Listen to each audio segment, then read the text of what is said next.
I'ma just chill and watch them and eat snacks in the attic. I wanted to chill with the pack and be like a young whoop, but then they would mistake me for addict. If I can imagine it's cool to give you some advice, then invite your girl to your squadron. Cause if you don't give her that option, you gon' be single player like Sovereign. You gon' get tossed in the bushes by King David. Royalty and not a pretender. Detrimental to an elemental, what's an avatar to a knee bender? I gotta be me though. I know it's my destiny, work to Cognito. Who cares if you fly, if you still a mosquito? You swear you ain't stuntin', but really be Steve-O. You like to collect stuff and that's cool, but I got bad news. Even if you really was that dude, King David still be the king of the statues. Since a juvenile, I've been cursed with a curse to be musical. And if you hate it, we'll meet in the crucible. Other than that, then it's cool and it's beautiful. We let you know that your dreams are pursuable. Whatever you wanna do, then it's doable. If you got work on a Sunday, it's suitable. Cause you can listen to this in your cubicle on the Lord's Day. Woo. If you got work on a Sunday, it's suitable. Cause you can listen to this in your cubicle on the Lord's Day.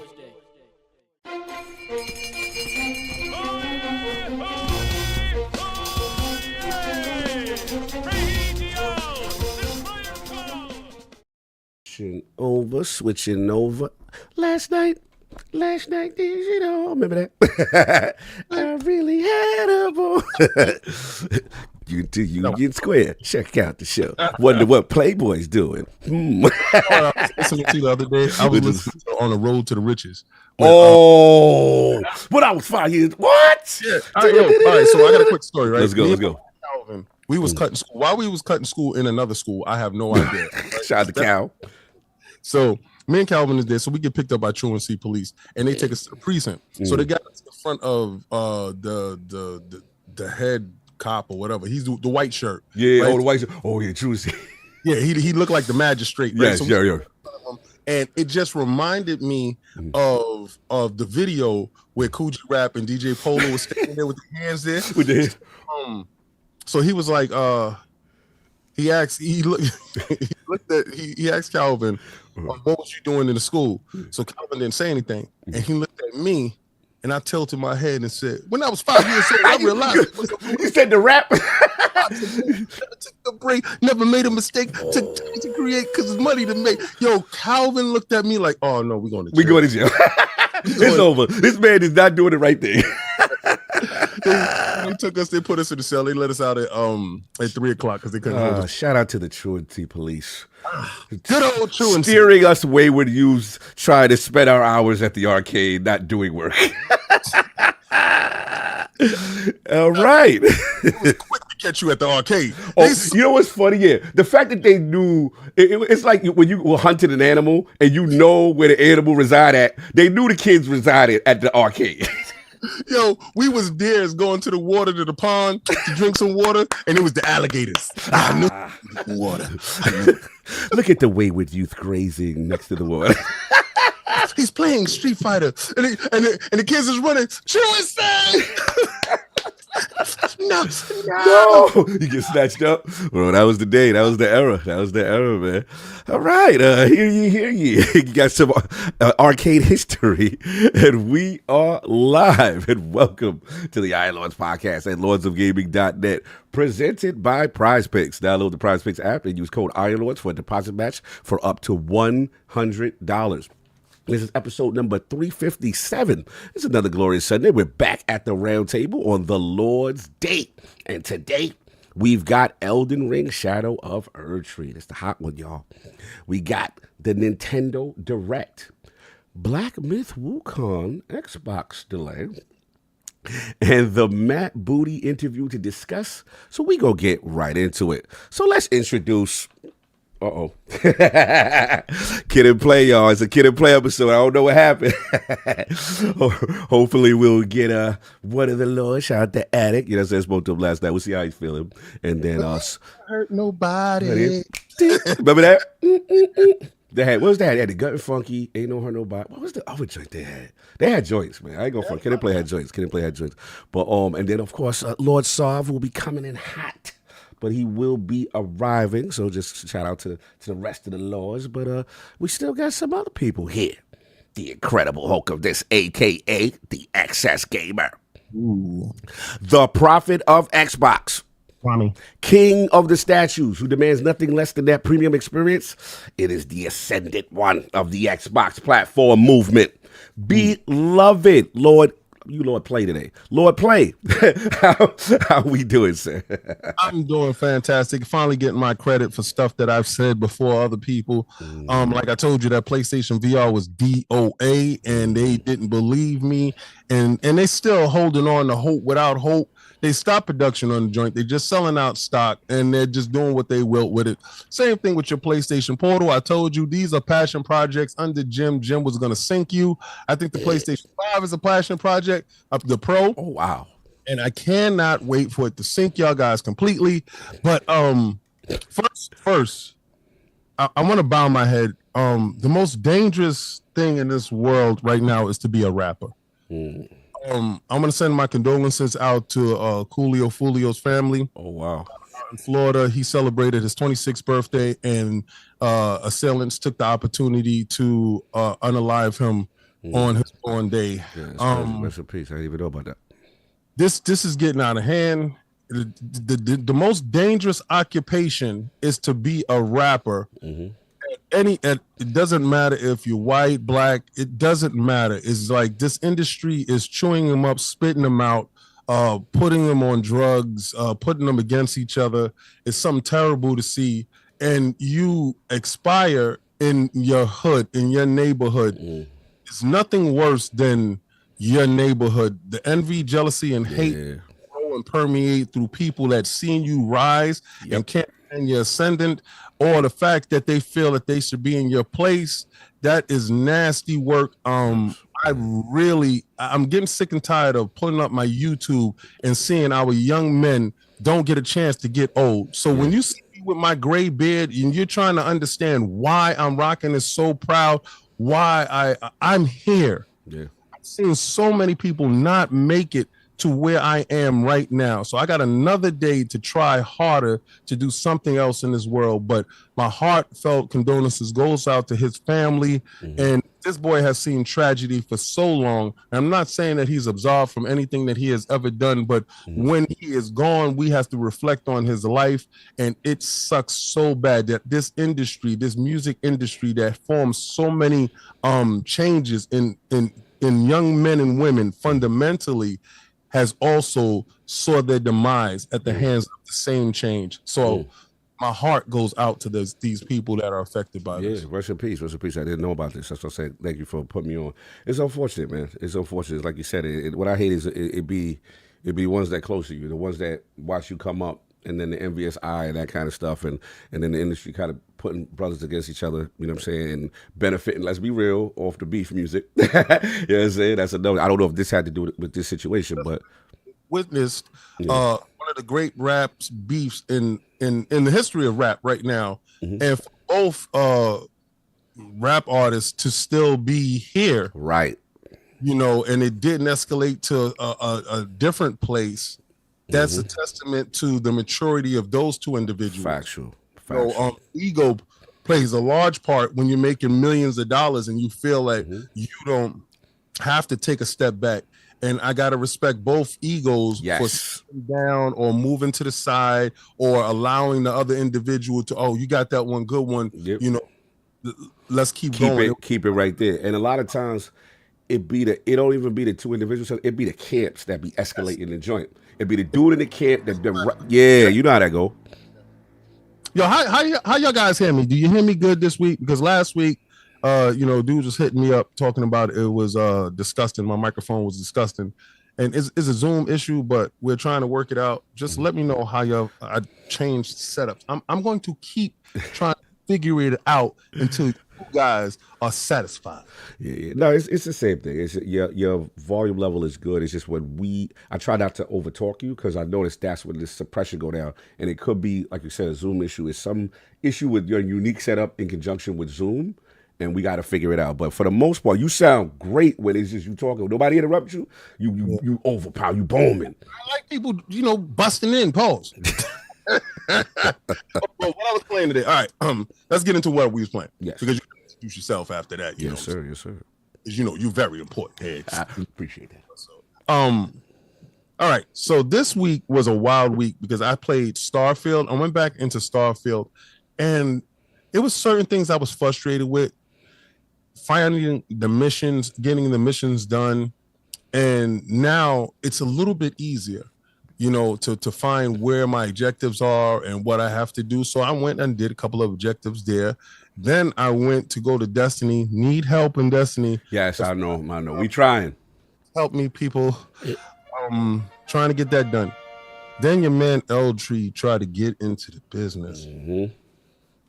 Yo, tell me why last night I was scared that I lost my character. A lot of people are saying that, sometimes when they go to the cocoon and to touch the hand, that they joint get into a perpetual loop. My joint have froze. Grab my Xbox, hard reset. Oh God, hard reset. Because this is the only one character that I got. And he came back fine. So I'm there, guys. I'm there. I'm not gonna lie. I was scared to death. But getting back to a game that you've dropped for like a year or so, getting back to the rigorous mode of how to use certain things and what you was comfortable with when you was fighting, because remember, it goes back into muscle memory. Yes. So I'm getting my muscle memory back, and on a Souls-like game, you can't be rusty. You're gonna get knocked out like in a Mike Tyson fight, bro. One-hitter quitters, I heard. Two-hitter quitters. Yeah, the new enemies don't give a damn what your level was. What you did in the past, like what you did over in Compton, they don't care. They don't care about that over there. They don't care about that, son. Your name don't ring bell round here. Yeah, nah. You gotta make your bones over here in Long Beach. And I'm like, buddy, it's rough, but I'm up for it, because unlike other Souls games, this one has a unique balance to it that works. I know we're gonna talk about it, but it just has this unique balance to it that works out for me, and I love it. So, and that's what I've been playing. That is it. Anything else? Mario Wonder. What brought that on? I'm surprised. Well, my son. He makes sure that I play my Switch at least once a week. So he'll come downstairs with his little Switch face. You got that Switch face? You coming in hot? Switch face? Daddy, what's up, Daddy? Like, all right, what you want to play? That Switch, though. That co-op. He want to sit there next to you, arm in arm, shoulder to shoulder. I'm like, all right, you could be upstairs in your room doing this. Nah. You got to play with Pop Dude. You know what? He reminds me of the essence of us. Because he has your listening to video game That's music. right. Shout out to that boy. Doing the Lord's work. He got Sobs. I want to play the old ugly joints. He got that. Like, I'm like, what's wrong with you playing Final Fantasy VII, the ugly joint, and you got the remake? What's wrong with you? I said, you're not my son. You're not my son. But he's a combination of all of us, and it's fun to see the stuff that he does do. And I just look at him like, yeah. He one of us. You already know. Salute to the boy. You already know. And of course, we have the gaming ninja himself, the Shinobi, LordCognito, spreading that realness in the realm of the ILP, not telling you what you want to hear, but what you need to hear. Shout out to Mr. Matty Play. I'm going to give him his flowers out here doing that God Howard interview, knocking the industry down, doing this thing, asking the pertinent questions. So we had a little revamp of that. They also talk about what was going on Xbox. Shout out to the last word, Ebontis, Ty Guy Travis. 300 episodes. Man, we hit 300 on the last word, man. A lot of fun, just so cool to see how that has developed, and and then bringing Travis in, and I just love the show. It's still one of the fun things to do. And then as far as me, I've been playing shout out to Game Pass. Shout out to Game Pass. I want to play this game called Still Wakes the Deep. They showed it at a third-party showcase. About the joint where you're on the tanker. The oil rig joint. Yeah, the oil rig joint. Yes. All right. So let me get the bad out the way first. All right. The controls a little wonky, a little bit like it feels light for some reason. At first it felt light. And my main issue though is like the run don't feel like you're running. Right. Like, cause in this game you need to run, right? There's going to be situations where things go down and you gotta bounce. So sometimes the run feel like you're doing the molasses, you ain't really going nowhere. So I'm like, all right, cool. Outside of that, shout out to one of my homies, and he was like, look, this got the best voice acting in video games. So when dudes make outlandish statements, you be like, the best ever, like, all right, whatever. So I'm playing the joint, and the first thing I notice is, it be honest, like, I don't play a lot of games that have Scottish voice actors. Yeah. So, like, they in there getting but this is like local the hood Scottish, I guess, so to speak. Local dudes, construction. It would be like the equivalent of like Italian construction dudes talking every day. Yo, bro, get over there, dude. But they is Scottish, so it's that natural conversational flavor. People there than just yourself, because when they showed the trailer, it looked like it was just him on bro. That's what threw me off. When you start the game off, you got a whole crew working. Y'all go to the break room. Y'all laughing. Y'all joking. Like it's a community type thing. So before it go left. Okay. Yeah. So that's what threw me off. So I was like, yo, the voice acting is exceptional. Like it is, and it gets better as it goes on. So without spoiling too much, obviously it goes left. Right. Then you get to the going left part. And like the cool thing about it, before it goes left, like you're starting off your day like you really a construction / oil worker dude. You got to do this. Like you do a little mechanics that. What'd you say? I said you got tasks that you have to do. Yeah, like mini stuff, like little just the games getting you used to the mechanics and stuff like that. But when it goes left, like it's like, remember that game? I think it was an early Xbox. Remember The Thing? Yeah. So it's like The Thing meets Alien Isolation a little bit. And like, yo, it's up. When it's up, it's up. And then the cool thing that they got, I don't know if any other horror games do this, but like, all right, so you running. If you press the right analog, you'll do one of these turnaround, and you can see the so you can see what's chasing you. Like it's a run, but who chasing me? They got a horror cam. Yeah, they got horror cam. They go, oh, he's there. He's on your left. If you want to look, if you want to know where he at. So I think that's one of the most fun mechanics because I'm always using it. I'm not gonna spoil too much. Okay. But what I will say is, the game is on when you start playing it, and nothing ain't happen. It's a regular day, and you walk up to a locker room and you see the button to press X to hide. When there's nothing that happened, it is a press X to hide in the locker button. I was like, okay, I see where this is gonna go because you try to introduce some mechanic already. So I'm like, all right, cool. Shout out to Stino for he said Dying Light's doing it. Shout out to that because I don't play horror games like that, to be honest. But like I said, yeah, the run and swim, man, yeah, it's not good. That's my only thing. But overall, they got subtitles, bro. That's all. They got subtitles. Yeah, you even got to worry about because that strong Scottish accent sometimes they just spit in like Scottish Ebonics sometimes. And I didn't know what that means, but it's so good. So I had the subtitles on, but it's lit. But I'm going to tell you right now, like, it is really good. The aesthetic of an oil rig, I'm not going to front, is a perfect aesthetic. Because remember, you're in the middle of the ocean, you on this thing, things are falling apart, things are happening. And like, to me, remember the Destiny, that mission when you went to that planet and it was the water planet, and it looked like you was on an oil rig and you had to jump from pillar to pillar or whatever. That's what it looked like to me. And I was just like, I'm going to check it out one day. Yeah, it's definitely worth checking out, man. Again, Game Pass joint. It's called Still Wakes the Deep. Y'all got the funniest studio name, though. How it's a UK studio, but the studio name is Chinese Room.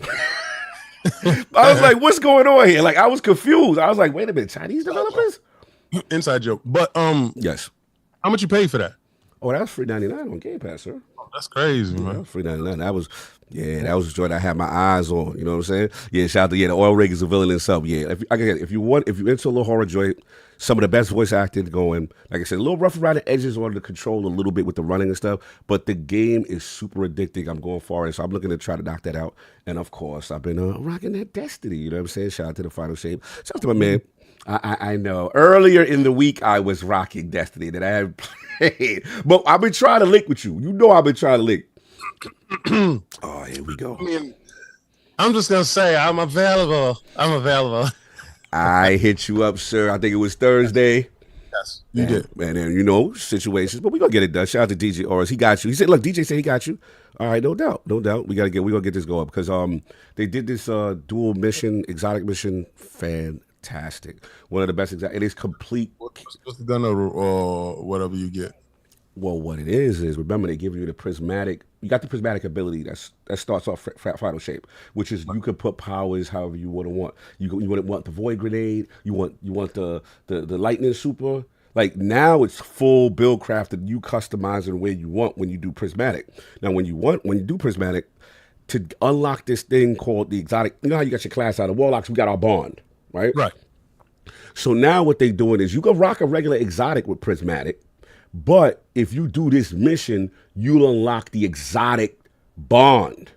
Now the bond is basically 2 exotics in one.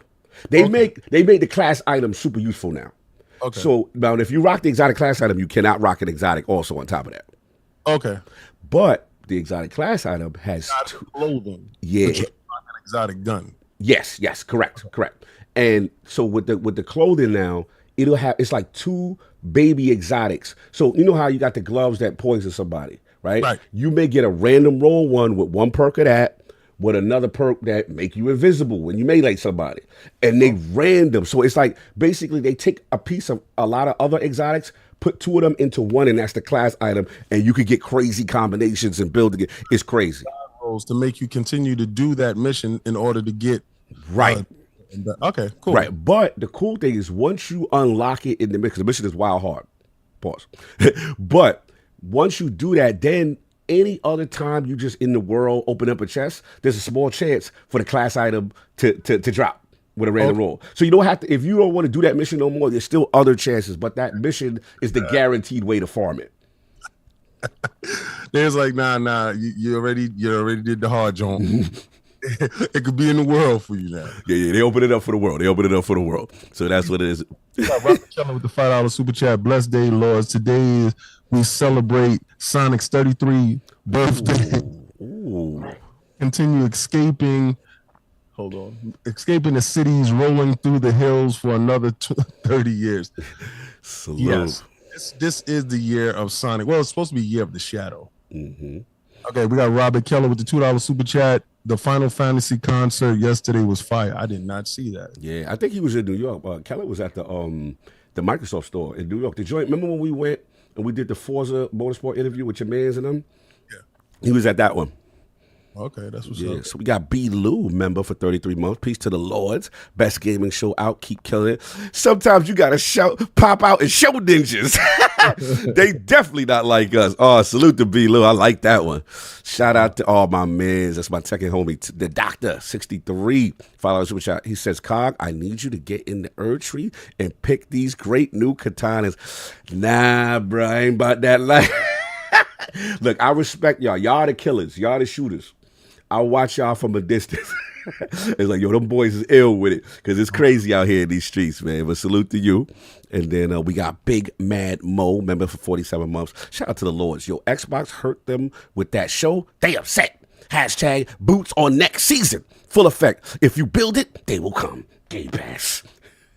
Hell yeah. That's one of your people's. Hell yeah. Listen, man, I'm gonna tell you right. Let your freak flag fly, bro. Like right now, if you freaky for Xbox, let your freak flag fly. We are not being freaky for Xbox. That is not the movement. Freaky for Xbox, baby. Let your freak flag fly, baby. I cannot. Yo, you are ridiculous. She's running out the room. She was like, "What you doing? Letting my freak flag fly, baby." You are ridiculous. So we got some Patreon, man. Shout out to this is the homie Shaun Mason. Shout out to him, man. Shout out to my man Astro Parrot who's in the chat. We did the Met game. Was it about 2 weeks ago? Super cool dude. Last Stand Media fam, you already know. And then so he's got a question for us, man. He says, "Greeting Lords.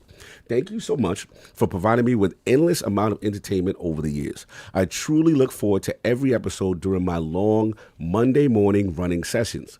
What is a moment from a single player game that never fails to bring a smile to your face? One moment that stands out for me, without giving any spoilers, is the ending of Final Fantasy IX. It radiates positive vibes. It is a scene I still revisit to this day. Best, Shaun M." So, King, we need a moment from a single player game that never fails to bring a smile to your face.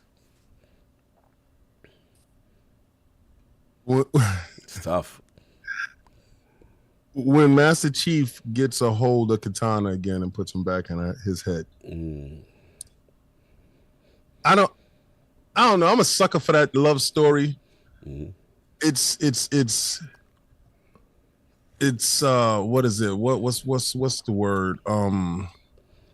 What's a symbiotic in nature because they both feed off of each other, but you don't know who's the parasite and who's the other one. It's that love story could have been expounded on so much. And when he went and finally got her back, it just brings a smile to my face because it's like, you know, felt like home. That's just one, and I guess that one stands out right now. That's good. I like that. It's classic, right? It's classic. It's the relationship between these two, and it is almost like on a romantic level, and then an infinite expounded on about what's going on and stuff. So yeah, I like that. For me, I'm gonna take it back to Mass Effect, but I wish Saul was here because he would be smiling right now. I'm gonna give Mass Effect 1 guy some love, even though 2 is the GOAT. We have established this. This has been proven in court. But I want to give Mass Effect 1 so one of the moments for me, because these are the days of like, you know, we really playing this a hashtag just one style game. It's super graphical, whatever. But one of the moments is when you become the first human Spectre, right? And they put you in front of the tribunal. You got the Asari, you got the Solarian, and you got the Turians. You know what I'm saying? And like, this is humanity now. Because shout out to your man Captain Anderson, who brings you up to the stage. Humanity has now hit the table. We are part of the council, the Galactic Council kind of thing. And I thought that moment was dope. The music is dope. It's a very epic thing. Yeah, shout out Mass Effect. We got to give Mass Effect. He said, wow, he's trying. Look, I got to be slanderous to y'all because you're out of pocket. 2 is the GOAT. But 1, that moment cannot front. That is an iconic moment. Commander Shepard, you are now the first human Spectre. So salute to Shaun Mason. You already got that. And then let's see. We got what's that? Take the order at Burger King. Yeah, they're killing you right now. They're killing you. We may have to go back to the shore joint. We may have to go back to the may have to go upstairs to the other computer. Yeah. We'll see what happens. But what I was gonna say. So we got my man Subag. This is Lords of Gaming in the building. We'll put the Lords of Gaming.net. Make sure y'all go check out these articles. Go retweet and also support LordsofGaming.net. But yeah, my man Subag. He says, "Hey gentlemen, he's got a 2-parter. There's no doubt that Call of Duty coming to Game Pass will bring in new users. But his first question is, what can Xbox do to sustain those new users and keep them sub to the service? So that's the first part. Get the new users, sustain them, keep them sub. And then second, how difficult will it be to condition the Call of Duty only players, the dudes that's main vein Call of Duty, to check out other stuff on Game Pass? You guys are rock stars. Keep being great in your own way. Shout out love, Lord Avatar. That's what he calls it. All right, Lord Avatar. I like that. So, all right. So, okay, how we keeping people in Game Pass, right? And then how, now that we going to get the Call of Duty dudes, the main vein, they going to be like, all right, Call of Duty's over here. I'm getting it. But how do you get them to say, yo, check out this other stuff on Game Pass? So this is based around a Call of Duty question. So yes. The fact of the matter, it's being inside Game Pass, and they don't have to, pony up any cash up front, and then they can get the season pass and stay in there. I think that's how you get them to stay inside Game Pass. Now, as far as trying other things, I don't think they do. I'm gonna be real with you. 2K player is a 2K player. A Madden player is a Madden player. What is it? That wrestling game, WWE wrestling. Those people buy specific games for every year to play that game, and they can play that game all day long. Like I see people with 2K characters that have hundreds of thousands of dollars built into that character. So I don't see them trying anything else if they weren't willing to try something else before. I honestly think just the fact that you have it there and they are able to access it in a fashion that works well with their ecosystem, I think that works well for them. That's how they're going to stay. But honestly, I don't think those kind of players are apt to try other things. If that's their only game that they purchase. There's a reason why you go get those pillar franchises, right? Or the Grand Theft Auto. Somebody could play Grand Theft Auto, and I've seen it, play Grand Theft Auto for 5-6 years straight and don't play another game. That's the only thing that they play. They play Grand Theft Auto online. They do heists. They do all types of things. And I see it. So I can't say that that player will try something different. I don't think so. Okay, all right. I'll take a swing at it. It's a good question. It's a good question because this is definitely something, they will have to address, right? This is the biggest get in the service. It's what they went to the courts for. Shout out to Post Up. Went to the courts for, you know what I'm saying? Who's giving us the play-by-play and then won that. So what I say, okay, so the first thing to sustain them, right? I think that, to me, the lineup of the cadence of having a quality Game Pass game every month to 2 months, you know what I'm saying, to me is going to be critical for them. That's why when I look at, we'll talk about later, the release dates and stuff like that. Work for the Call of Duty person. I get it. But my thing is, it's like this, how I look at it. I think gamers, everybody want to be a part of the conversation. Now, you may be a Call of Duty dude, and that's all you do. That's fair. You here for this reason, that's it. You doing your main thing. But it's something to be said, like you boot up the Xbox and you pop up, and it's like, I'm just making an example, Power World, right? And you're like, all right, you can try Power World, this new joint. You're like, yo, wait a minute. I see a lot of these dudes playing this. You know what I'm saying? Let me see. And then, oh, wait a minute. I can play this right now. I don't have to, you know what I'm saying? I feel like, I know you're going to jump in, but I feel like there's certain games that people going to want to be part of the conversation. And when they find out it's also part of service, you may get a little dabble. All right. I'm going to give you pushback. All right, give me the pushback. And I'm going to give you 2 examples of real life people. Well, actually, I can give you 3 examples real life that don't deviate from that burger, fries, and shake crap. I can give you Scythe. Okay. I can give you Black, and I can give you David. And I'm talking about the hood dudes that only care about 2K, Madden, and the WWE crap. Right. And that's all they play. And I try to get David, and I try to get Scythe, and I try to get Black. Black was doing Destiny for a while only because we was dragging him through the raid and stuff like that. Correct. The moment that he wasn't able to eat off of us doing stuff for him, fell off of that and went right back to 2K. Right. I don't think those individuals, regardless to what's inside Game Pass, and they will have Game Pass, I guess for family members or whatever, I don't think those individuals pull off of games to try something different. I don't know. Maybe it's just the case studies that I've seen. Right.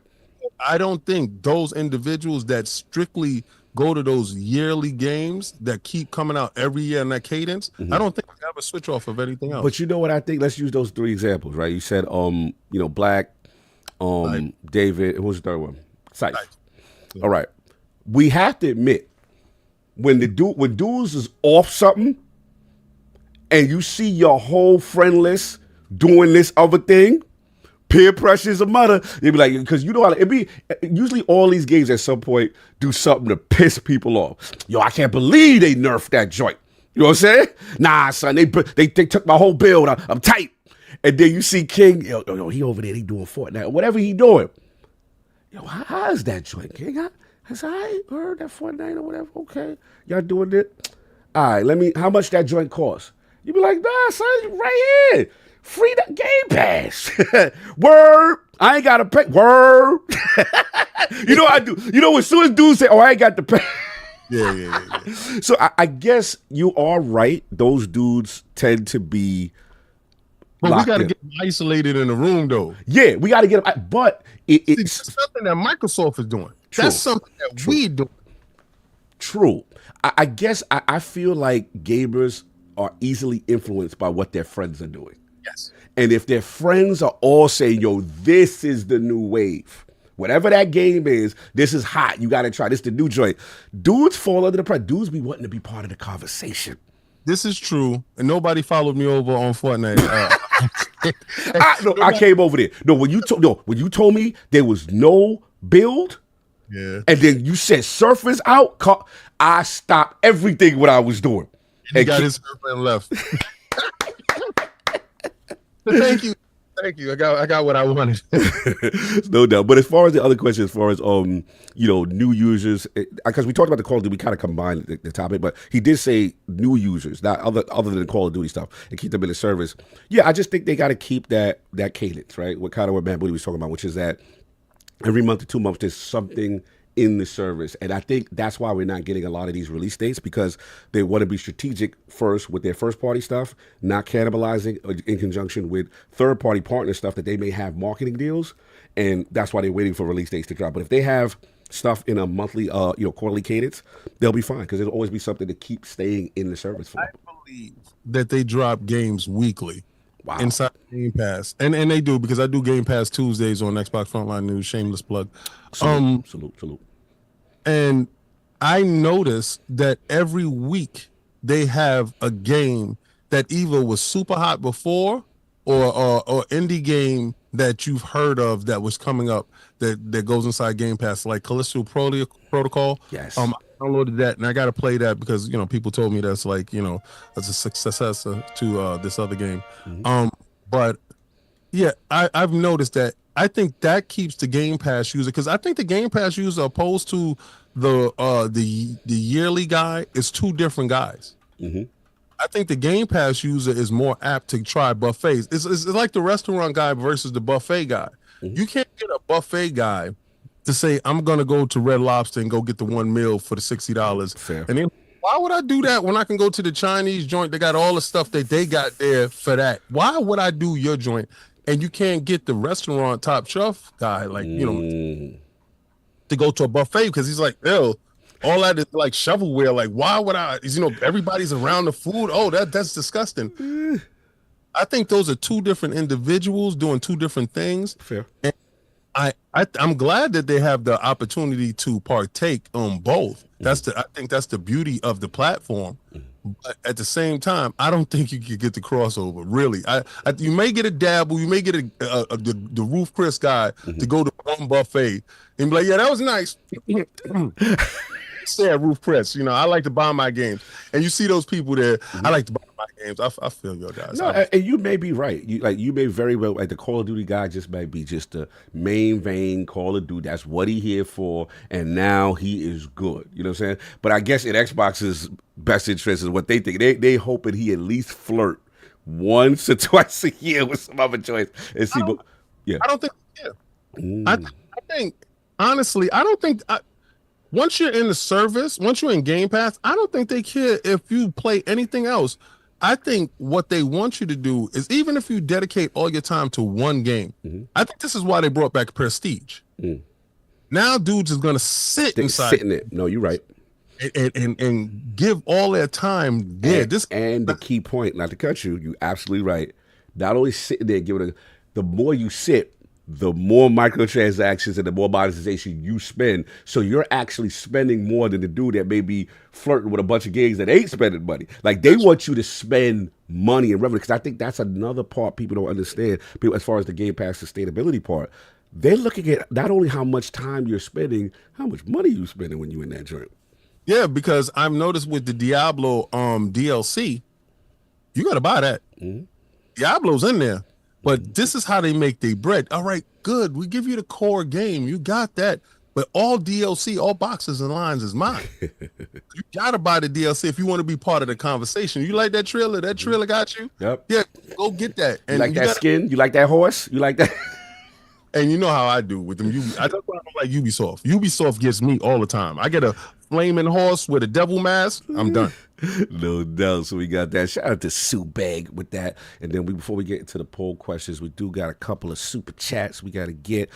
Shout out to my man Wavy Kosher, member for 9 months. Shout out to the Lords. Carl, I need some truth right now. I haven't played Destiny since 1. Is it too late to come back? Am I lost to the source? Blessings. Nah, it's actually not too late. They actually, man, this is actually a lot of D1 love. I'm going to tell y'all right now, like, this is a lot of D1 callbacks. Obviously, Cade. I would say it's the equivalent of getting the gang back together kind of thing. So, yeah, you can jump right in the campaign and it gets you do it on Legendary if you're ready for that. And you can be right up there with light level, all that stuff. They got a lot of stuff for you guys to come back. All right, Panic is Boss, $2 super chat. Having fun playing God of War 20. Having fun playing God of War 2018 on my Xbox hardware. This sounds like a Ascendant talk, King. This is ridiculous. Yo, shout out to Masshole 1977. And I know how you wanted me to say it, but no. $2 super chat. Cog, how about them Celtics? Gentlemen sweet. Oh, yeah, did them boys dirty. They did Luke and them boys dirty. I didn't see it. It was going to go like that. Damn. Get him up out of here, bro. Mm-hmm.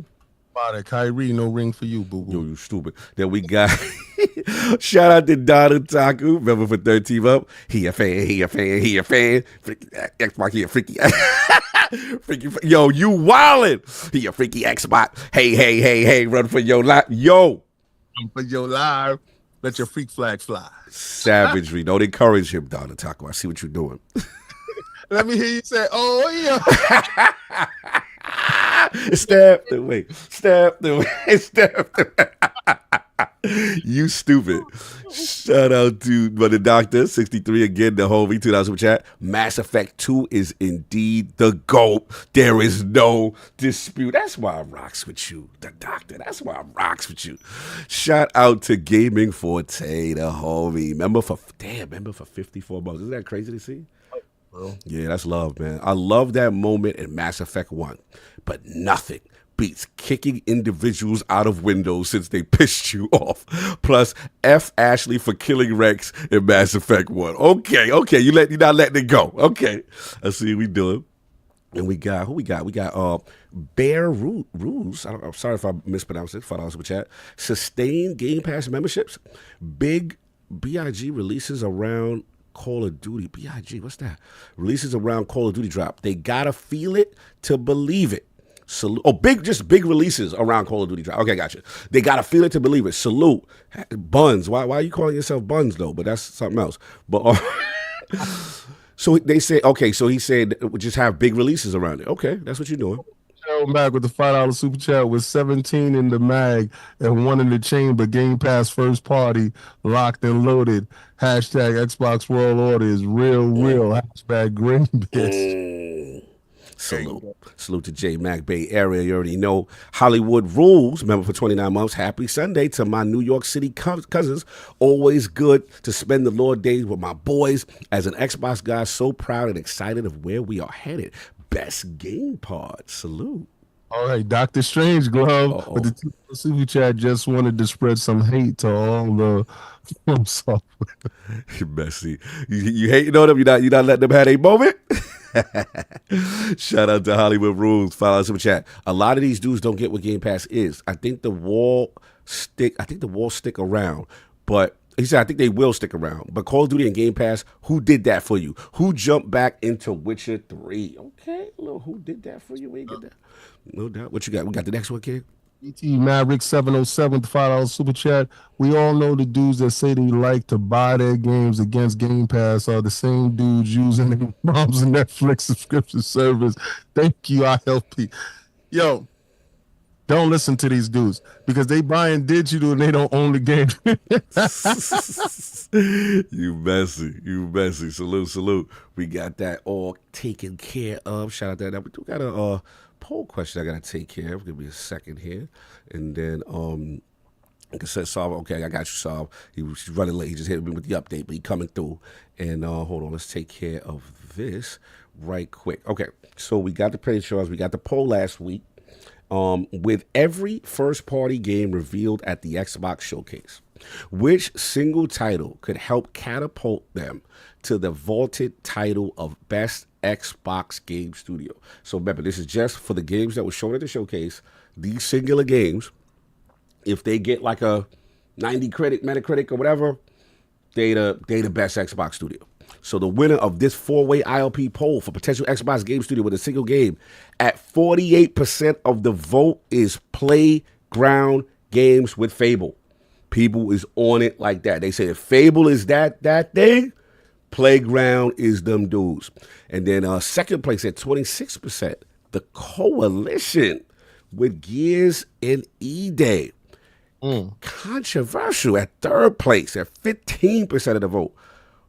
Initiative with Perfect Dark. One game, y'all. Perfect Dark is fired. The community is like, Initiative gets that off top. And in last place, very disrespectful, was the Black Rock Obsidian with Avowed at 10%. So yeah, being very disrespectful to the catalog, but it's cool. Addict's not here just yet, but he would have been happy to see the Lord of Fable. The streets are saying Playground, King. They said, but with the Forza, yeah, with the Hara. Versatility with their engines and the versatility in their studios with the ability to give you one of the most photorealistic racing games of our generation in Forza Horizon, to turn around and spin the block and give you Fable. Yeah. That looks that good. You know what it is? What's up? Anticipation. Remember when we was looking at the water in the mountains in Forza? Oh, when we thought it was real. We thought they were taking a still shot a movie. Yeah. I know it's gonna be a part where it's gonna be a busy, like crowded area where people are just buying commerce and stuff like that, and the character's gonna walk into scene and just take over scene.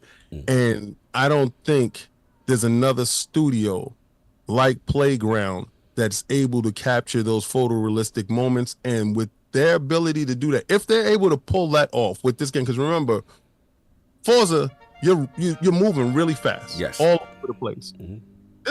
She's not gonna run no faster than those 60 frames, 60 miles per hour. So they have the ability with this engine to capture those visuals that we see. And if they can bring that to the table and just land the story,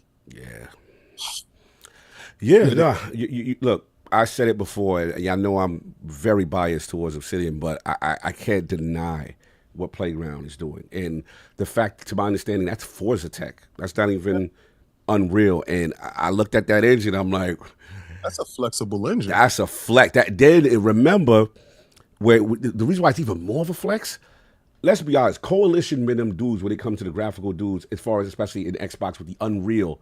The fact that that's they engine doing that, looking like it go toe-to-toe with anybody, he kind of flexing on Coalition too. And that's how I look. Playground's like, bro, I got my own bars. I don't need your reference track. That's the wildest thing and this technology is leveraged throughout all of Microsoft. You know, like when one studio is having a problem or whatever, like Coalition going over to Ninja Theory and helping them out with certain things. That's what I'm talking about. Could you imagine if we find out that Playground, after they finish Fable, going to go lend some more stuff to an unknown IP that's supposed to be coming up, that's with 343. Look, when we get to the MattBooty part of the show, there was a line he said that really resonated with me, as far as now we're starting to see the cross collaboration. Now that the integration is a little further along, we're starting to see more teams work with each other. We're learning. I think even, I forgot there's another, maybe Eidos is even working with, they got some bars from Eidos with the Playground in reference to Fable and stuff like that. There's a lot of cross collaboration going on right now. It is good to see, because you can see a lot of these studios have their own strengths, and now they're leveraging and working together. So, yeah, super dope. I love what I'm saying. But, yeah, shout out to the Realm. They agree. They like, if Playground do that, it is what it is. Let's get these super chats, then we're going to move on. Hollywood Rules, $2 super chat. Just played Mass Effect Saga in April. Still holds up. Yes, that is a fact. You got the next one. You got Black Cobra, okay? Oh, I'm I got you, man. Black Cobra, $5 super chat. PlayStation fanboys paying $70 for Call of Duty, while Xbox fans playing Call of Duty on Game Pass. They not like us. They not like us. They not, yo. Somo backslap member for 48 months. That's blessings, bro. Oh, salute. Now nails Fable. They got to get the label of the best Xbox studio. Nine them matter on racing games and then switch into a different genre to do the same. That's what I'm talking about.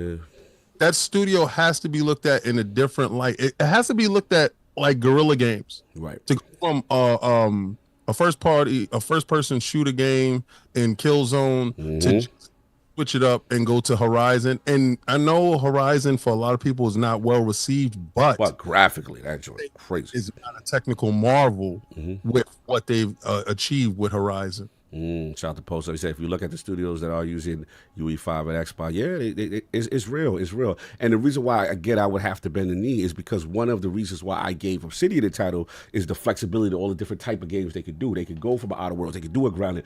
But you do a racing game that's critically acclaimed, 90 minute like Slow Mo said, and then you do a RPG third person hashtag just what critically, I got it. it's crazy because Horizon is kind of outshining Motorsport at this very moment, because I believe Motorsport has so many technical hiccups because they went to a ground. They started over from scratch and they building the engine, and it's supposed to be a game of service. I believe Horizon is looked at as the better Forza right now, and Yes. it do that. That's different, bro. That's different. Yeah, no, I agree. So we gonna get these topics popping. 1 second. Let's do this right here. Set it up. This is the big one, y'all. This is the big one, man. Elden Ring is in these streets. The new DLC, Shadow of the Erdtree. Man, it is shaking up the internet right now. Crazy. Currently, DLC sitting at 95 Metacritic. DLC, absolutely insane. It's been all over the place. Shout out to Kai Cinetti, doing his thing, you know what I'm saying? Getting things popping, getting the community rocking.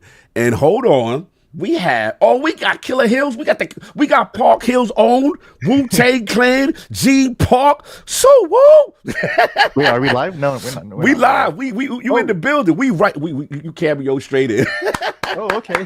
We did it too because we had to pay the bills first. So I figured we'd have you come in right after we pay the bills. Shout out to G Park, Washington Post. I Post. didn't mean walking early. Nah, you good. The fit is clean, sir. I like the fit. What we doing? Thank you. Yeah, Wu-Tang. Yeah, Wu-Tang all day. What's your favorite Wu-Tang member? I never asked you this.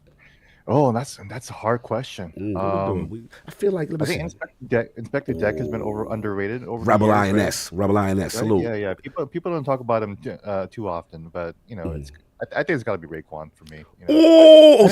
Okay. So you Raekwon in terms of the albums, and then of course RZA, just like overall. He wasn't the head. Jizza was the head, right? But I mean, RZA made all the beats. He made all the beats. Nah, you're right. Shout out to the Purple Tape. Shout out, man. Only built for Cuban Links is a straight. Wow. That's 5 mics all day. King, do we agree with this assessment? No, I agree with him because but we also got to establish the fact that Ghostface Killer is the better half of that. See, here Ghostface Killer do. Yeah. Clientele. Ooh, Supreme Clientele, Iron Man. I can't. Yeah, I'm not gonna argue against that. So. Those two in their heyday, one is up there with Red and Meth. Their 1 and 2 is some of the best duos in that we got in the rap industry. I love when they paired off and started to do their own thing. Yeah, and it's so crazy because when Wu started, remember Protect Your Neck and all that came out, I was like, all right, Beth is the star. ODB is super talented, but it's what you two said, G to King. It says that we realize how special Ray and Ghost were. Like them two themselves were on stuff. Shout out to Park Hill. Shout out to Shaolin Al. You know what I'm saying? Salute. But G, there's this game out right now. There's this game that, admittedly, I am not a Souls guy, but I have to admit, to see the Souls community show out, come together, seeing the energy, seeing the love. You've been playing Shadow of the Erdtree. I'm assuming you reviewed it. Give us your energy now that you've been rocking out for a bit. Yeah, the energy is great. As I said in my review, you're right that I did review it, and I gave it 4 stars, of course. 4 out of 4 stars. Nice. So people often get confused because I know a lot of other places got 5 stars, but we still go by the classic, like Rolling Stone magazine. Like the source had 5 mics, right? So I get that, right?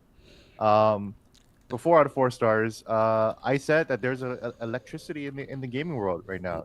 With Shadow of the Erdtree dropping. Kai Cenat is tearing it up on Twitch right now. Yes. Over 100,000 viewers consistently, even while he's sleeping. Wow.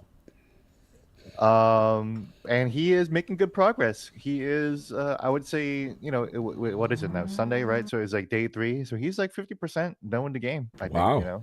Yeah, so he's making good progress. I mean, he is like playing basically 24/7. These bosses, crazy. These bosses are crazy. Yeah.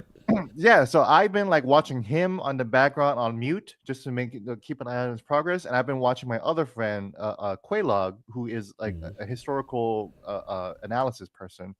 she's able to say like, you know, like, oh, this is from the Germanic tribes of the 6th century, blah blah blah, you know.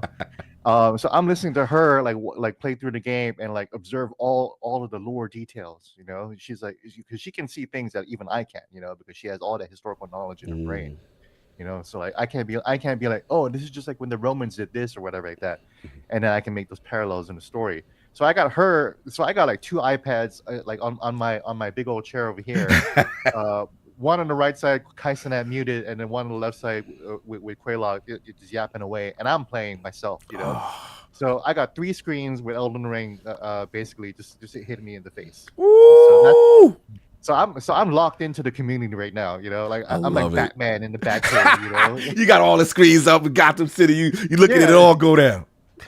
Woo! No, I love it. Batman and the Dark Knight, you know. I gotta have eyes on everybody right now. You know? Now all this activity happening. So. I love to hear you. I got a bunch of questions for you. I was talking to Maddie or Duke, and then I guess the question I got for you is that the DLC and the gameplay loop, because as this thing's being received very, very well. However, I was surprised to see Steam have some mixed reviews, and then when I was looking at the mixed reviews, it was about the difficulty. So when I spoke to Maddie was saying like the first thing you notice is like, and King kind of alluded to this earlier, where it's like if you coming in there with your character thinking that you going to debo the situation, it is not like that, and that you will get humbled. Some people get hit with the 1-hitter quitters, the 2-hitter quitters. So like, do you think it's justified for people to say, yo, this is way too hard, you know, from software? What are we doing? Like, how do you feel about that little controversy on Steam? It depends on what I like King said. Also, you know, it depends on the expectation. If you expect to go in and be like, surprise, motherfucker, you know, and debo everybody, that's not gonna happen, you know. Language on the Lord's Day, but that was funny. Oh, I'm sorry. Yeah. No, you're good. That was wild funny. I almost spit out my juice. Well, I was wild funny. Continue. Shout out to Debo. Right? Shout out to Debo. Oh, rest in peace. Did he pass? He did. Yeah. Oh, rest in peace to the OG. Salute. Exactly. So you know, we're sending it up to Debo here, but yeah, the game is gonna humble you. You know, the first enemy I fought, he had no clothes on, completely in his underwear, just like a thong, and then he just slapped me twice, and I died. And I was like, okay, so that's the expectation. So the game is setting the expectation right away. Think about yourself as level 1 again. You know, back to 2 years again. You know. So think of it that way. So it's like, so if you're going to that and expecting that, then maybe the game won't be that hard. That said, there is a boss at the end, or I think really it's mostly the boss at the end, because I've seen people fight the other boss and they're not seem to be having too much of a hard time. But there is a boss at the end that I think is the one that's filtering people and pissing people off. That's the one that even Blessing over at Kind of Funny. He could not beat him before the review period. It was like the whole week he was just stuck there. I heard people playing that boss for an hour and or more and stuck and just I quit. I gotta stop. Yeah. It took me 4 days to beat them. Is that crazy? Because I hit the last boss in like 15 hours. So I found the last boss, and it's really easy to find the last boss accidentally, like really, really early, right? Okay. Because like I had like 60% of the map still unlocked, and I was like, is this the last boss? And then they sent a reviewer guide, right? So I decided to unclick the spoiler. I was like, maybe I'm there, right? Turned out that was the last boss. I was like, okay. I was like, let me try this, and I could not last more than 5 seconds. Like, wow! As soon as I walk in the room, like on site, the boss is like on top of me, right? Like, you know how you can summon things, yeah, to help you out, and you can summon the NPC to help you out, and that's how you get through the hardest bosses, right? Like this boss like won't even let you summon. Like you better you walk in the door and you better start moving and find a breather. Yo, I like that you said that it's on site as soon as he come in the room. Isn't that crazy? Come in the room, like it would be RNG, but like 80% of the time he's already on top of you. You know. So you need to like start moving and like understand his moves, and then like find a breather space to be able to summon. And that's how I beat him. I used a summon, you know.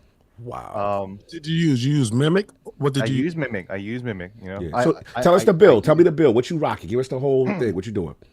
Well, I have no build because I use a level 713 character on PS5. So Okay. level 713 character is the maximum level, all stats level 99. So there is no build. I can pick up any weapon. I can put on anything, and I'm already ready for it already. That was the intention, you know.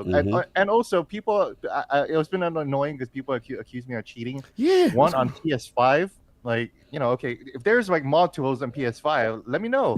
He said, put me on to these tools that y'all. Yeah, they hating on your grind, Gene. They hating. Yeah, you know, and it's like I'm able to play online on PS5. They ban you if you mess with the That's a fact. sticks, you know. Yeah. So I'm banned on PC because I use cheat engine there, and no problem. And you know, the PC is where I wreck my save. I don't care about multiplayer on PC, right? Salute. But on PS5, that's still pristine and safe and everything. So I was playing with, like, you know, my girl Susie Hunter. I was helping her out with bosses too. You know? That's dope. That's dope.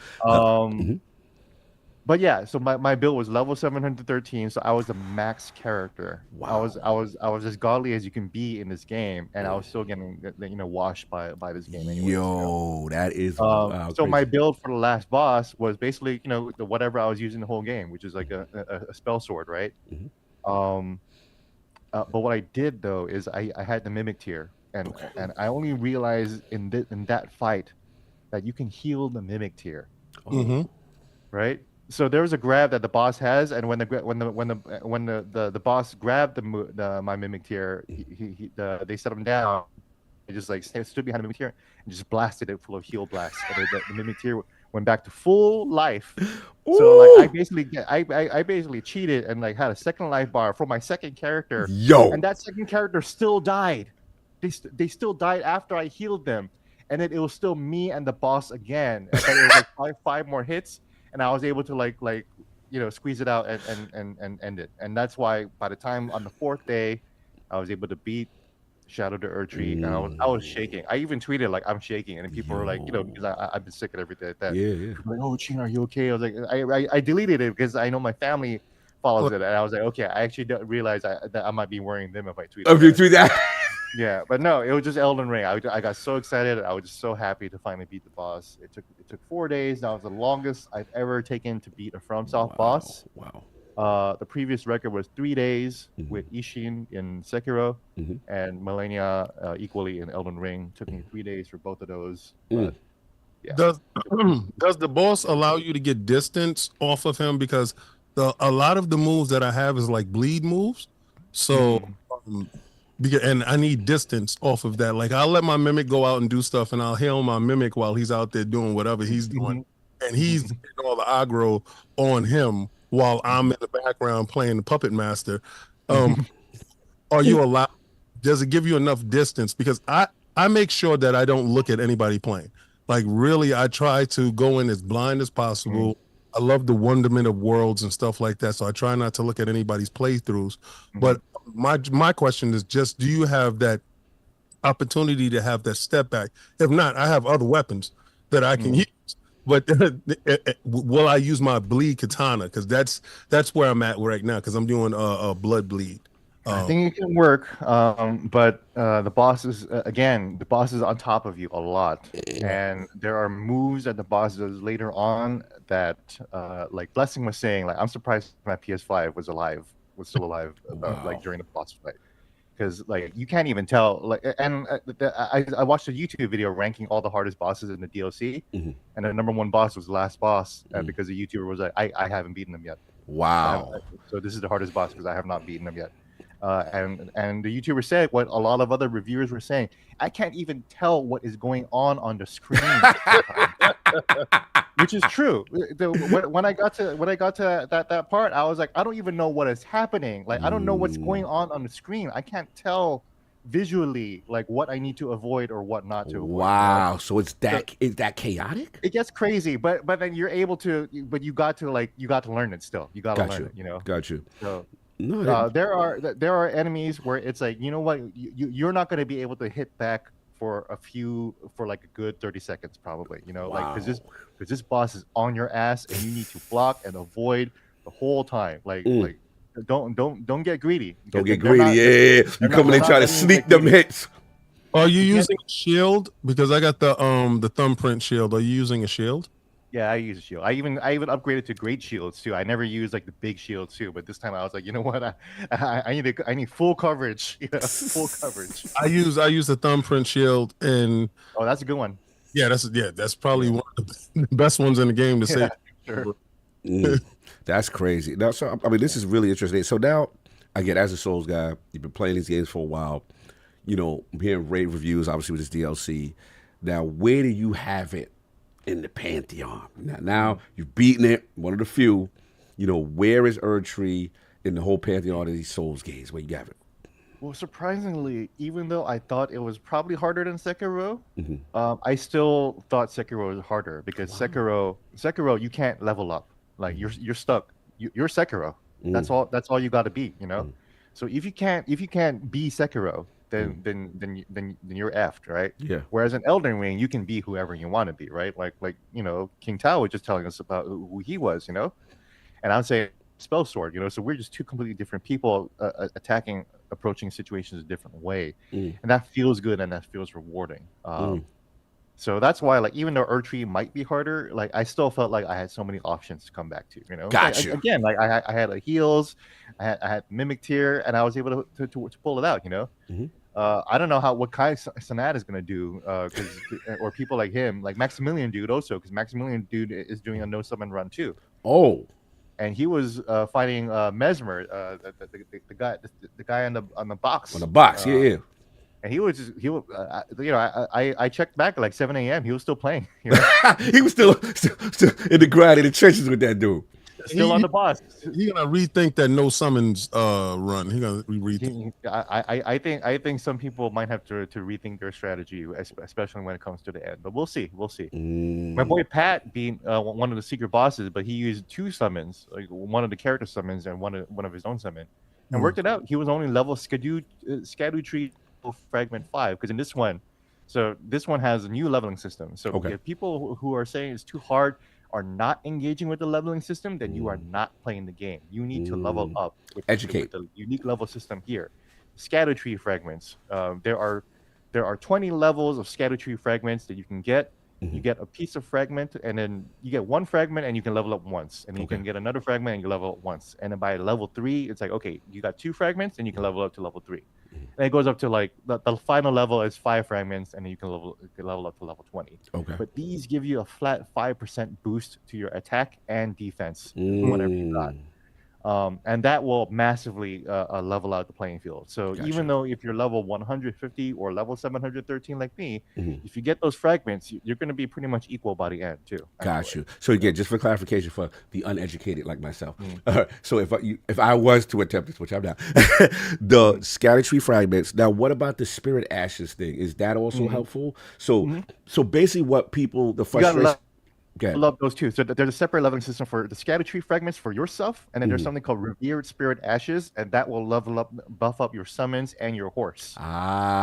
So then a lot of these guys are thinking that they're going to come in there with their OP character from before, and that should be enough. But these new mechanics, these new systems, you have to get these things to be able to get your attack and defense up. So it's basically starting, like you said, starting from scratch. Level 1. Wow. Yeah. Okay. Level 1. You know, we're all equal as soon as we walk through that DLC, you know.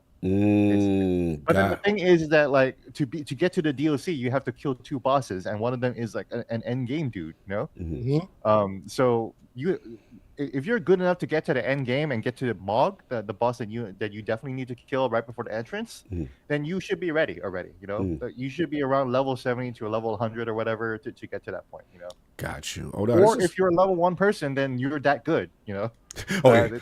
Then you're already that good. You know. Salute. So King, man, like where are we at with this? How are we feeling? You know what I'm saying? Where are you at? He just started, right? How far have you gone? Just started. I had a scare.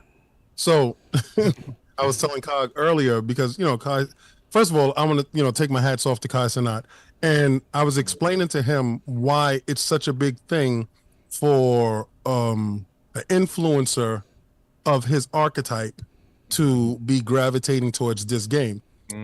Validation to every Souls-like nerd like myself, right? Now, a lot of times Souls guys are a different genre of gamer, right? And they don't typically look like Kai Cenat. Let's keep it real. And the stuff that he does in his sphere, it's different for him to be as entrenched in this game as he is. I felt the same way when, you know, Sovereign thought I wasn't going to play the game. I fell in love with the game. So when gamers fall in love with the game, it doesn't matter what your background is. Your love for that game is going to shine through. I saw his trailer that he did for when Erdtree was coming out. I saw the build up to it, and that's what you're supposed to do on your platform. Then the rewards that he's giving for people that are watching and stuff like that is akin to Mr. Beast, right? I love stuff like that. I love giving back to your community. I love you interacting on that level and using your platform in that manner, right?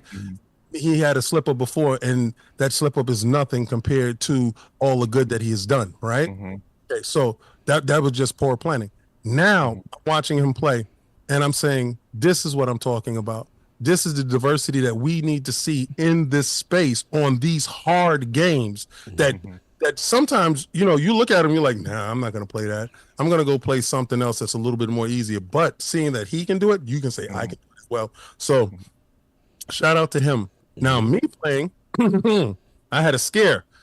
Everybody was having that, you know, when you grab the hand on the cocoon, you go into that infinite loop and you lose your character. And I was reading that before I purchased the DLC, and I was telling these guys in the chat, I was like, I'm reading some stuff. It happened. I jumped up, grabbed my Xbox, I held the hard reset, and I was like, oh, please, oh God, no, because this is my only character. Please, God, please. And then it came back and it was good. I was like, okay, thank God. Yes. But yeah, I don't run into the world kind of crazy. I got humbled by Elden Ring very early on with the golden guy on the horse. Yeah, they set me up. He's meant to humble you. That's the guy that Kaisen had fought for 5 hours. Yes. and you could beat him if you run, jump, hide, do things. You can beat him over a period of time, but you're not supposed to. Character's supposed to be there for you to go do some other stuff, come back and take care of him later, and humbling yourself. So like you said, with the butt naked guy with the thong running around, and I saw him. I said, okay, how do I engage? I engage from distance. I call my mimic tear up all the time. I'm going to engage. I'm going to put bleed. I'm going to put curse on you. I'm going to do things from a distance. So that's how I react with the world. My natural reaction to Elden Ring is caution. I haven't done anything. I'm wandering the world, touching stuff, looking at stuff. I'm one of those dudes that I need to know every aspect of the board, of the map, and to understand where I'm going to make my ground at. Where can I cheat at? Where can I get? Where can I cheat? I found this trick in the main base game of Elden Ring. If I jump at this one point, they send this little boulder, and the boulder goes off the cliff. I get XP and I get gold, and I can just reset, come back, and do it again. So I was like, okay, let me keep doing that. And I found that was one of the farming techniques. I look for farming techniques in order to get my character stronger. But from what you're saying, that's not going to work here. What you need to do is go get those shards, and those shards is what's going to build you up, because that's a great system. That's why this took so long for this DLC to come out. They had to build a great system that you couldn't just rely on farming techniques. You have to go get these shards in these places in order to grow. And I think that's smart. So thank you for telling me now. So I know not to try to farm and think I'm going to win. Yeah. Farming will help but it's gonna give you like what, 1 or 2, like maybe 4 points on the HP. But then the Scadutree fragments, the 5% is no joke, you know. So by the end of the game, it is supposed to give you 100% boost to your original game stats. So whatever you're hitting now, you're gonna hit twice as hard. So right now, my attack power is at 1800, 1900 right now. You know. No, that's lit. So I'm slamming things pretty hard right now. Oh, that's what's up. That's let the man slam things pretty hard, right? Let him get his slam on, cake. Yeah, but the Scadutree fragments are definitely there for you for players to explore. They want you to find more of the map, and that's why like that last boss, hitting the last boss was crazy, because that was a game telling you you didn't explore enough of the map yet. You know, you're not strong enough. Go back. Go back. You know, you're here too early. You know. Yeah, no, that's the cool part, I think. But look at Elden Ring, and I think part of that appeal is that, like I said, you could go off and say, all right, you know what? I ain't ready for this right now. You know what I'm saying? But I can come back, gear up, and hit this new gameplay loop. So I guess my question for you, Gene, in reference now to, you know, it's been out in the wild, you see the positive reception, you know, for this year right now with Erdtree, would you consider it like a Game of the Year candidate? You know, with how well people are receiving, how it's shaking it up, or you know what, it's good DLC, good complimentary, but I'm not gonna go that far. I think, you know, if it happened, I wouldn't be mad about it, right? Because it is that good, and you know, like last year, we a lot of people were lifting on Phantom Liberty, and for good reason too. It was a great story, right? And it had a lot of great content. That said, you know, as an Elden Ring fan, I feel like Elden Ring already got its flowers already. Gotcha. So it's like I you know, it is a slower year. I get that, but even in lieu of it being a slower year, then because it's a slower year, then this is a good opportunity to highlight like other games, you know, Right. Other games that haven't already had their shine. Elden Ring is already you know, winning. You know, it's already de facto. So No, that's fair. regardless of how you feel about it, you know, it's probably going to be many people's favorite gaming experiences. It probably will be mine. Who knows? But that said, you know, part of it is like it is more Elden Ring. You know, like I did play a lot of this game 2 years ago, and it's nice to come back to it.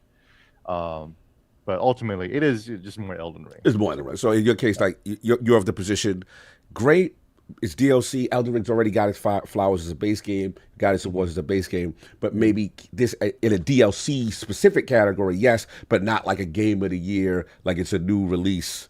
Yeah. Okay. And if people want it to be game of the year, I'm not gonna argue. I'll be like, okay, that's cool too. You know, I'm not gonna think like, oh, that like Sifu becoming fighting game of the year or whatever. Like, I was a little bad. I was a little bad, G.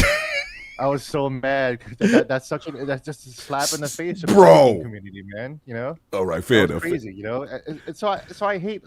It's really weird that the fighting game community doesn't have so many spokespeople. Like I know.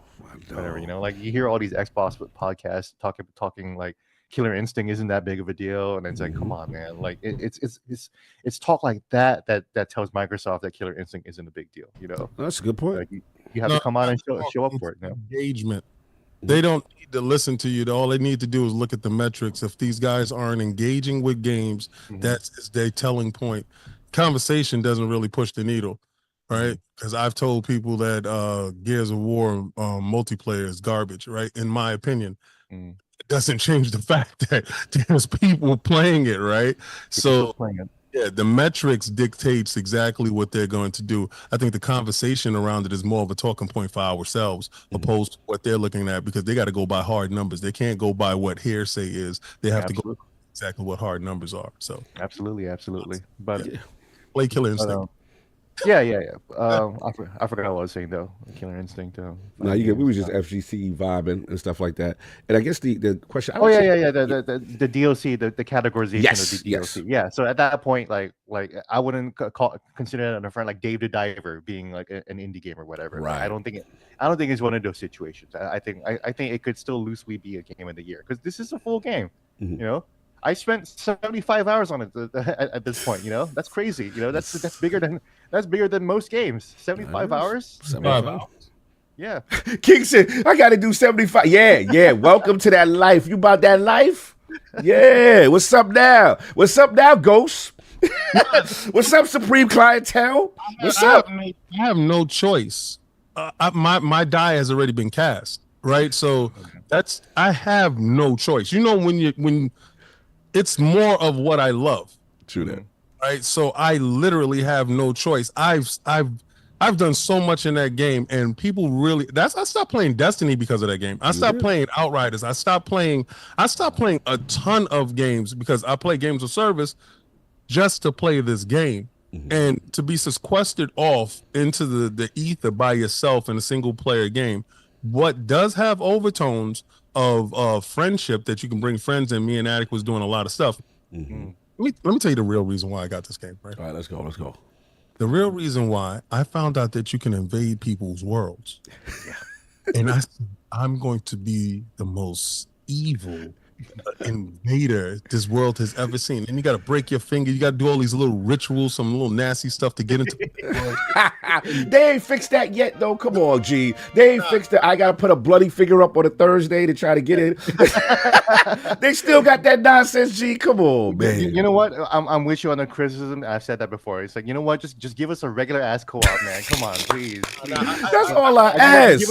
Just give us 2-player mode, man. Come Bro, on, Addict sat there for like 20 minutes one time trying to get me to play because I was like, all right, I'm gonna try it since they got a co-op. And we had to do a seance just to get I was like, I'm good, bro. Get the umbilical cord and wrap it around your neck 3 times, you know. Exactly. I gotta stand here, I gotta put up this thing. I was like, all right, I'm good. You go ahead. Let me know when you figure this out, and then I'll come back. To see it in your world, we got to do it. This is what we got to do. But I found out very quickly that they were waiting for me. I found out very quickly, just like you said, that boss is on your butt as soon as you jump in there. And it tells you are being invaded, and they see you in red, and go at you with such a fever pitch. Like, yo, it's like I was fighting for my life. You ever run down on somebody and then find out that he got a gun? And you came there with a butter knife. No. This game has so many layers, so much aspects to it that I love. My die is already cast. I know now. But when you said 75 hours, I guess it's got to be 75 hours. Then I guess and I'm looking at Fortnite like, yo, boo, I love you. I'm gonna finish this battle pass, but it is what it is, you know. Shorty came back in town, you know. Shout out to Fro. Let my flag fly, baby. You got to do what you got to do, man. Shout out to Fro. So it is so cool to see what is happening. And again, again, as a person who's not a Souls guy, one thing I do love, I love watching these streams. I love seeing, and then what it does teach you is that sense of accomplishment, that boss they've been you know, taking you out, doing all this stuff to you, and you finally get your systems down, your patterns down, your builds down, and you accomplish this thing. And it really, to me, it's a teaching moment. I feel for a lot of gamers, and to see guys like Kai Cenat and stuff like that go through this. The last question I have for you, Gene, was that it's a little bit of a controversial one. I've had this discussion in the accessibility community, right? And one, you know, the discussion was, you know, should From put in difficulty modes and stuff like that, right? And I would give pushback to the accessibility community a little bit because, you know, there was a part of me that says, okay, look, this is the design choice from. This is the game they wanted to make, right?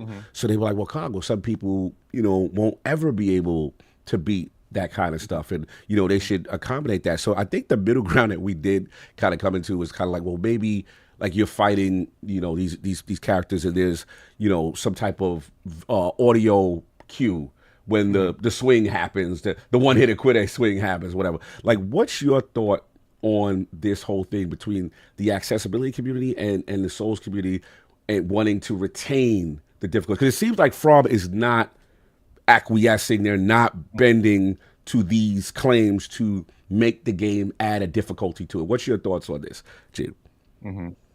Well, you know, I'll talk a little bit about the difficulty and how I feel about it, right? Okay, let's go. When, you know, it sounds like when I was finding the 4 days that boss that it might have been a bad time. It was not. I woke up every morning like, okay, maybe this is the day, you know? So you have, so it's a different mentality where it's like, if you like a challenge, then you are having fun, even though when I'm losing. Armored Core 6 was another one. I still haven't finished that game. It was really, really hard, but there was a boss there that took me 3 days. But I would log on. I'm like, okay, let's see what I can do today. Let's see what I can do next time. You know, so I would enjoy getting back down and getting back up again. You know, some people don't like that. You know, and that's fine. And I'm totally like that too. Other times where I just want to play a game and I just want to one-shot dudes. You know, right. And that's just a lot of fun and that's satisfying. And there's a lot of other games to do that. With Elden Ring and Dark Souls and FromSoft, Miyazaki just said it straight up in The Guardian. He said straight out. What Miyazaki said? He said we are not trying to let the whole world play our game. He said we are not about accessibility. If you can't play our game, then that this game is not for you. Mm. So that's why, you hear all this positivity about, oh, games should be for everybody, right? Yes, video games in general, the medium should be for everybody, right? Correct. And I think the industry in general should be working towards accessibility. But within that medium, within that space, certain pieces aren't going to be for everybody. And that's what Miyazaki is saying. He says if you can't play this game, then don't play this game. So if people are saying, like, I'm not able to beat this game, then you're not able to beat it. Then that's just that. That's just a reality. Got you. No, And I get that, because I know a lot of friends who like aspects of Souls or Elden Ring. They love it so much. Like that, we haven't even talked about the story parts, but the story parts are really the most attractive things for a lot of these people, right? People who like JRPGs, people who like Final Fantasy, right? Or Zelda or whatever, and you hear about all this lore and this history and the story going on in Elden Ring. It's gorgeous. And there's a new story in Shadow Erdtree. The whole story of Shadow Erdtree is that you are looking for the one child of God that was missing from their base game, the kind one, and now the kind one in this land is in this crazy ass land and doing something. And the story is, what is kindly Mikola doing in this land, and what is this land about, right? That's the whole story, and that's intriguing, and that's very attractive for a lot of people. So I get it that it's so frustrating that, man, like, that story sounds so good. I just want to be able to experience the story without even doing that. Guess what? You can experience that story. Play it on PC. Throw some mods in there. Make your own easy mode. The tools are there if you need it. In terms of like actual, like, accessibility for disabilities, like they don't give a shit. They don't give a shit about that. They don't care. I wish that the HUDs could even be bigger. I'm getting old too. My eyes. Do we got the font? Can we put the fonts up? Because for the old eyes like me, can we?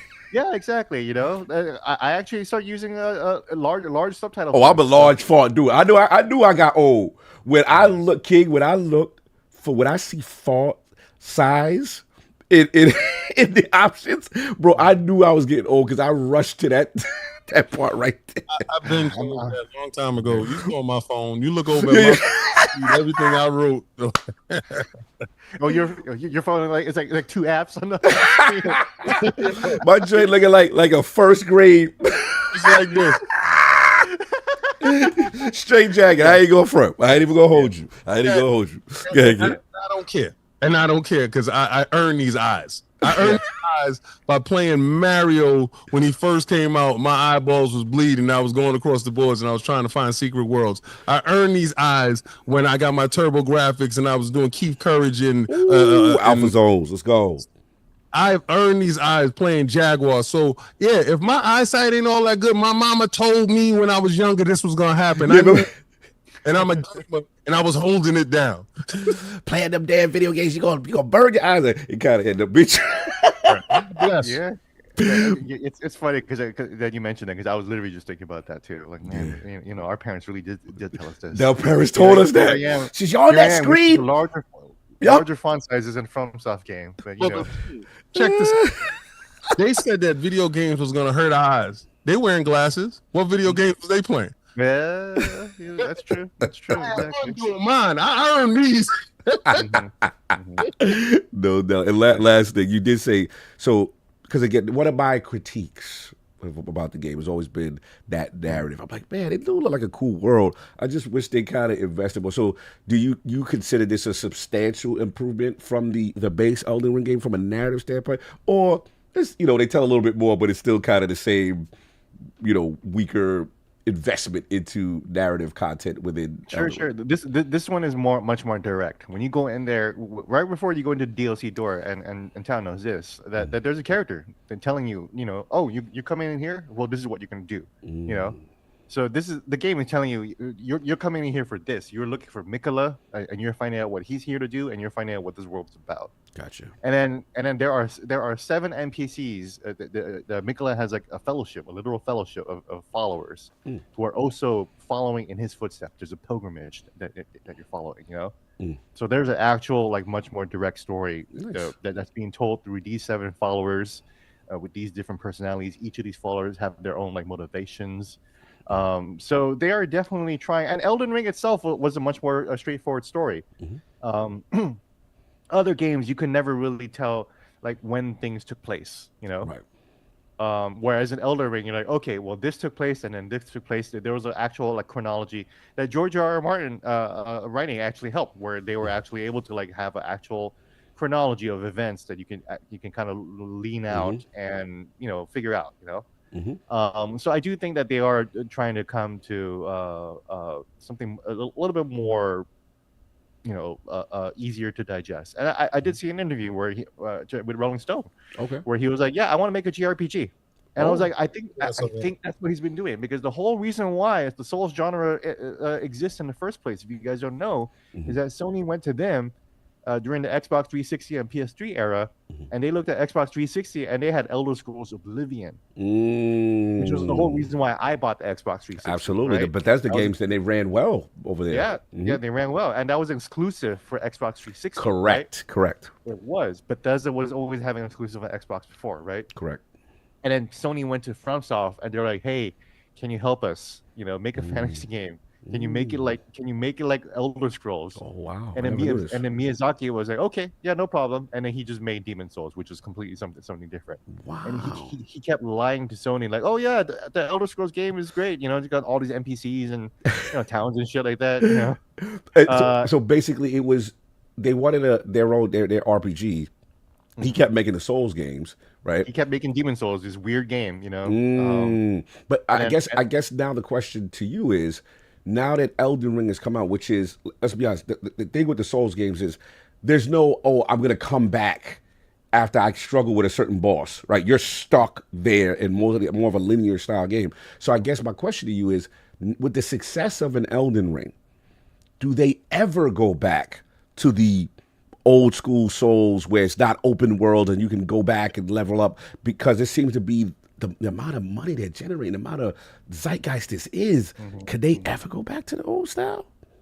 So he actually said in a recent interview, he did a lot of interviews during the Summer Game Fest. So that was a good thing about the Summer Game Fest access, is that he was there. He didn't announce anything. I guess he was just showing Shadow of Erdtree, right? You were there too. Yeah, I was there. My man Ainsley Bowden ran into him. I missed him because I wanted to say I'd never met the legend before, but I just missed him. But yeah, he was there for sure. But yeah, so he did a lot of interviews, and he was like, "Yeah, no, we're not going to be stuck in the open world bag the whole time." So he says we're open to just going back and doing something smaller or doing something more focused. He did say, "Don't look out for enchanted arms." That's okay. Thing, because everybody's asking him if he's going to do enchanted arms, and no. So I can get up on that one right there. No doubt. Salute. Yeah. So I said my prediction. I think he wants to make a regular RPG with towns, with people, with a story that's easier to follow. And I think Elden Ring was a big step towards that, and Shadow of Erdtree again was a big step towards that. The trailer shows like 7 characters on screen. We've never seen 7 characters in a FromSoft trailer before. No, that's like in one frame. That's crazy. That's populated. These are very, very lonely games, but now he's trying to make them more popular and make them feel less lonely. Do you think he looks at Dragon's Dogma 2 and sees the success with Dragon Dogma? Because Dragon Dogma 2 kind of looks like, something that he would make himself. So do you think that he looks at that and says, well, let me do something in the vein of that without it being as open as it is? And, Yeah, no doubt. I'm sure he's looking at Dragon's Dogma and probably even other Bethesda games and wondering, or Final Fantasy even, Right. Final Fantasy 14 even, looking at that and be like, we could do something here, No, salute to the legend, man. Again, great to see the success. Great to see what's popping with Elden Ring. Seeing the community just all band together. Shout out to Cassidy. Shout out to everybody. I love watching these streams. It is funny. Shout out to you coming back clean from your last test. Thank you, man. Yes. Shout out to you. I don't really say a lot on Twitter unless I'm being messy with something else. And, I like to say it to the person when I see them. And, a lot of times we circle the same satellites and stuff like that. So I said, when I get a chance to see him, I'll talk to him and say thank you for, just lifting up. Because I have somebody like that text I just showed.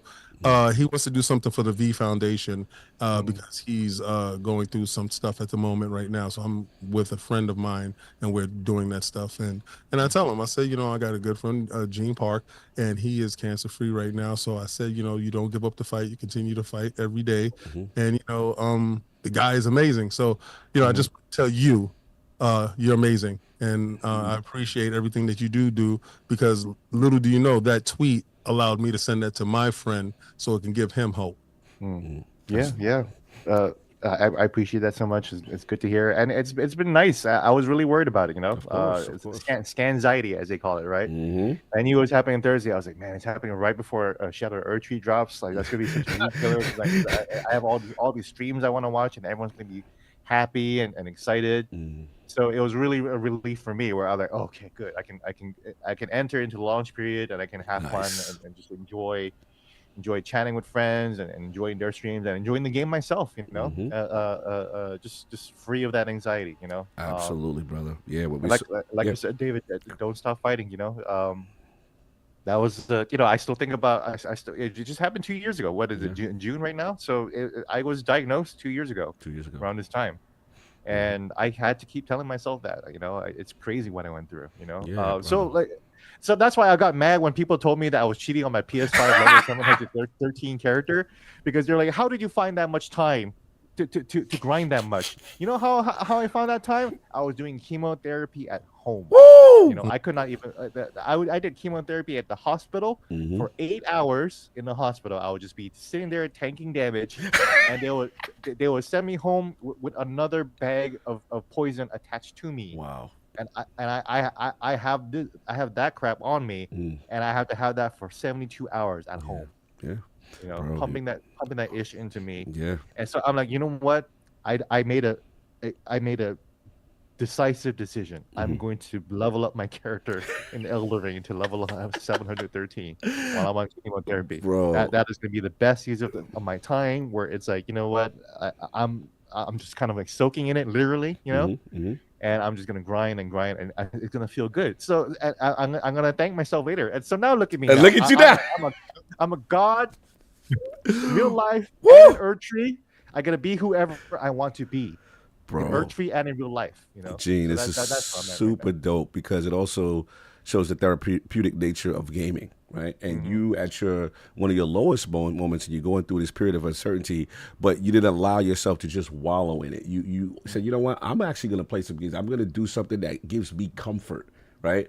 And now to see your journey and to see you come through cancer free, and it's almost like a reward for that, in a sense, like for what you've been through. So, brother, like, we love you, man. And it's not even a comfort for me. It was establishing myself a future. Whereas I'm not making a level 713 character for no reason. I'm gonna be here for this. I'm gonna be here for the DLC. I'm gonna be here. I'm gonna be breathing. I'm gonna be sitting down. I'm gonna be playing that ish. Bro, you sound like me when I went. Remember, King, I got hospitalized. I had the diverticulitis. I had the COVID stuff. So they said it was spooky for me at one point, and I'm like, I just gotta make it to Starfield, man. I gotta make it to Starfield. That was my motivation. I was like, I need to be there. Played a bit of it when I was in the hospital. I was like, yes, I'm leveling up my character.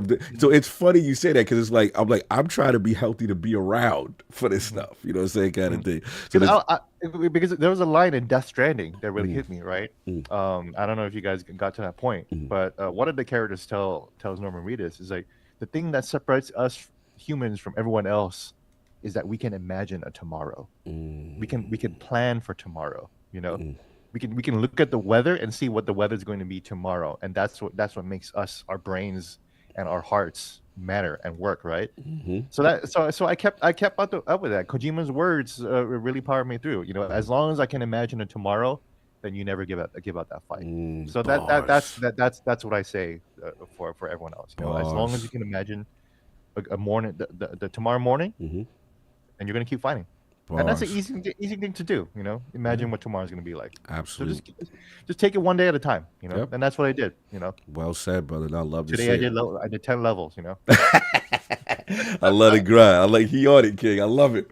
Listen, I admire certain people in this industry, and you're one of the people that I admire. So no question. So, Jay, I know time's limited. I would like to sneak in a Nintendo topic for you if you got a little bit more time. Or how you doing? Yeah, try to get you for one, but let me just take care of the super chats, and then we're gonna transition over to that. So, shout out. We said Dr. Strangelove, $5 super chat. Gene, you should ask Cog and King their thoughts on Ico.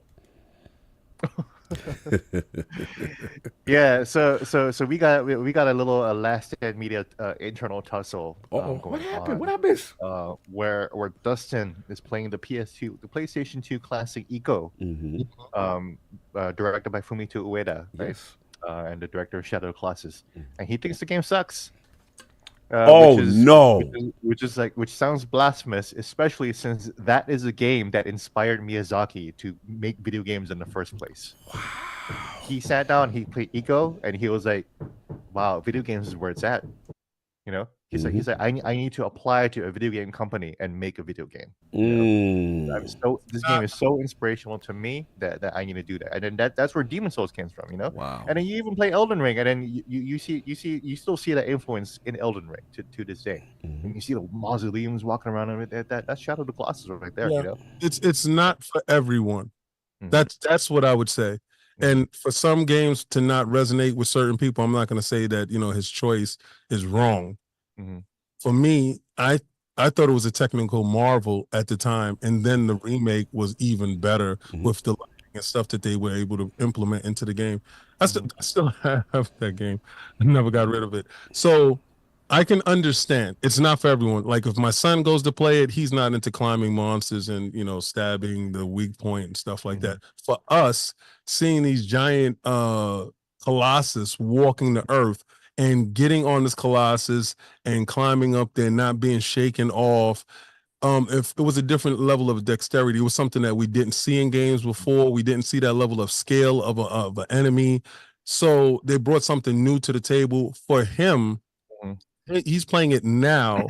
It won't resonate the same with him as it would have back then. Yeah, because sometimes it's the moment, what I consider the inflection point, where at that time nothing was doing anything like that, right? Yeah. So yeah. So that's why, like, that's why we're trying to tell Dustin, like, look, there's a reason why Neil Druckmann cites Eco as his most influential game, you know, because Uncharted would not exist without Eco. Eco was the game that gave the developers the language. This is how you do 3D platforming in an adventure game. You know, like besides Mario, Mario had the other solution, and then Eco was the other solution. And then so Uncharted, Last of Us, Tomb Raider, all inspirations, all these other games where you're jumping and grabbing a ledge, that's from Eco. You know, so that's why, like, it's frustrating. Like, you know, for people like, oh, you know, the only way you can talk about Eco is how influential it is. Yes, actually, you know, that's a huge deal. You know, it told other developers, this is how you do how you do it. Adventure, you know? We gotta get him to pay respect to the OGs. Exactly, you know, he ain't paying respect, man. I'm gonna talk to him. Yeah, so it's just one of the most influential 3D games. So, like, you know what? If you don't like it, that's fine. That's cool. You know, I'm playing Kingdom Hearts 1 right now. I still think the camera is trash, but that's there too, right? But I can still appreciate what Kingdom Hearts did at the time, and I hope he appreciates Eco at the time. You know, he goes off on the latest Sacred Symbols. I haven't even listened to it. I gotta watch. I actually want to protect our friendship, you know, because I'm so mad. I'm so mad at Dustin. That, like, it actually might affect it at the friendship level. It might affect the friendship. Yeah. So I'm actually trying to preserve the friendship on my end. Yeah, on my end. You know, like he's on the attack now. You're on the attack. You're on the attack. Like, you know what? We got to work together. We're colleagues. Yo, this is hilarious. We gonna get through it. We gonna get through it. Salute to Dustin, man. Salute to LSM. We got a couple more super chats. I'm sorry, King, you got something?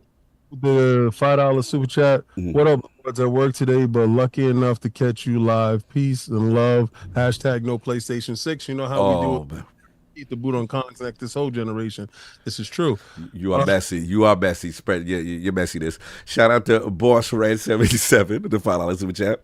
Xbox brought the biggest, most expensive booth at Gamescom. Meanwhile, PlayStation quietly exited through the back door. Xbox confidence through the roof. Hashtag Gorilla Mode. What's going on? Did Sony make a statement they're not going? Yeah, they're not going.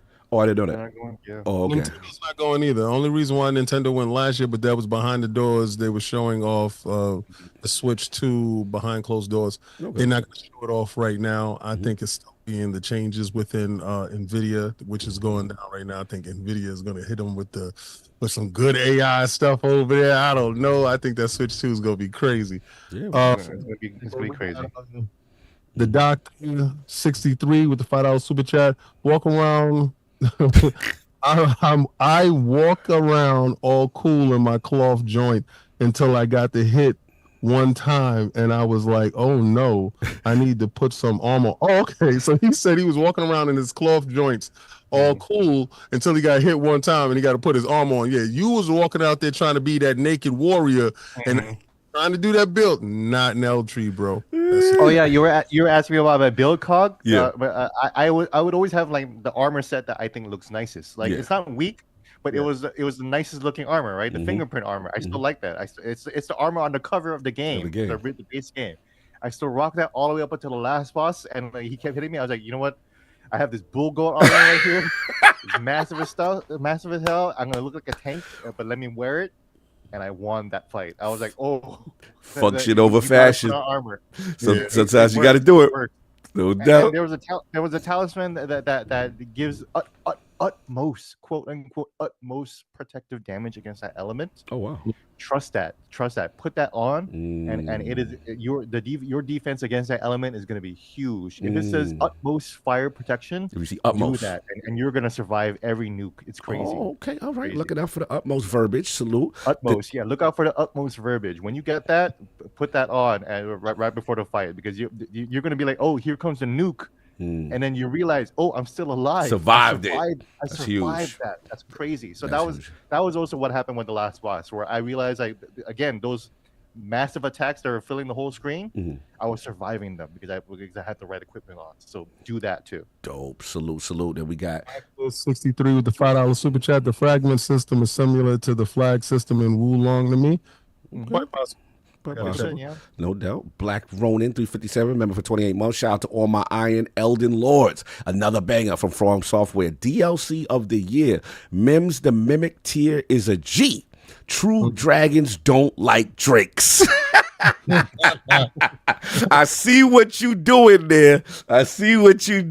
Not like us. Okay, I see what you're doing. You got $10 super chat. Shout out to the homie Gene. Salute. Shout out, thank you. No doubt. So we got one more topic for Gio. We hanging out one more, but I wanted to get his thoughts on this. We had a Nintendo Direct, y'all. A lot of stuff shown in 2024. Everything announced. Man, they absolutely cooked. They had obviously Legend of Zelda, Echoes of Wisdom, Metroid Prime 4. We had a little gameplay release window. Mario Luigi Brothership. We had the Dragon Quest 3, the HD 2D remakes coming to Switch, and then also Donkey Kong. Coming on all platforms. Too, all platforms, yes. Right. Donkey Kong Country remakes, Super Mario Party Jamboree. I know Attic is a huge Super Mario Party one. A controversial one, Marvel vs. Capcom Fighting Collection arcade classics coming to Switch, PlayStation 4, I believe, but not Xbox. We'll get into that. Oh, yeah. Oh, controversial for that. Yes. Look, controversy in the interwebs. We'll talk about that. Legend of Zelda. It looks like the N64 packs, man. They got Perfect Dark and Turok. And then looks like the Game Boy Advance joint of Zelda Link to the Past 4 Swords with co-op and Metroid Zero Mission. We got the Nintendo World Championship getting a new look. Switch adding basketball with a free update. And then what else we got? We got Nintendo. This was another controversial, I should say, for some. Lego Horizon Adventures shown with PlayStation LLC publishing. Both Xbox and PlayStation are getting it in that direct. That was crazy. Very interesting verbiage to see that logo and see that a PlayStation logo on a Nintendo Switch. PlayStation Publishing LLC. That was crazy. That was wild. PlayStation Publishing LLC was the subtitle. Up next, the PlayStation firm has this treat for you. PlayStation firm. The firm of PlayStation was the LLC. It was interesting. We got liability company. We got Mobile Game Fantasia, Tales of the Shire, Hello Kitty Adventure Island Adventure King. You in? Hello Kitty. Yeah. Yeah, I played that. Good. No doubt. Disney Illusion. We got Luigi's Mansion 2 HD, Funko Fusion. Oh, for me, this was one for me. Metal Slug Attack Reloaded. It's kind of for me. Darkest. No, it's not what you thought. It's not that? Tower defense game. Oh, it's not the SNK Butters? No. Not what you thought. It's not. It's some new thing. Oh, I got gas. I thought it was the old school. No. Back. All right, there we go. All right, Darkest Dungeon 2 look good. We got Darkest Dungeon 2. Yeah, with Looney Tunes. Stray looks like I call that Jack the game. He looked like Jack. You know what? That Looney Tunes game actually looks pretty cool, though. It do look kind of fun. I ain't gonna hold you. It do look kind of fun. Stray makes its way from, like I said, on. But we need that though. We missed that. Like, just sports games that aren't like multi-million-dollar like 2K games or whatever like that. Like just like here's another type of basketball game. You know? Yeah. We got Lola Bunny in it. We got Lola. We got all that. Wile E. Coyote in the mix, and then looks like Mio Memories in Orbit. New what we got? Among Us. Got a new Rogues trailer. Just Dance King, we outside the club. We doing? We ain't moving and shaking. Lost me with this part of the segment. You wasn't going to do your Kendrick. All right, but I'll leave it alone. Ace and then Ace Attorney Investigations collection. That was a good one. Look, yeah, it looks really good. Phantom Brave Lost Hero tactical turn based from the creators of Iskaria, and a couple other more. They had a lot of games, y'all. I can't even pronounce it. Pharmagia. I'm always butchering this name. I think it's Pharmagia. Pharmagia. Yes, that sounds very racial. It doesn't sound right. It doesn't sound right. Don't call people that. I ain't calling nobody that. Now, this one's for Maddie. 100 Line Last Defense. Looks like the creators of Danganronpa have a game. Those are his peoples. It look decent. And Romancing Saga 2, Revenge of the Seven. Then we got, there's so many games, but I'm just trying to list. Those are most of the majority. We got 90% of them. But look, a lot of stuff to talk about. So we're going to take it to wherever you want to take it, Gene. Nintendo Direct, you are also co-host of Punching Up. So how did you feel about it, man? How did you feel about that? And then also, we do have to talk about, after you talk about your assessment, the controversy, two controversies. One, Marvel vs. Capcom 2 not being on Xbox, and then two, seeing PlayStation publishing, LLC with the Horizon thing. So take it away, Gene. The floor is yours, Nintendo Direct. Yeah, when I saw this direct, the first thing I thought about was something that Nintendo of America President Doug Bowser told me a couple of years ago in an interview, where he says, what we're going to do with the Nintendo Switch is we are going to redefine the console life cycle. And what he meant by that was we're just gonna sell this thing for a really long time, basically. And so now we're in the 8th year. And they're still coming out with this many first party titles and this many like big IPs, Like imagine a PlayStation show at the end, and they're like, "Hey, here's a new Last of Us type game, and with these characters, and here's a new Ratchet and Clank, and here's a new Jack and Daxter." Or if Xbox came out and says, "Hey, here's new Halo Wars," that would be exciting, Dude, I would love a Halo Wars, Oh, hell yeah. And that would be huge. And Xbox did kind of have that too, except that I wish they had release dates and more gameplay.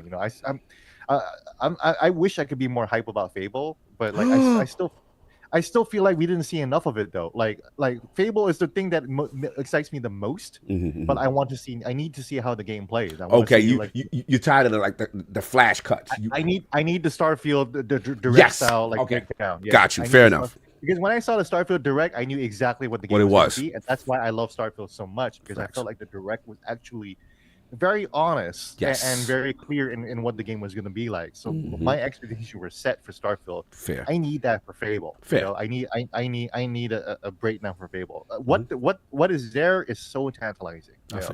Anyways, that's Fable. Nintendo just came out so strong. I couldn't believe it. It was surprising for me. Playable Zelda, that's crazy. And they're being so smart about it. They're like, hey, we already made a Link's Awakening, in this one, in this art style. We know that it is popular, so why don't we just keep doing this? Mario and Luigi, they actually did a good thing where the last Mario Luigi games kind of went to a more 3D Mario look, and now they're like, no, let's go back to the 3DS look. You know, let's keep that art style. That's cheap. It's cheap to make, but it's effective and people love it. You know, so that's what Nintendo is doing. They're just pumping out relatively cheap games that are easy to make, but they're high quality. That they have innovative new ideas. The Zelda game isn't just her running around with a sword. Yeah, she's got the what you call it, She's the got the echo wand mechanic and the wand, great stuff. So all of a sudden, the game is going to be like Tears of the Kingdom / Minecraft. You know, a little bit. At least in terms of navigation, it's kind of like an immersive sim a little bit. You know, it's like Baldur's Gate all of a sudden. You know, it's crazy. Metro Prime 4 looking good, and the Digital Foundry boys said that they think that it's on the regular Switch. What? That's what I was about to ask, because I ain't going front. Like, not that I was hating, but I was just like, man, that looks so good. So part of me was like, and once I saw the release, it was 2025. Part of me was like, that gotta be Switch too. So the Digital Foundry boys said they think that's it could be base Nintendo. Yeah, Switch? because their pixel counting is 900p, and like you can see like the reflections aren't that good. Like this is consistent with what the Switch is basically do with when Metroid Prime Remastered 1 and Doom and stuff like that, because like the pixel counts were low, but then it was going at 60 FPS. You know? Okay, why he had to say it like that? He said, "Oh no, we did see the Vaseline, and we saw." Yeah. The way G said that. When you zoomed in, you realized what they were really. He said, "Oh yeah, that's them dudes." Yeah, because when you zoom in, you realize, this is pretty low res, but it's running at 60. So I think that's what caught people off guard. And there was a lot of good effects going on, right? But yeah, I think the Switch could pull it off, and obviously, obviously it's got to be a cross-gen. This is gotta be cross-gen. This is the Breath of the Wild for the Switch too, right? I agree. Like, because they promised this for Switch owners like way back when. Yes, and just like they promised Breath of the Wild for the Wii U owners way back when. Yes, right? You're right. So the whole reason why I bought a Wii U was one for Bayonetta 2. Right, because I really love Bayonetta, and once Bayonetta 2 came out, I was like, okay, now it's time to get a Wii U, because I know down the line I'm gonna get Breath of the Wild, and I need that itch too, right? And then sure enough, it came out on the Switch, but I played it on the Wii U first, so like just in case I might not even get a Switch 2, you know, who knows? You know, hopefully Nintendo will send it to me, you know. They got you. If I do, I'm sure they'll got me, but if they don't, then you know, at least I can play Metroid Prime 4. True. On the Switch thing, you know? Fair enough. And they gave me what they promised me at the beginning. So that's fun. What else was there? So much. You know, I guess we can talk about the other topics, but I mean, let's get to the controversy. It's real nice to see Zelda continuing to innovate too. They brought out Anuma-san too, so to show that this is a premier first party Zelda product that is being overseen by the Zelda overseers. You know, and yeah, Metroid looking great too. Yeah, that looked great, man. What else is there to say though? I don't know. Yeah, I'm forgetting so many other things. Yeah, and people thought that this was going to be about remakes and remasters, and yeah, we got some of that. Luigi's Mansion 2, Donkey Kong Country 2, you know. But when I saw Mario and Luigi, I was like, oh, they're just porting Mario and Luigi. Oh, it's a new game. Okay. New game. And then they show Zelda. Oh, they're just porting. They just remade maybe Link Between Worlds, which would still be dope, right? Like if they release Link Between Worlds or Link to the Past or anything like that. No, this is just a new game. You know. Yeah, ending on a bang. Ending on a bang for sure. The controversy. Let's get to it. You know, obviously Marvel vs. Capcom. Gene, you know, me and you are fighting game community guys. We FGC guys. Marvel vs. Capcom collection. A bunch of games, and one of the the highly touted one, Marvel vs. Capcom 2, right? Finding a home, finally getting that. They got online training modes, music options. I think they even including the Punisher side scroller, kind of like Final Fight style. That's crazy, game, which looks really cool. I totally missed out. King is going to expose me because I did not even know about that. King is like, yeah, I knew about that. King has all the retro stuff, but yeah, so X-Men versus Street Fighter, the original Marvel vs. Capcom, Marvel versus Street Fighter too. You know, a lot of people don't know about that one. You know, or X-Men versus Street Fighter. You know, yeah, man. What is it? I'm gonna take you for a ride. That's that joint. I remember when King had it. So yeah, let's talk about it. So basically, it comes to find out that at the end, coming to PlayStation 4, You know what I'm saying? Nintendo Switch, but there was a platform omitted.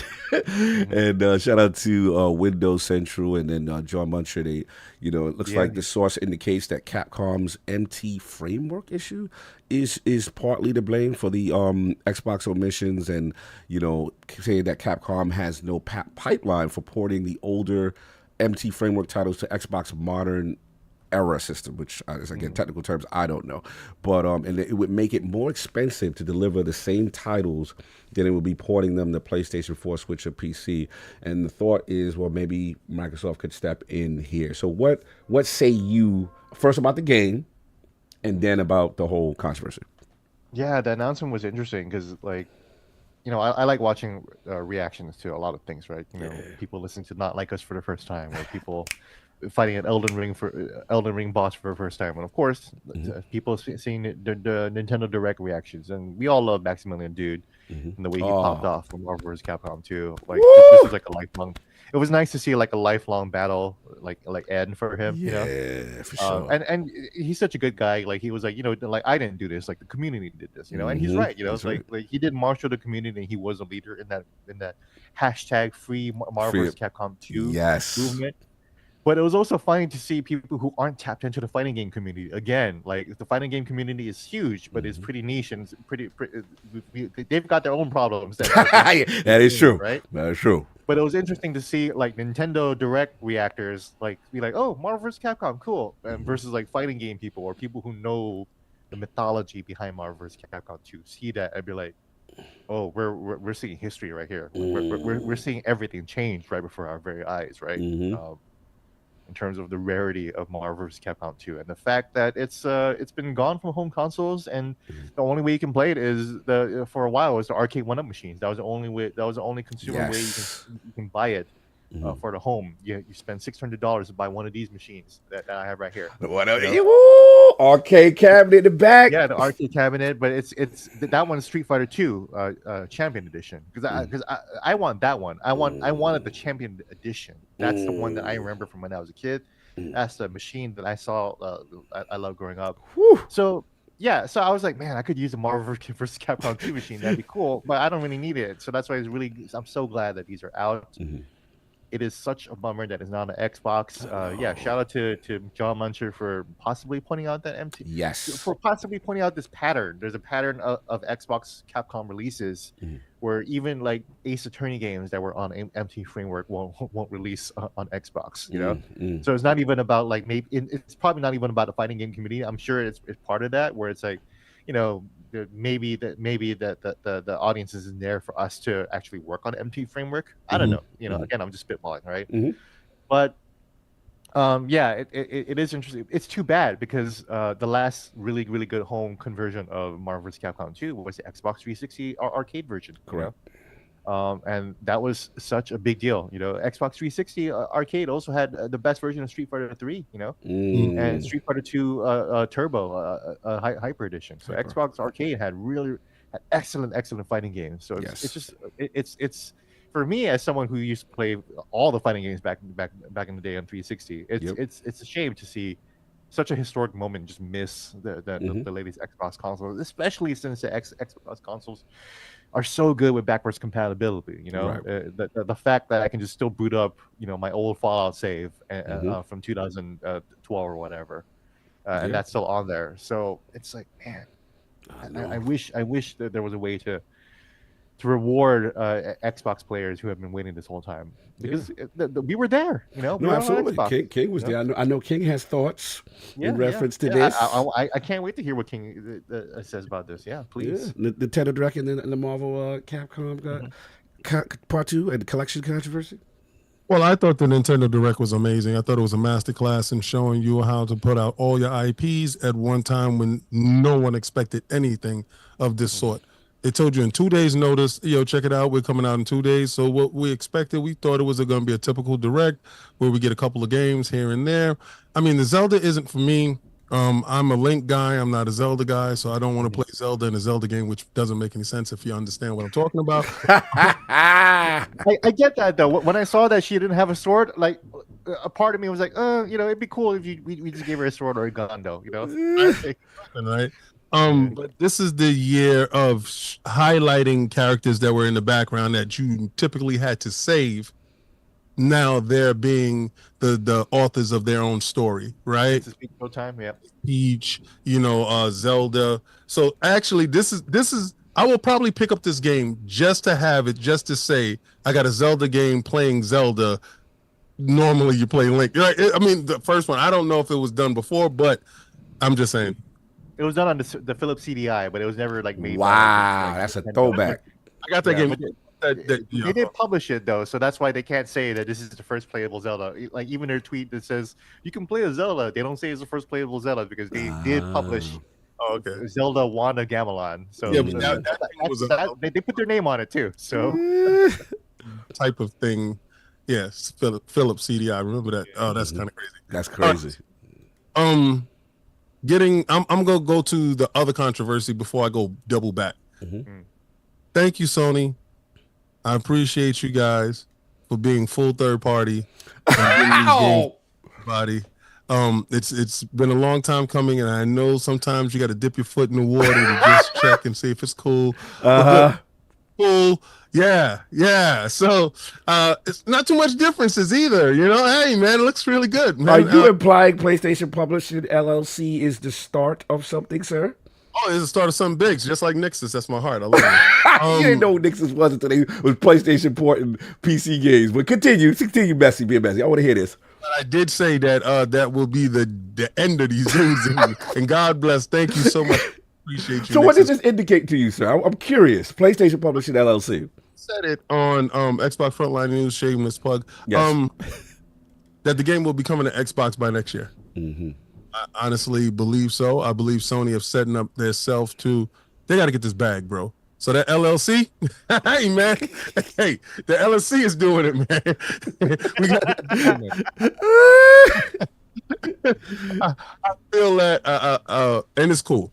We in a different space, and we'll talk about some other stuff later. But all right, Marvel versus Capcom. Let's get it. It's coming out for the PlayStation 5. It's coming out for the PlayStation 4. Yes. They would have made an Xbox One version, then you'd be able to back a pat and play it on your series consoles. It's not there. Now, does that give conspiracy theories? Does it go to Sony wants to be the Marvel machine? I don't believe so. Okay? And I know I'm the one that puts the boot on Sony's neck this whole generation, hashtag no PlayStation 6. You understand what I'm talking about. But the fact of the matter, I don't believe that they had a hand in this. Okay. I believe that Capcom looked at the metrics. I always call out you dudes for the the 30th anniversary of Street Fighter that I purchased that none of you guys was on, that I couldn't get a match with no one on the beat 'em up, the side scroll and beat 'em up game.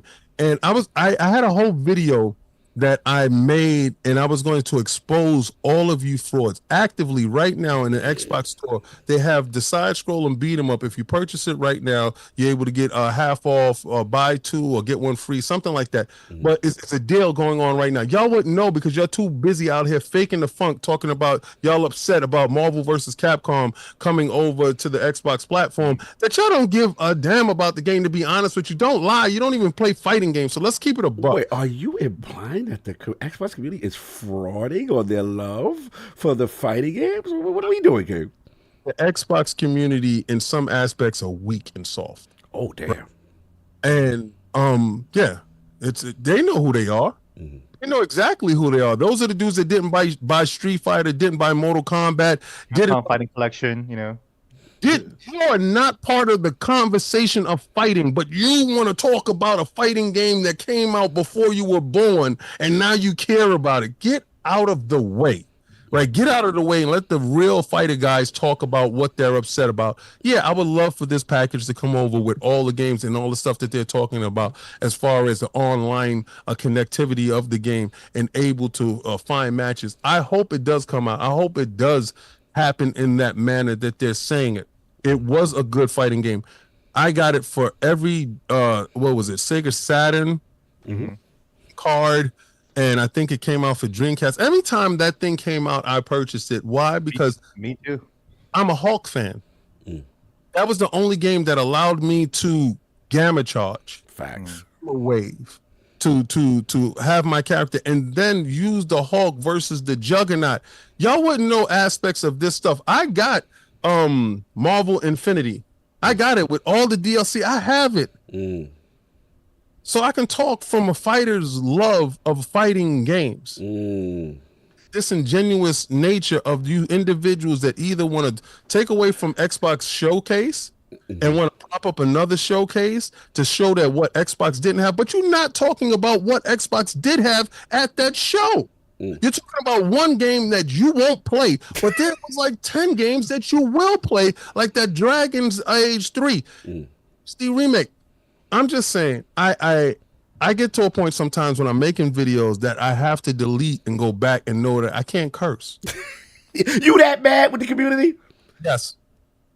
Yes, because you're frauds. So wait, I got to back you up. So are you implying that this is not about the love of this game, that this is a list war, and that they are getting pressured from other people that, hey, look what we got that what you don't got, but the reality is they not playing these games? Or that's what we doing, kid?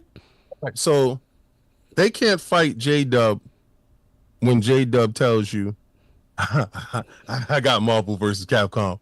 Yeah, you got it on your PlayStation 4 with the Vaseline eyes. We understand exactly what, but you got it nonetheless, and I can't take that away from you. This disingenuous Xbox dude, because he can't fight J-Dub back in the middle of the street, you can't squabble with him. You gonna say, Xbox, why you ain't got it? This is the So this is a fanboy emotional list war, is what we doing? Because you're putting up, you don't have that arrow in your quiver. You cannot fire that arrow, but they can fire that arrow at you. And what makes it even worse is Nintendo can fire that arrow as well. You know what I notice about Xbox dudes? What? You know damn well not to say anything about Nintendo. That's the homie. See? That's the homie. We got a 10-year deal with them. That's our friend. Doug Bowser's our man. You know you can't beat them in console sales. Ooh. You can't beat them in first party ship, and you can't talk third party because they're doing it. They're freestyling on you without any third party support. That's a fact. All right, So- okay, I'll let you go. You can't fight that battle. So you go to the PlayStation dudes because you know that's a fight that you can possibly choke them out and win, right? But at this showcase, it was a game that's coming to both of those dudes. Y'all did not say nothing about the Nintendo dude, but y'all went at the Sony dude. And how come PlayStation 4 is getting it? How come we're not getting it? You're frauds. All right, King, I gotta push back a little though. All right, for the dude that won it. All right, let me just ask you this one question. I'm gonna let you get your balls on. Go put it on developer mode and go get the game. Not like this, King. You want it that bad? I'm gonna call your bluff right now. What? Right now, go put it on developer mode. Go put your Xbox on developer mode. Pay the $20 to become a developer, and then go get the game. Get the emulation. You're not. All right. You know why? Because you're a fraud. Okay, King, I get that. But what I was going to say is you have to admit, I got to push back a little bit, that it does give the perception that the Xbox platform is lesser than. Because there are, not every game, I get it, games have, Capcom's relationship's great. We got Path of the Goddess coming. I remember a time when Street Fighter wasn't even on the console. Remember Street Fighter 5? That wasn't even on Xbox, right? So we see the improvement. But the thought process is like, you're the mighty Xbox. You got the millions. You out here flaunting the cat. You can't help Capcom with this pipeline. You can't assist them to make sure that this doesn't get missed, so you don't have that perception that you are the lesser. Everybody, what's the joint with the Squidward and the meme, and they look at they outside, they playing, and you over here, we out the window with the sad face with the Marvel Capcom collection. I get to say this, right? All right, let's go. This is where you're looking at it through skewed glasses. All right, help me out. It's not coming for the PlayStation 5. Okay, fair. Right.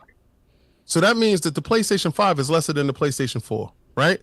Let's look at that. Let's look at that audience that did not come over. We found out that there's a large audience that's in the PlayStation 4 that did not go buy a PlayStation 5. You don't see the value over there. Yeah, that's what we call the Sinister Six games, where you live in these games and they're cross-generational, and you don't have to necessarily buy a next-generation console unless like GTA comes out and makes it next-gen only. I get what you're saying. Continue. Know who saw the value in those PlayStation 4 users? Capcom. Capcom. Did they see to do the extra work for the Xbox One? You know why? They did just the same way I talked to Gene about. They don't go by this. They go by the numbers. They have numbers on you. They have metrics on you guys. Why you pulling the data out on us though? Why you doing that? Nah, you got to pull up the skirt and you got to show how it worked. I'm gonna tell you right now, you guys are liars, and I'm not gonna stand for it no more. So I'm gonna call it out. It's your fault.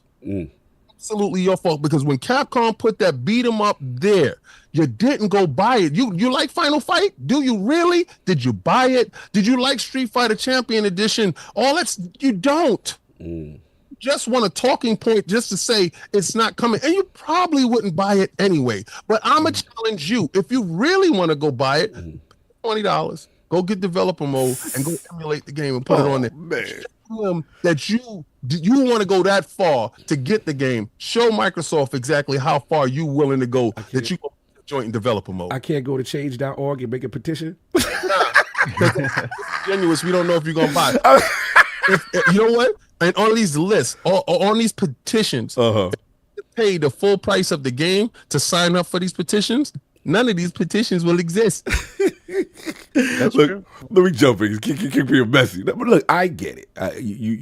You are right in the sense that this is a business decision, right? From a standpoint, if it's extra lift for this NT framework issue, MT framework, it's clearly it's an older game, like you're right. It's not coming to PlayStation 5, it's coming to PlayStation 4, it's coming to Switch. And the financials have to make sense, right? It has to make sense. Okay, if we're going to port this over, and it may be a situation where it be not profitable at all. They could lose money by trying to do that. All I'm saying is, from Xbox's perspective, again, they may say these are older games, who's really going to buy it? And all that you're saying is sound. That's sound business. If you are trying to make a sustainable company, yes, you don't just throw money away just because you're Daddy Warbox Xbox. All I'm saying is that from a platform perspective, I just don't like the optics, right? Because what ends up happening is you have some people that say, hey, if I stay with PlayStation or I stay with Nintendo, I can get everything, even if I wait a little bit, right?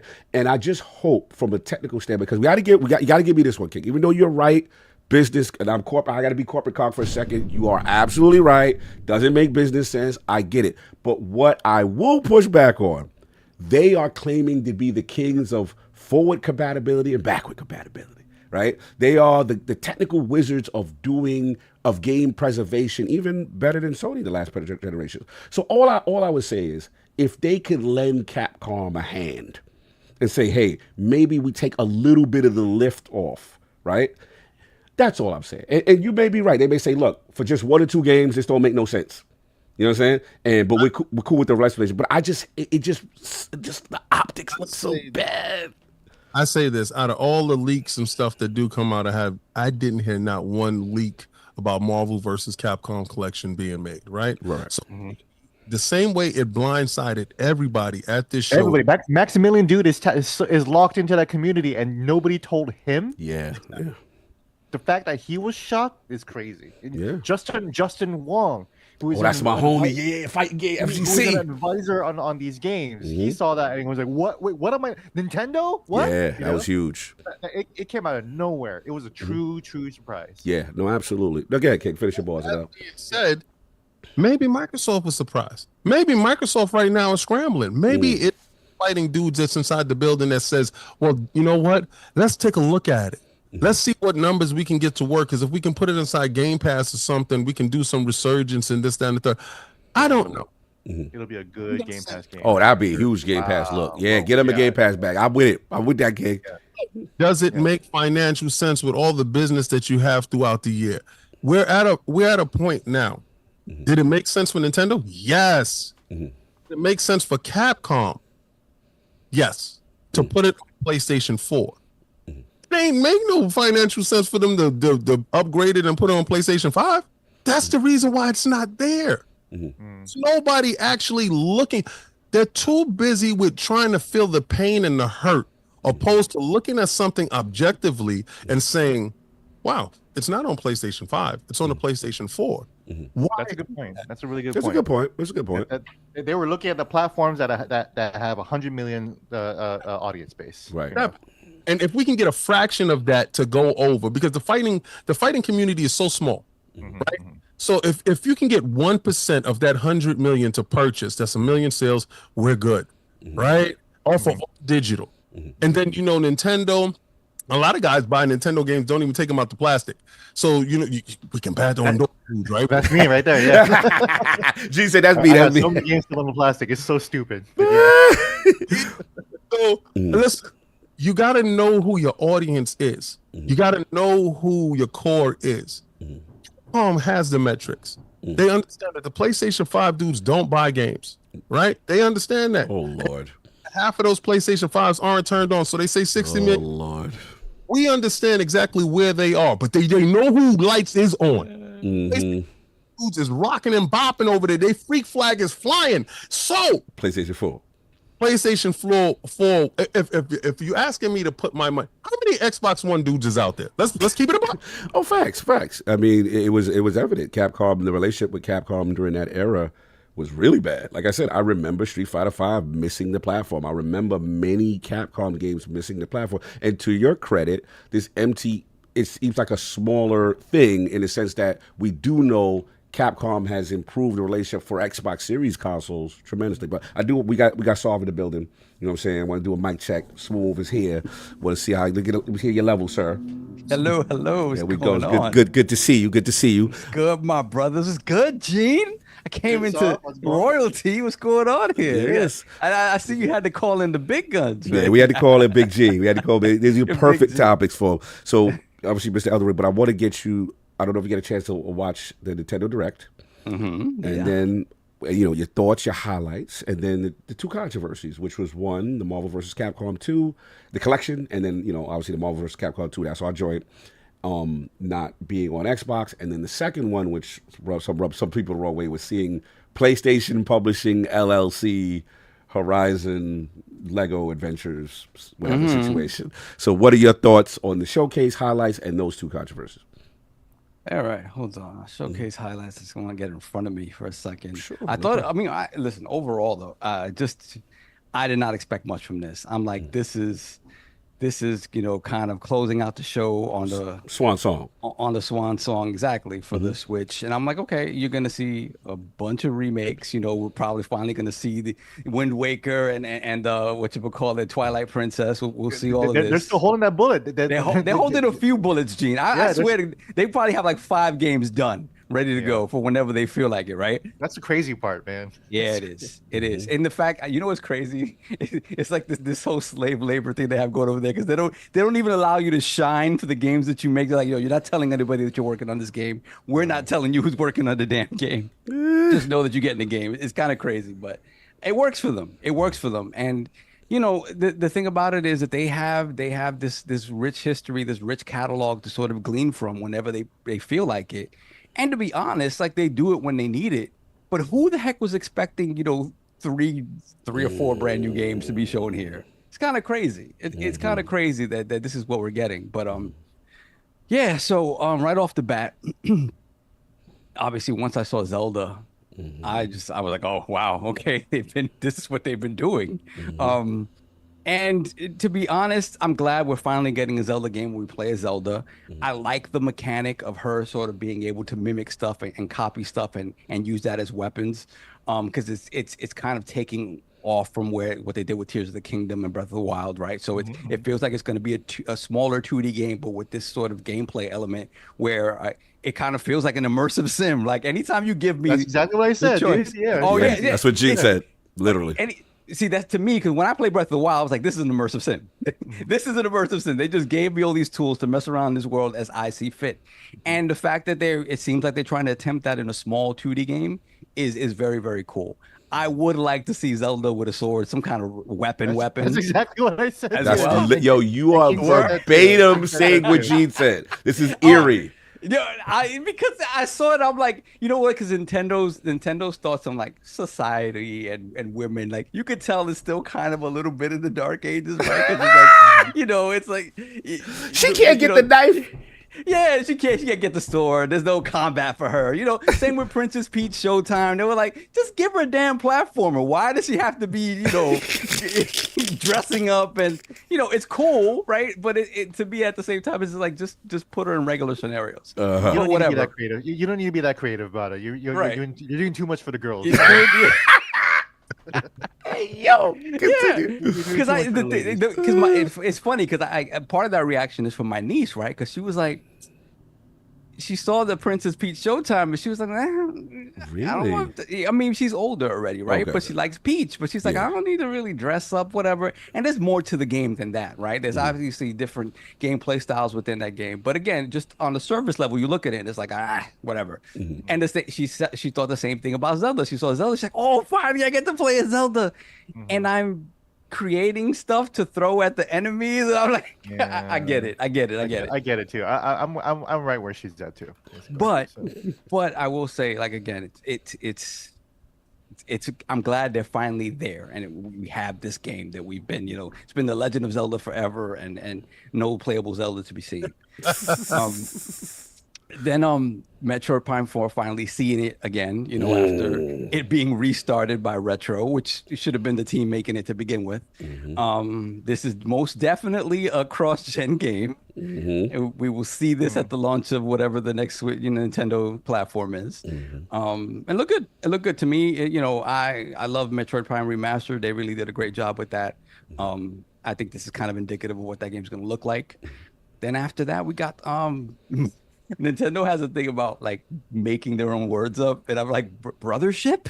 And then when I looked, I was like, okay, mothership, brothership, I got it. Yeah. So, but I like the art style here. The art style here reminds me of I've never really seen these Nintendo characters with sort of cell shading looks, except for like obviously like, you know, Wind Waker, and also it was, I know this because I bought it for my nephew on the 3DS. Smash Brothers on the 3DS had this sort of outline look to make them stand out more. And this kind of reminds me of that, and it looks great. So, you know, all this stuff sort of blew me away. Like, I can't believe there's a new game. So you would think everything would be a remake, some sort of remaster, and we got a bunch of new games. Then we finally got to see more of the Dragon Quest III HD 2D remakes. Those look fantastic. Those look absolutely fantastic. Same thing, Donkey Kong Country Returns. That game is, you know, on the Wii, I believe, right? That the original one. So to see it come back is cool. Mario Party. I've never played Mario Party, but good, you know, good on you guys. Yep, that's addicts joke. I hope you all downloaded the mature version of the Nintendo Switch Online app for Nintendo 64. We get our N64 porn on, like, yes. like we used to back in the day. ILP After Dark with that. ILP After Dark. That was funny to see. What else? And of course, Marvel vs. Capcom Fighting Collection. Let's get to it. Yeah, people. MVC2 in particular has been difficult for people to get their hands on unless they had a physical copy from back in the day. I had PS2. I don't remember if OG Xbox had it. Obviously the Dreamcast version, or if you were just emulating the arcade, right? I also had it on Xbox Live Arcade, but you can't access that unless you already had it downloaded. Yeah. So if you purchased it and you didn't have it downloaded yet, you're done. That's it. It's a wrap. No access. It's a wrap. So this is great for it to come back. Yeah, obviously, immediately once you hear no Xbox, the reaction is, oh God.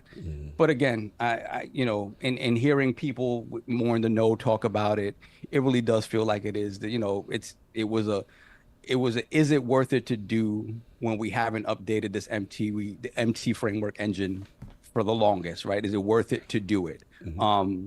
And even then, only to port it to an Xbox One and not it be, you know, native to the modern consoles, right? So I already pre-ordered my Switch version. I have my Switch physical version there. I will get it digitally on Steam, you know, and support, make sure I have those games at the ready whenever I want, right? I didn't get a PS4 version because I have a digital PS5, so I don't have a PS4 anymore. So, but yeah, that's it. I mean, I'm not too mad at it. I get the immediate reaction to it, but once you hear the reasoning behind it, it makes sense. Should Xbox step in even if it's a financial, even if it may not make business sense, you know, for Capcom to port it, or just from an optics standpoint? Mm. I mean, we've been saying it for the longest, right? Like, Microsoft has the means to do a lot of good faith things that would probably go against better reasoning in terms of business. They have it. King is right? shaking his head about better reasoning. Right. Okay. They have the means to do it. It's just a matter of 9 times out of 10, business is going to override those types of decisions. King likes that part. King likes that. It's the truth. They have the means to do it. Like, but are they going to put the time, effort, and resources to do it so they can sell, whatever, 100,000 copies? Wait, King, how many copies? You said 5 copies, King. What you He said? said 5 copies. I know 10 people that'll buy it. I don't trust the other dudes. I don't trust So some other King dudes. said, you also missed that King said that some of the Xbox community are frauds, and that they in don't. terms of what? In terms of like buying these games, and that Xbox actually has the data. In terms of specifically, I would say specifically fighting games, right? I don't know how the numbers did on Res Evil and stuff like that. I don't know what those numbers are, but in terms of fighting games, I have to say that we had Killer Instinct come back at the start of the Xbox One generation. It was a great game. There was pop for it initially, and then it just kind of died down. And you hear people, the hardcore in the community, asking for it to come back, but beyond that. You don't hear this big upswell for let's bring back Killer Instinct. We need the fighting games on the platform. We need this. Let's get Killer Instinct Gold. I got it. Yeah, I got it too. But it is that thing. It is that thing where it's like, to me, it's a pure business decision all the way around. If Xbox decides to do it as a show of goodwill towards the fan base and do that, that'd be fantastic. I know Capcom isn't spending the money to do it. Well, remember also the fighting game peripherals don't really play well on Xbox either. On Xbox, we have the I know they have the Ori fight pad, right, which is supposed to be pretty decent. It's that Ori has there's a PlayStation version, there's an Xbox version, and they're pretty decent because they give you the 6-button layout, right, the face layout. But it's still not ideal. I'd love to see it. I know the reasons why they aren't doing it, and it's fine. Like there's plenty of other places where I'm going to get it, so I'm not. So you worried at about peace? it. You good? I'm at peace with it. The PlayStation LLC. LLC. Let's talk about it. PlayStation. What is it, Gene? PlayStation Publishing LLC. Publishing. That's just their pettiness. They don't want to. They don't want to let go, man. There's somebody at PlayStation that's like, nah, not yet. Not like this. Not like this. Bro, the Sony logo was up in the corner. The PlayStation Studios logo. It's just hilarious to me, but at the same time, it's weird because it's like you already took the step of putting a PlayStation property on Nintendo. Like, obviously, that decision was made internally. Like, you have to sit down. The moment you sat down with, it's not Traveler's Tale, so I don't know who's making the game. And that has to be a decision that's made up front. Like, hey, obviously this is coming to other platforms. You're not just gonna lock this down to PlayStation. The popularity of Lego, to me, I think, look, Horizon is great technically. It's a beautiful game. It plays beautifully. It is everything aesthetically that you want from a AAA banger, right?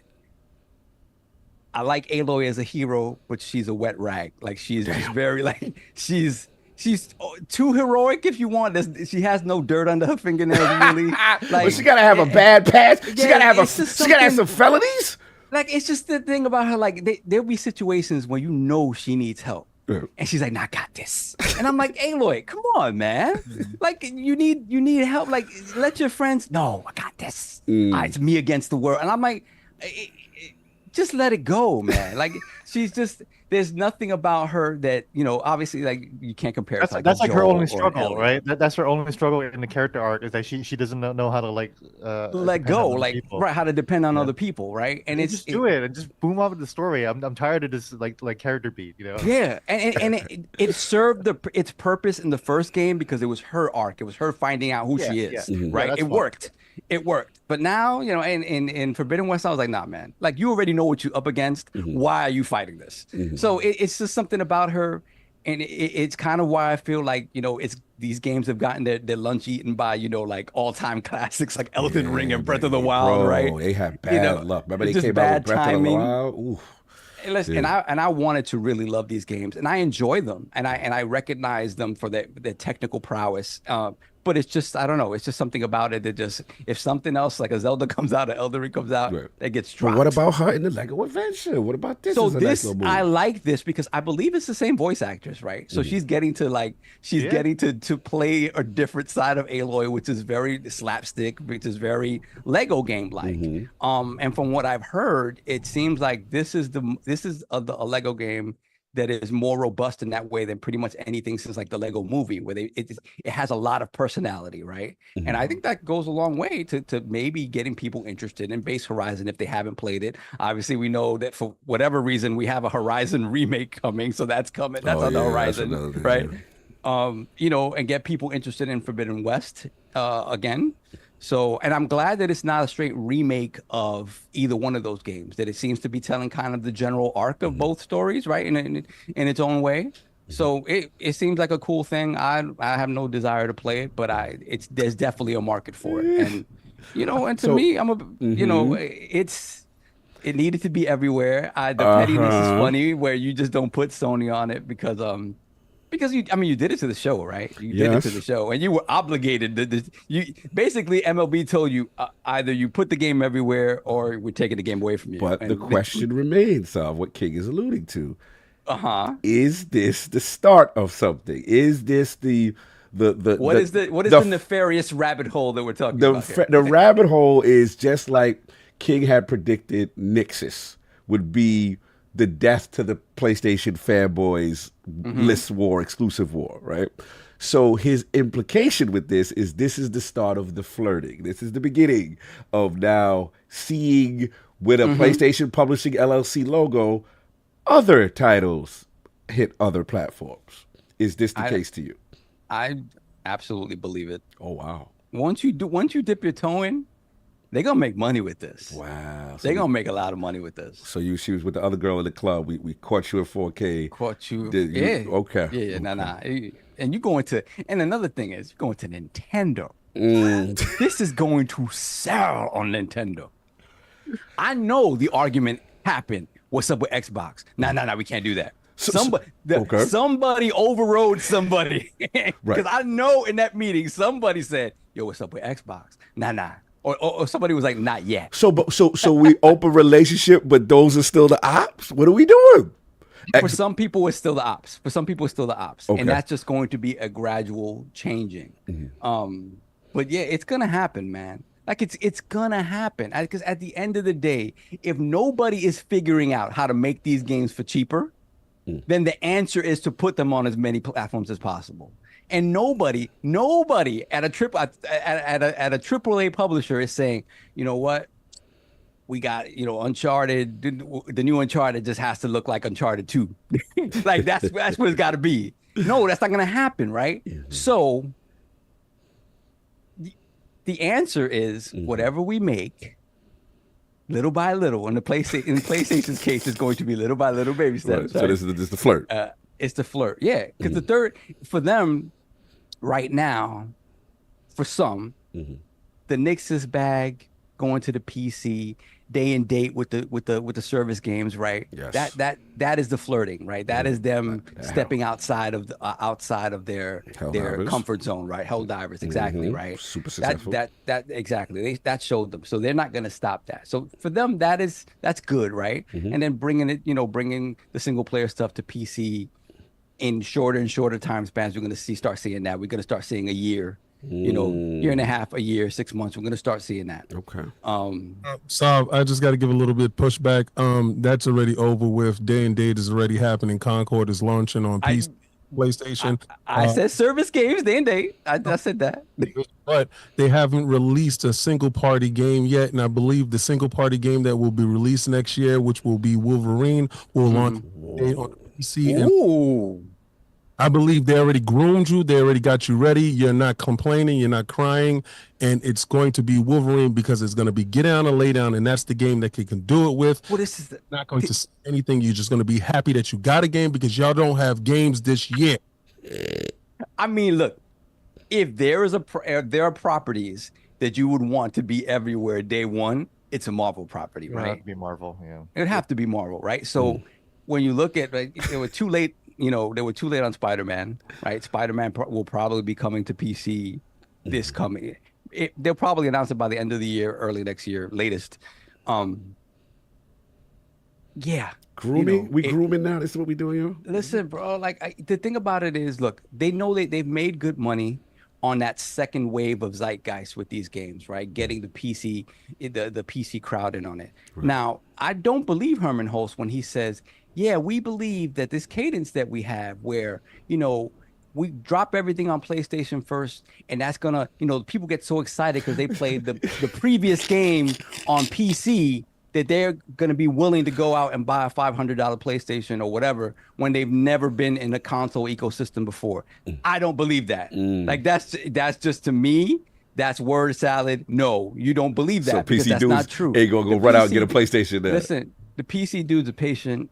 Like they'll wait for their version. They're not gonna go out and buy a $500 console to play one game, or they're not doing that. So that's nice talk, right?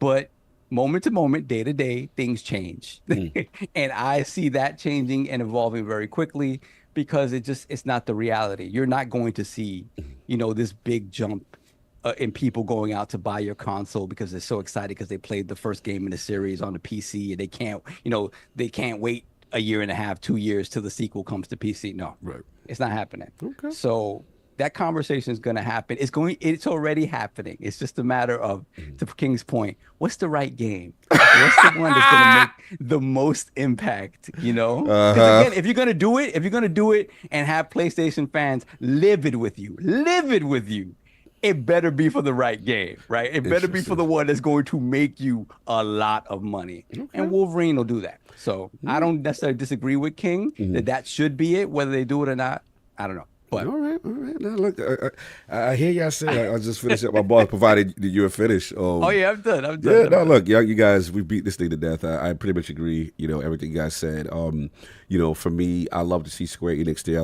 I like the Darkest Dungeon 2. I was disappointed that Metal Slug is not what I thought it was. Well, no, that's still coming. Okay. That's still coming. It's just, this was some surprise drop or whatever, but that game is still coming. Yeah, no, that right there. Metroid Prime 4 looked phenomenal. I'm with you, Saul and Gene. I think that's a complete cross-generational game, launched with Switch 2. It'll be a page out of the format of Breath of the Wild, Wii U version, Switch version.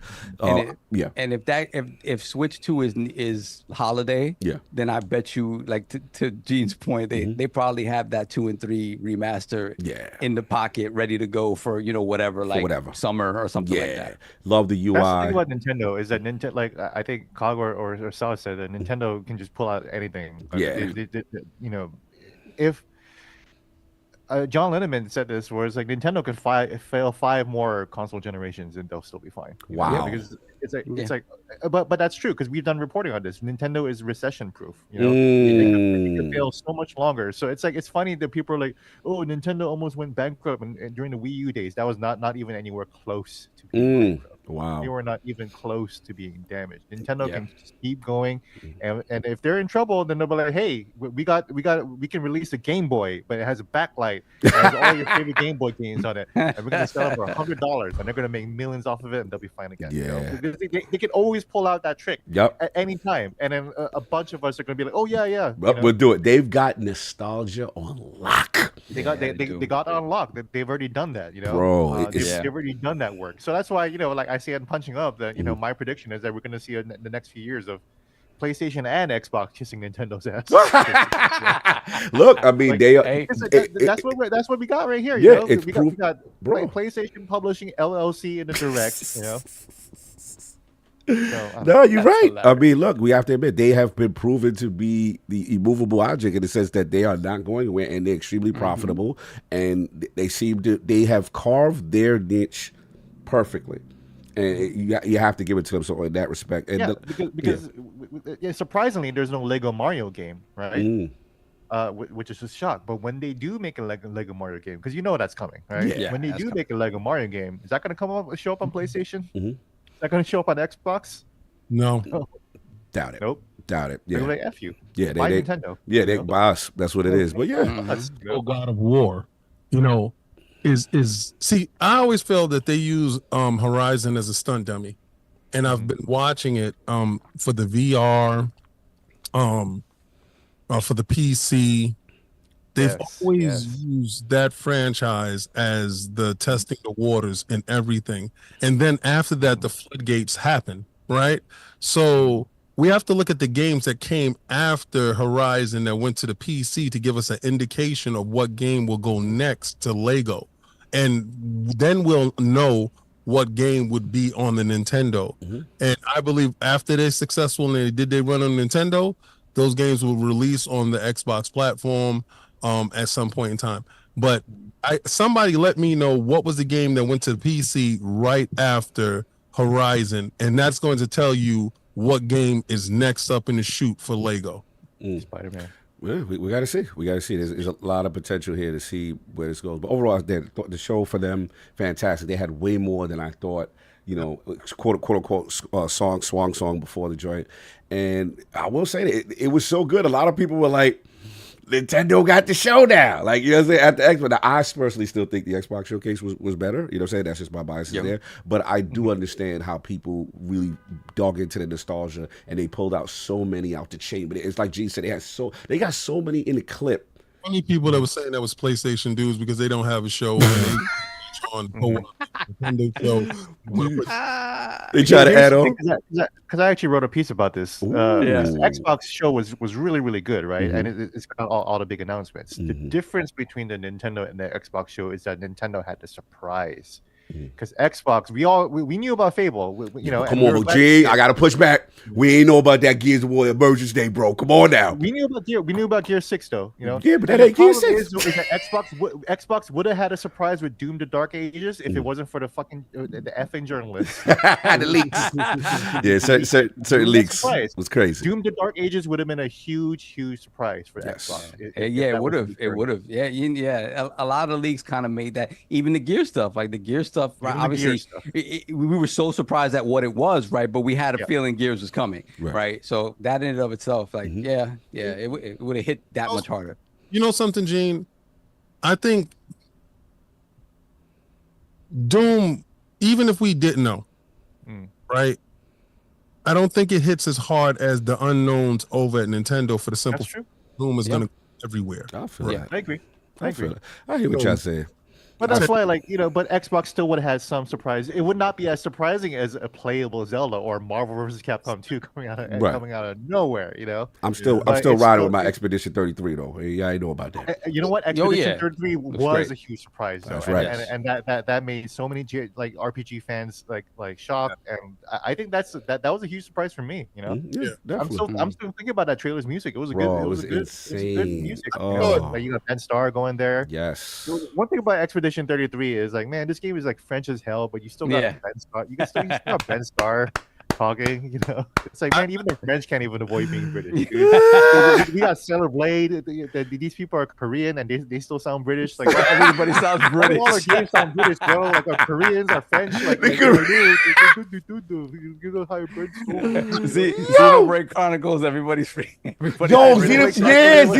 Come on, man. Yeah, you're right. I forgot about that. The Irish sounded dude or British sounded dude. Yes, Irish. Yeah. Salute to them. Nah, look, fantastic show. That's pretty much what we got. And then just to conclude, I do. My prediction is, I know it's not gonna make business sense for King, but I do think Xbox will jump in on the MT framework stuff. I do think, based on what I know about the backward and forward compatibility teams and seeing if they could give them some lift there. In my opinion, I think it will. It just will take some time. I think so. I say this: why is everybody asking Microsoft to hand out to the needy? Your pockets are large, sir. Stop being greedy. They should be more proactive about this, right? Yeah. They're like, hey, Microsoft, you have the means to do it. Could you please, kind sir? Could you have some more? Can I have some more porridge, sir? No, you may not have porridge. Nobody's saying PlayStation 5, please, PlayStation 5, get some of the games. Please, great Microsoft with the coffers that you have. Go love what you got in there. Stop looking for stuff that you don't have to be angry with. If you want it so bad, $20, the dev mode, go emulate the game on they give you the ability to do this, people. So this is not like I'm sneaking around, I'm doing something dirty. No. You have the greatest emulation box inside of your house right now if you have an Xbox.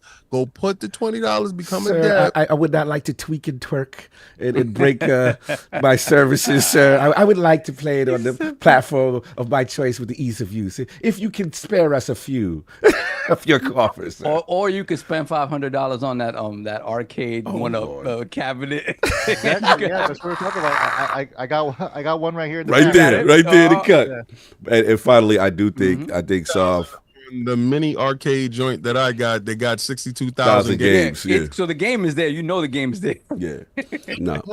Like, I'm good. No, salute. And salute to the Punisher joint. I want to play that. And then You never played that? I didn't even know about that game. God. I didn't even know.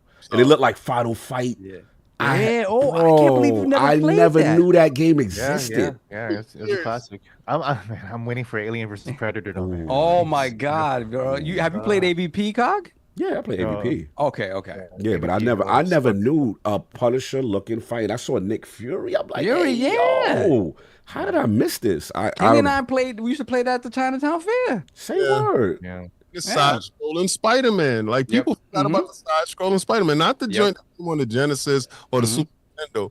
There's an actual one where he has a lot of characters that's on it, and it's a good one, and it does the scaling in and out. It's Those be like the I cut remember joints. that one with Hawkeye. Right? With Hawkeye. Yeah. Those be them in the cut joint. Remember there was a side-scrolling Superman game with 2-player. I think Taito made it.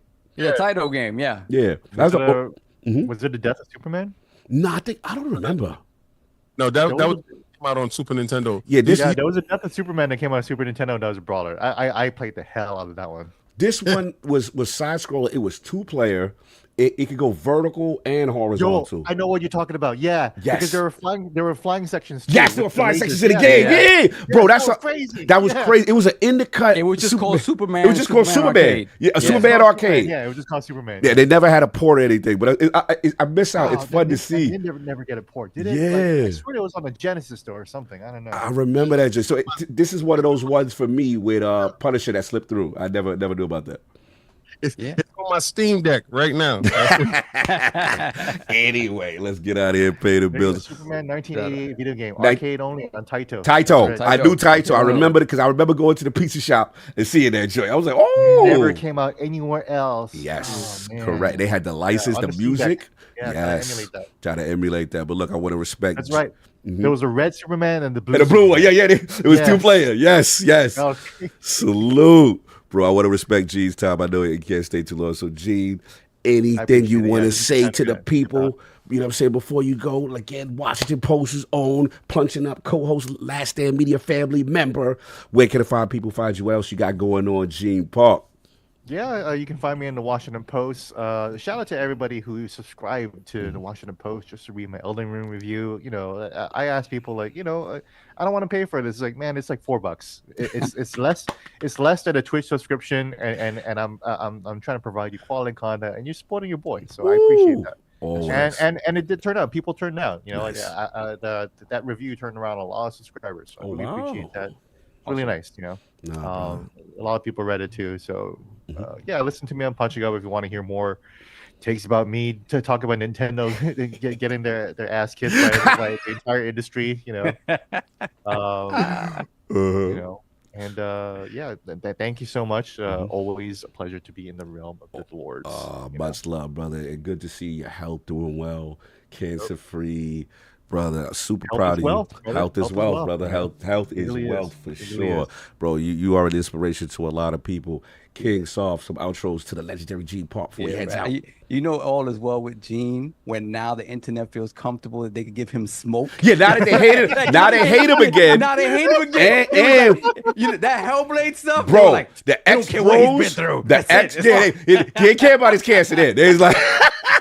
The X Bros is not happy with you. You got to get back on Xbox good side now. but I love it because that means you've always been ingratiated, right? But now people don't handle you with like kid gloves anymore. Yeah, like, we allowed to hate him again. He's healthy. He's strong yet. It's okay, which is great because you know what? I honestly think I am healthier than I've ever been. Woo! That's fantastic, brother. I do blood tests, like they're doing all kinds of tests on me, and like everything like it's just green all the way Oh, down. That's love great, that. And that's man. That's crazy great for to hear, me man. to see all of that like after like 25 years Yeah. of smoking and just like destroying my gut with all this food and drugs and everything like that. Like it's crazy to see, the fact Let's- that I'm just healthier than ever. Like they're like, yeah, everything is clear. It's crazy, Yeah, man. So for me, it's just great to see you out here shining, doing your thing. You've always shown love to us. As soon as we found out about you, and like especially your background, bro, you remind me of somebody that I used to hang with in high school because I went away to boarding school and Oh, stuff. you know So who he reminds us of? Po Hong. Po Po Hong, Hong Lo. That was my man. Shout out to Po Hong Lo. I know you still watching. I know you still. That was my man. Continue. Yeah. So it's just that the things you've experienced in your life, I've experienced like a little bit of that, like on the cursory like end of it. I'm just like, I would have hung out with Gene and we would have done some stuff We'd have been in the club doing unsavory things. Talk about. Po Hong Lo or Po Hong Lo, your boy sounds fun too. He sounds like my friend Andy Trong. We used to get into all kinds of trouble. We used to get into all type of mess. He's a Vietnamese gangster, Yes. down in Southern California. So. Shout out, King. So fantastic, bro. Thank you for coming through, man. Appreciate you, bro. Always happy. King, any words for G Park on the way out? He knows I love him. I love him to death. He does a lot of things in the background that people don't know. He highlighted me with the hold the line thing, and he didn't have to do anything like that. And is the fact that he represent real journalism. I deal with newspapers daily, and just to say, my man writes for the Washington Post. Like, I'm able to do that, and I'm able to point out some stuff, and it's just good to see. And then it's also better to see that, like you said, you're in the best shape of your life right now. Some people may not understand what that means until they get to a certain age where it's already right now we're taking things for granted. But when you stop taking things for granted and you focus on your health, they don't know how hard that fight is. And to see, your man out here at a level on Elden Ring that y'all won't achieve. He told you that he became a god in the game, and he's a god walking around right now in his body. That's a beautiful thing to hear and see. And stuff that you take away from video games that people may take for granted, you don't do that anymore. Like I said, I have a friend of mine that we're working on some V Foundation stuff, and I was gonna tap your source anyway. And the fact that you popped in, I was like, whoa. Because it was just serendipitous in the way that I got hit with the information last night, and we were talking about the particulars of certain things.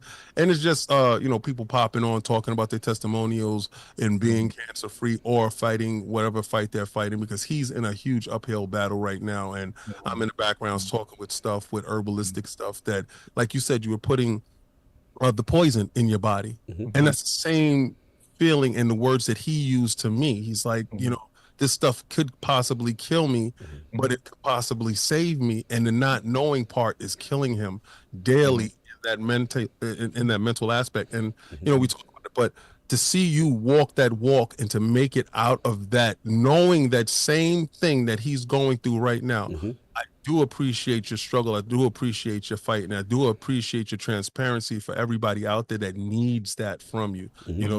You are necessary and you are needed, and I appreciate you. I appreciate that. I think a lot about Chadwick Boseman, right? The Black Panther, right? Wow. And he went through colon cancer too, and we were the same age, right? Yes, good point. And I heard that he went through similar things that I did, and I'm not even ready to talk about it, right? Because he didn't talk about it either. I get that. I wish he did because it would have helped me, right? But I also get that why he didn't, because I'm not talking about it. Right, that's fair. That's fair. But I try to talk about it as much as I can. I try to show people, it's crazy that I'm on the other side of it. That I'm walking around and I got to meet you guys, in New York, and slap skin with you guys. That was crazy. It's a gift to be able to do that. He's talking about handshaking. You wasn't slapping skin? Oh, yeah. Handshake. I can't. Salute, G. What's up? No, that was hilarious. I was gonna say, and then also, I'm sorry, sorry, I interrupted you. No, I was gonna say nothing. I do just give it 5 minutes. It's gonna be a meme out there. Oh, you already know it's gonna be a meme. And again, just for the emotional guys. And look, me and G, we disagrey on Ninja Theory, but that's my homie still. That's my guy. We're allowed to have difference of opinion.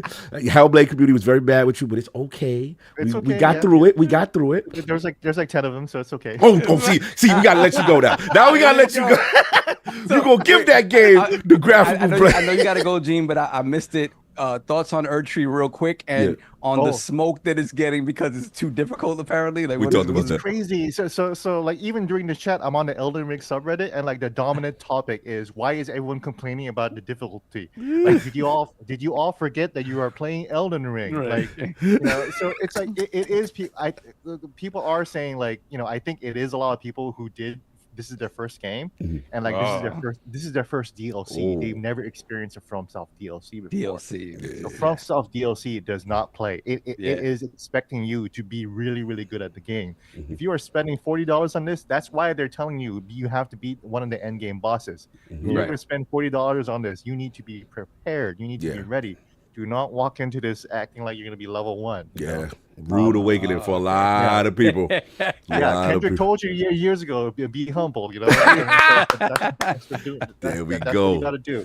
The legend is amazing. It is really hard though. So yes. I do get it that if people play it and they're like, this is a little too hard, but but you gotta get to the end boss though, man, because you gotta see what the end boss does to you. Because if you get to the end boss and then you say it's too hard, then I'm like, oh yeah, then I completely understand what you mean. When you don't get to the end boss and you say it's too hard, then I have to start asking more questions like, oh, are you upgrading enough, or are you are you at a decent enough level? Are you using the new DLC items? Because a lot of people, even the reviewers, they're like, no, I just like my build. I just like my old weapons. No, they are dropping armor and talisman that says this is going to give you the utmost defense. Utmost defense. Put that on because you need the utmost defense for what is about to hit you coming up within the next few minutes. They put that there for a reason. So you need to take that clue and then hit it, Facts. If you're going up a volcano and they gives you something that gives you utmost flame damage, put it up. Yeah, people don't like to read lore and things like that. They don't really... But people aren't reading though. People are skipping the fragment. So like people are yelling like RDC World, on Friday night. They were like, "You need to upgrade your fragments. Why are you fighting this guy? You have no upgrades. You have no upgrades." And he was getting washed by the first character. The RDC. Go at least one upgrade. You need to do that. It's really, really important. So I don't know. It's been interesting to see it play out, but it is hard though. And the last boss, I think, is probably the hardest boss they've ever made. Wow, insane. Awesome. Again, the legendary G Park. Don't forget, this is FromSoft DLC. They definitely step it up. It's gonna be harder. It's gonna be harder for sure. G, enjoy your Sunday, brother. Always a pleasure. The legendary G Park, no doubt. You already know. So let's play the Bills. All right. Good night, guys. All right, good night, brother. All right, brother. No doubt. I can take care of some bills with the ad. Want me to take care of her? Yeah, do that, and then you just gotta let me know where. Well, let me know where we left off in terms of super chats. So I can continue from there, and then but you then. Yeah, I put the little heart sign if you go to the funding joint. So the last one we left was King did Huffy Bear. Okay, so you hearted all the ones Huffy Boy that we done. Yeah, anything that's done. Okay, so I got hard Chini. Okay, so pay the bills, then I'll start from here. Yeah. All right, no doubt. So let's pay the bills. Let's mute our mics and all that good stuff while we get ready, man. What is PrizePicks? PrizePicks is America's #1 fantasy sports app with more than 5 million members. It is the most fun, exciting way to get in on the action while you watch your favorite sports and players. You just pick more or less on 2 or more player stats for a shot to win up to 100 times your cash. For my gaming lords, the month of June is huge for sports, and if all of it's on PrizePicks. Also cash in on Major League Baseball, Stanley Cup Finals, and the upcoming Summer Olympics. PrizePicks offers exciting action with several titles across the esports landscape, including Apex Legends, Valorant, League of Legends, Counter-Strike, and of course, Xbox's own Call of Duty. PrizePicks offers all maps for every match and key stats like kills, headshots, first bloods, and many more. Testing my skills on PrizePicks this season is the most exciting way to play daily fantasy esports. If you have the skills, you can turn $10 into $250 with just a few taps. This MLB season, the star players mean more on PrizePicks. Keep an eye out for star players on the board, and you can receive a 10% payout boost if they're in your winning lineup. This week on the PrizePicks app, I've been having a lot of fun with Queens' finest New York Mets and the polar bear, Pete Alonso, for more than 6.0 hitter fantasy score average. That includes home runs, singles, walks, and all major hitting statistics. Also on the PrizePicks app for Call of Duty esports, I'm selecting my man Scrap for more than 26 map 1 kills, and I'm also taking the breakout rookie Lens for more than 22 map 3 kills. So my fantasy sports and esports lords, what are you waiting for? Download the PrizePicks app today and use code IronLords for a first deposit match for up to $100. Again, download the PrizePicks app today and use code IronLords for a first deposit match up to $100. PrizePicks, pick more, pick less. It's that easy. Shout out to PrizePicks. Go out there. My Mets I'm feeling really good right now. So. Yeah, they're doing their thing. The Yanks got spanked a couple of nights there. I was like, what's going on here? they got spanked 2 nights in a row, like big, like football scores. I was like, all right, what's going on? Yes, I saw that they got the little gray, the purple. They had, I think they was attributed the win streak to, I think Grimace made an appearance at City. Something about Grimace. Grimace is, shout out to Grimace, man. Keep coming back to the game. My Mets keep winning. I like that. I like that. Yeah, the Mets keep doing their thing. And whoever is on PrizePicks and they were betting for the Edmonton Oilers to make their way back. 3-3. Congrats. 3-3. Congrats. They still got to close the deal. They got to close the deal. But I'm sure you probably walked away with a pretty penny the past couple of games. Oh, for sure. You were betting on them. So I got the sponsor thing up. Oh my God. Thank you, sir. Thank you, sir. Professional podcasting. Thank you. No, so I'll take care of this. I can actually make a run. Yes. My apologies. I'll explain at the end of the show what happened. Thank God, let's get it. We got Hargeet Chani, $5 super chat. NintendoDirect had 4 first-party new games. Xbox had 11 first-party new games, but I guess Nintendo was better. Hashtag Xbox tax is real. Some people just care about Nintendo more. You just got, whatever. Most of the people I heard saying it was better are Nintendo people. So I get it. That's for them, it was better for sure. Creaky Legs, $2 super chat. Just sending love and good vibes. Thank you. We'll take that. Likewise to you. Spartan661, $5 super chat. I don't care. They can have MVC2. We're about to have all of Activision games backwards compatible in Game Pass soon. You mustard heart people are goofy. I get it, the explanation's out there. If you don't want to accept it, that's it is what it is. We got Pixelbit G, $5 super chat. If Capcom sees no value in bringing an Xbox version, then why not allow the Xbox 360 version run in back compat? That part is on Capcom, right? That is true. They could try to figure out what's going on with that license, right? It's possible. That would be the easiest thing to do because plenty of people did buy that game on the Xbox 360, yours truly included. So that'd be nice. Is it more of a Marvel thing? Because remember when it is a Marvel thing. It isn't Capcom. It's a Marvel thing for sure. Yeah, you're right. License thing. I think they raised the price on a license or something like that. Yeah, it must have cost a pretty penny for this to come back. So yeah. I'm pretty sure, and I'm pretty sure they're weighing the odds. So do we extend the license to another platform that we may not turn on investment on? Yeah, people don't. They keep talking with their heart and talking like Xbox and not their brain, right? Yeah, and if you're looking for an Xbox 360, that thing to be sorted out, it got to get sorted out like now because the 360 store shut down at the end of July, so it's a wrap. Yep. We got BC Pixelbit G, $5. No, okay, I did that already. Golden Arms PR, $5 super chat. So Ace Attorney Collection will sell on Xbox, but NBC Collection won't. Also, the Capcom Fighting Collection was on Xbox, and it has MT Framework. Again, they're different versions of MT Framework. The story is that they have not upgraded it in some time, right? So that's the issue. Are you saying lazy devs? Yo, don't do that. Don't do that. Then we got Rocket Scientist, $2 super chat. Merc and Murder, Beefcake, Genius, and Fortnite Lord. That's right. That's right. Right, Johnny Gill came back, you know. Johnny Gill back in the mix. Remember, now we Bell Biv DeVoe. Don't forget. And we got 99 Rukin, $5 super chat. My first Nintendo games coming to Xbox will be Mario Rabbids 1 and 2. Everyone's will be third party. Mario Rabbids, very good games. Like those. You think Nintendo gonna be publishing games on it? Yeah, but Messy. Good luck with that. It's messy. Play them right on Switch. They're right there for you. Yeah. Then we got Filipino Beast, $5 super chat. Microsoft should pay for a Lego Halo since there was a Mega Bloks prototype years back. That is true. That is true. I think that's You never know. I think that's a great idea. And to King's point, it should be something that's in the works, because if you want to ingratiate Master Chief to a new generation, maybe that's the way to do it. So never know. Donataku, by the way, Donataku, I did not mean it's coming out this holiday. I'm talking about next year, next holiday, possibly. Donataku, $5 super chat. I don't see a realm where Nintendo or Sony can have a better show than Xbox, because Game Pass makes an okay game announcement much more interesting. That is absolutely true. Hilarious. The lack of the extra financial obligation does absolutely.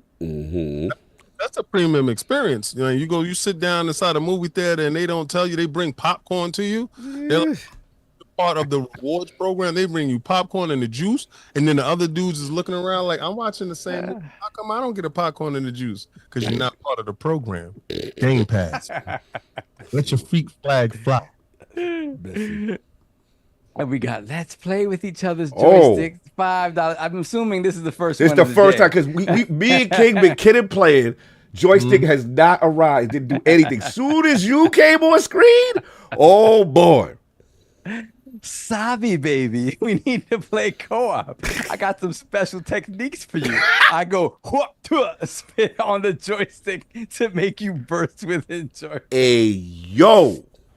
You know, that's a new thing right now they got going on Instagram, the Hawk 2 thing. The Hawk 2. Yo. That's playing off of That's right now. wow. That's wow. Then we have Brandine Polensky, $2 super chat. Joystick playing Tony Hawk 2. That's wild. That's wild. It's a huge thing going on right now, and they're like, yo, it's a girlfriend challenge. So if y'all know Instagram, go figure out the girlfriend challenge. And if your girlfriend ain't up to the challenge, you got to get rid of her. What else we got? And that's it. We are caught up. All right, no doubt. Let's keep it moving and shaking. Big one, man. Solve. I want me to set you up, or this is in reference to the BlackMythWukong. I got the article queued up if you want. Yo, actually, please. Yes, I got you. So, yeah, shout out to Jez Gordon of Windows Central doing the Lord's work, getting more information. So, yeah, it looks like the Series X and S versions of BlackMythWukong is delayed. And it's the obviously the huge popular title from Game Science and Journey to the West. And looks like, according to the initial report, the Xbox version of the game was delayed for optimizations on June 7th to an unspecified date. At the time, Game Science, they showed off the new trailer at Summer Games Fest, which me and King were at. And they said the statement at the time was, we are currently optimizing the Xbox Series X and S version to meet our quality standards, so it won't release simultaneously with other platforms. We apologize for the delay and aim to minimize the wait for Xbox users. We will announce the release date as soon as it meets our quality standards. So this set off a bit of a chain reaction that day. I remember was talking to King. You know, we were in the theater. We were like, oh, we saw one logo missing. What's going on here?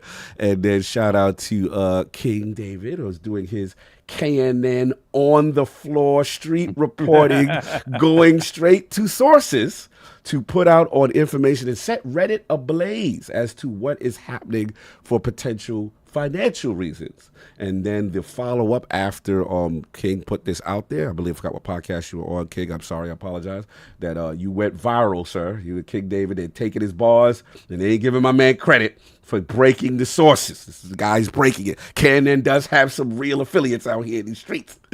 So basically, then after that, shout out to Jez, and he actually mentioned that he approached another Microsoft source in reference to the whole situation as far as is the Series S to blame.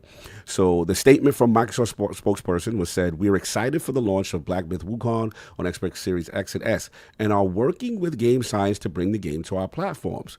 We can't comment on the deals made by our partners with other platform holders, but we remain focused on making Xbox the best platform for gamers, and great games are at the center of it." So this set off a tizzy that people are feeling that there are deals in place that could potentially, exclusive deals that could potentially prevent, as opposed to an optimization issue. So, Sav, this is your topic. I'll let you set up. I want your thoughts on this because I think I know where King is going. And so let's get started with you, Sav. What do you feel? Wukong. You muted, sir. You muted. Oh, I was. No, I'm good. No, you you're good now. I didn't hear you. Side. You side. Oh, you side. My bad. Okay. Got you. The side. Here we go. Could it be a real situation where just the simple fact that you're optimizing for 2 machines instead of 1 on the Xbox side, it may take a little bit longer? Sure. 100% that could be the case. But when there's speculation kind of coming from people who aren't necessarily the ones to sort of give in the speculation. I mean, they'll put the news out there, whatever. But the fact that you're willing to sort of stand on questioning whether certain deals have happened or not happened in the background, it means there's a pretty fair chance something like that has happened. And rather than come out and say that, then you come out with, hey, it's taking a little bit longer because maybe the exclusivity deal isn't, it's 6 months or less for whatever the case may be. We've seen certain games where exclusivity is very short. I think Stalker on Xbox is like 3 months, right? So it could be a very short exclusivity window. But if that is the case, that is problematic because once you've already announced that the game is coming out to everything, to retroactively then be like, hey, somebody came in with the bag later on and we have not come out to say that somebody came with the bag for something. Again, at this point in the game, I don't know, man. Like it's for on either side. I think it's just petty to be like, I'm gonna pay X amount of money to have it for a month or 3 months. You get this is the biggest, most anticipated Souls-like cooking game. 100%. We've been following 2-3 years for a couple of years already. This game has looked like it's not possible. Right. And it looks next gen-ish. Yeah. Right. And it's finally arriving, and for everything that we've seen feels like it's real. Right. So I get it. It's just I don't know, man. This is a part of the industry that people laugh when Phil Spencer in particular has said it, like, oh, I don't like that aspect of the game. I forgot but Phil made that comment. Like he's made that, but at the same time, it's happened before, right? It's happened before. People always point to Tomb Raider, obviously with that exclusivity. So yeah, I think it could be. Honestly, it could be both. I do think. They've been working on this for a long time. It does not feel like, what you've been working with the S from the very beginning, right? So I don't really feel like, it kind of really depends on how short this window is. Right. And it's a little strange. They won't say how short the window is. I hate when they don't say how short the window is. If it's a month out, then it's optimization. If it's 3 or more, then it's probably a deal. I would say that. That makes the most sense to me. If it's less than 3 months, it maybe is just optimization, trying to make sure 60 whatever. If it's 3 or more, I really do. Yeah, I think there's a little bit of a bag involved. So let me push back though, for devil advocate's sake. So wouldn't it be problematic to say that the series, if it is not an optimization issue, wouldn't it be problematic to say that the Series S is the problem? Like they are still a potential part. They're a new studio, but Xbox is a partner, right? Like as opposed to, well, maybe to your point, you're saying like they just can't outright say it. So I guess is it good business practice to belittle one of your partners' consoles when it's not the truth, you mean? if it is not the truth. If it is not the truth, is it good business practice to say we need more time because we can't work with this? Well, the funny thing is that Microsoft came out and kind of corroborated and said we're working directly with them to get the games out on Xbox platforms, right? So it's not like they came out and be like, yeah, I don't know what they're talking about, right? They did say, hey, like we're working with them, right? So I don't see Microsoft holding that L if it's not their L to hold, right? So again, looking at it that way, yeah, maybe it could be optimization. But again, the optimization, people always take the optimization thing when it comes to Series S as a negative. It's another SKU. Like you have to think about another SKU that at its core has some similarities with the PS5 and the Xbox Series X and other things that you have to account for. It's just like anything else. Now, if that is the case, the argument can be made, just push the whole thing back so everybody comes out at the same time. There's no issue, whatever. That's not the decision that was made. And in that case, there can also be a bag in that case where it's like, well, okay, no, we'll give you this bag to release here. They're still going to get it. But, we want it to release here because it's ready for us. I don't know about them, but it's ready for us. Lead platform. Right. There are a number of different scenarios that can all be true at the same time. I don't think any of these scenarios is mutually exclusive, right, to the other ones. It could be a combination of all of them. So at the end of the day, it's coming to Xbox. I'm sure nobody on Xbox wants to see that game running at 30 on a Series S or anything like that, right? So whatever. If it is optimization, take the time you need. I don't think it's that much because they've been working with the S from the beginning. Obviously, it's just, if you look at all the hubbub about the S in the past, also, it's always come down to time. It's time because it's a different SKU. It's less powerful than the X in some ways, and you have to account for that if you're trying to reach a certain level of performance. That's just it. That's it. Like you've seen all these other games say, "Hey, this is coming." We don't have it yet. It's coming, and it arrives. It just takes time. So you can make of that what you will. You can run with that, fanboy stuff. If that's what you want to run with, I guess the albatross is the worst ever. I think the sales of it speaks for itself, right? People like that. So, yeah, I don't know. I think it's a little bit of everything. I think it's just funny that it's always Xbox. I do get the sentiment, like it's always us. It's always this. I understand the immediate quick reaction to be like, oh, here we go again. MVC2, we're not getting it. And there's always reasons, right? Everybody just gravitates to the most, fanboyish Xbox tax reason. And, I get it. I get it because it's hard when that stuff happens to the platform that you like to play on. I get it. So, but at least, we're not getting a retroactive announcement saying that it's just not coming to the platform. Now we got to be happy that you're just getting it. Yeah, even it's late. So, yeah, and plus, just get it on Steam like I. Oh my God, this is that master race propaganda. It's that NZXT stuff. We have to move on from you now. Lord King, the source of the controversy. KNN News. KNN. Weren't you the affiliate on the ground handling this news? I was working in a contractual basis. Temporary by necessity. I happened to be in earshot of said controversy and rumor, but I have to give King credit. He's the one that broke this story. He is the one that is not getting the credit, honestly. So we had to give my cousin his credit as far as this is concerned. And now that you've had time to settle, and I saw Xbox Frontline News, and you had some bars there. But now that it's been settled, BlackMythWukong, the whole situation, what are your thoughts on this, sir? Well, shout out to everybody at Xbox Frontline News. We are 7,900 right now. Woo! Let's go. Oh, man. We have an upgrowth of 500 plus subs. So that's been working. Now, I know shameless plug. Been doing that shameless plug because individuals haven't been giving credit. Y'all been making videos.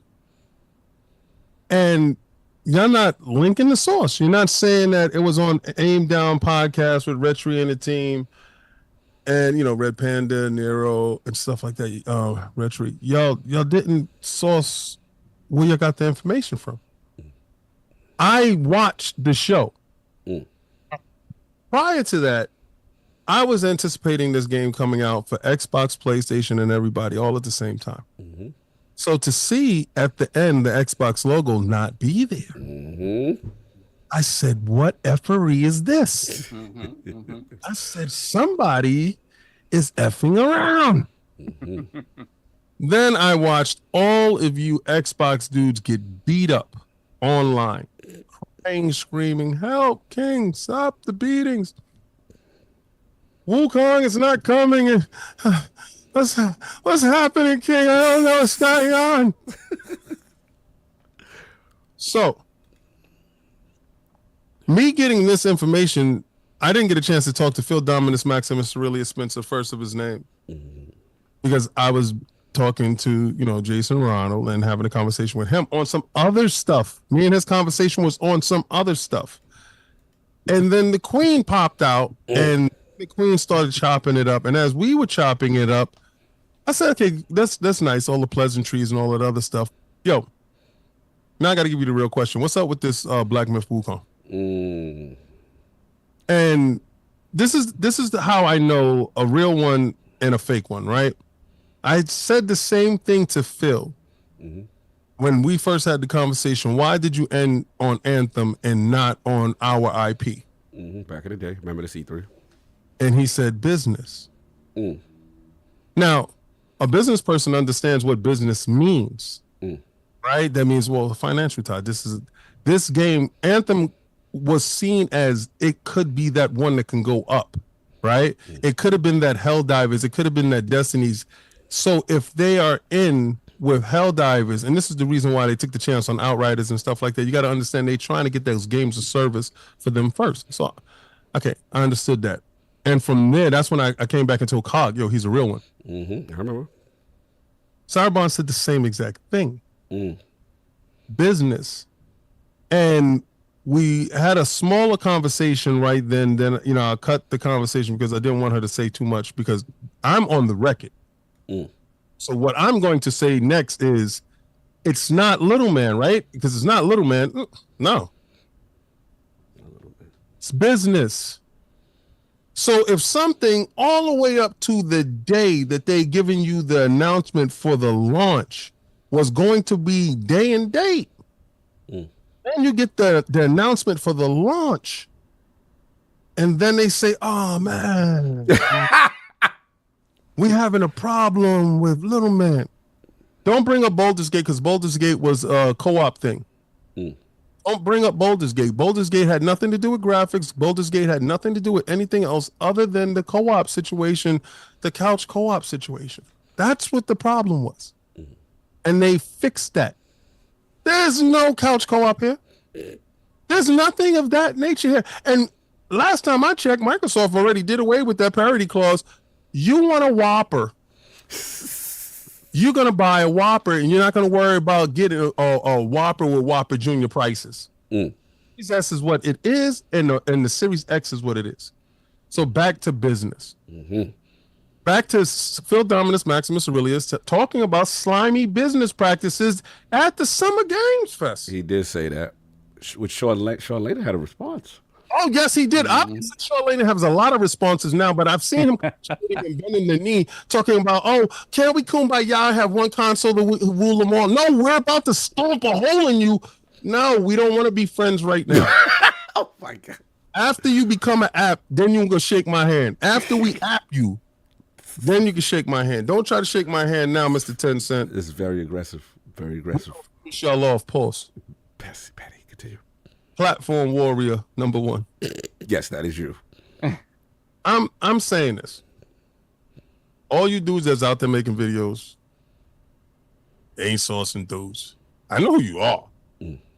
Everybody thought I was talking about Jez. No, you know what Jez did? Because Jez has the capabilities to go after what I said and go talk to individuals about what I said. And is this part true? Shout out to Jez Corden. Show To Jez get some love. information. The other funky dudes that's out here doing your funky dude behavior, I see you. I understand what it is. This is why I tell you, half of these dudes in this Xbox community ain't ish. Because it's a lot of you Xbox dudes. The PlayStation dudes will point me out quick. King David said, King David up. King David said, let's string him up. Cool. I respect y'all dudes. You know why? Because even when y'all stringing me up, you're giving me credit. It's you Xbox dudes that are shysty, dirty, and underhanded that you'll put out the information, don't put out the source. I don't care no more. All I know is this. Black Myth is not showing up day one. And we know what it is. I don't care if it's 30 days. I don't care if it's 60 days. I don't care if it's 90 days. A bag been dropped. Y'all dudes can say, no, as a kid. No, as a kid. Y'all still believe a lot of stuff that ain't real. I'm telling you, if it was that, if it was what you say, and it's the Series S, right? Or some optimization thing. Why not have a full rollout with everybody and get all the bag at one time? Good point. Good point. If you're about the bread, the maximum zeitgeist at that one time is to have everybody involved at one time. Not turn off one fan base to say, oh, you skipped us? Because that's a real thing. Because it's not going in Game Pass. So you're telling somebody to buy it, right? So telling them, hold up and wait, we'll get to you when we get a chance. How many times have you been in a restaurant and you sat down first? Somebody else got served, and you saw somebody else get served, you saw somebody else get served before you got up and said, you know what, FTW, I'm out of here. When are you going to value yourself and take a stance for yourself? Do they risk that? Me as a company, I won't. Me as a company, I want everybody to feel important at the same time, especially if I don't have a horse in the race as far as being a first party on any of these dudes. I want everybody to feel special at the same time so I can get as much money and capital as possible so I can get the eyes, ears, and noses to get smell tests on this game day one. And for you guys to say it's something other than that is because you have an agenda. In either way, for the Xbox dudes, you're going to yell out Xbox tax.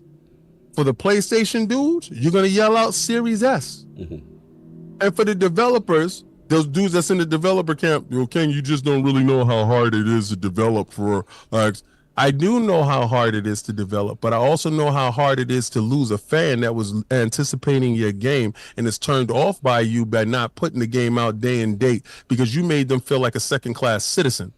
So it has to be money involved. To make that type of a decision to lose money someplace else, somebody has to give you money in order for you to lose money. It's interesting, man. This is the hot one. This is tearing up the internet. I was there for said conversations. I didn't. What's funny is I had kind of veered off to the side talking to someone else while you were having said conversation. But I had no idea said conversation that you had went viral. People were hitting me up like, yo, you heard what King said? I was like, what happened? And then I was like, yo, what? How did that conversation go? I didn't even know it was that a thing about BlackMythWukong. And look, again, I just give you the play-by-play.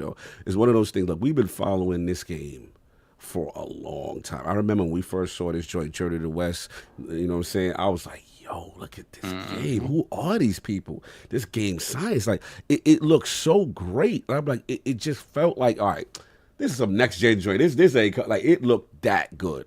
And every time we saw it, we like, okay, cool. And at the time, early, I was like, man, whoever locks this down with the marketing is going to be in control, bro. This is the hottest. We all know Souls games where they at right now. This is the most hottest Kung Fu Channel 5 martial arts essence type joint.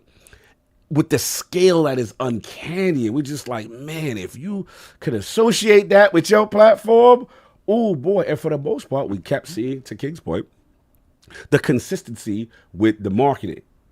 All platforms. You see the Xbox logo, you see the PlayStation. Oh, okay, all right.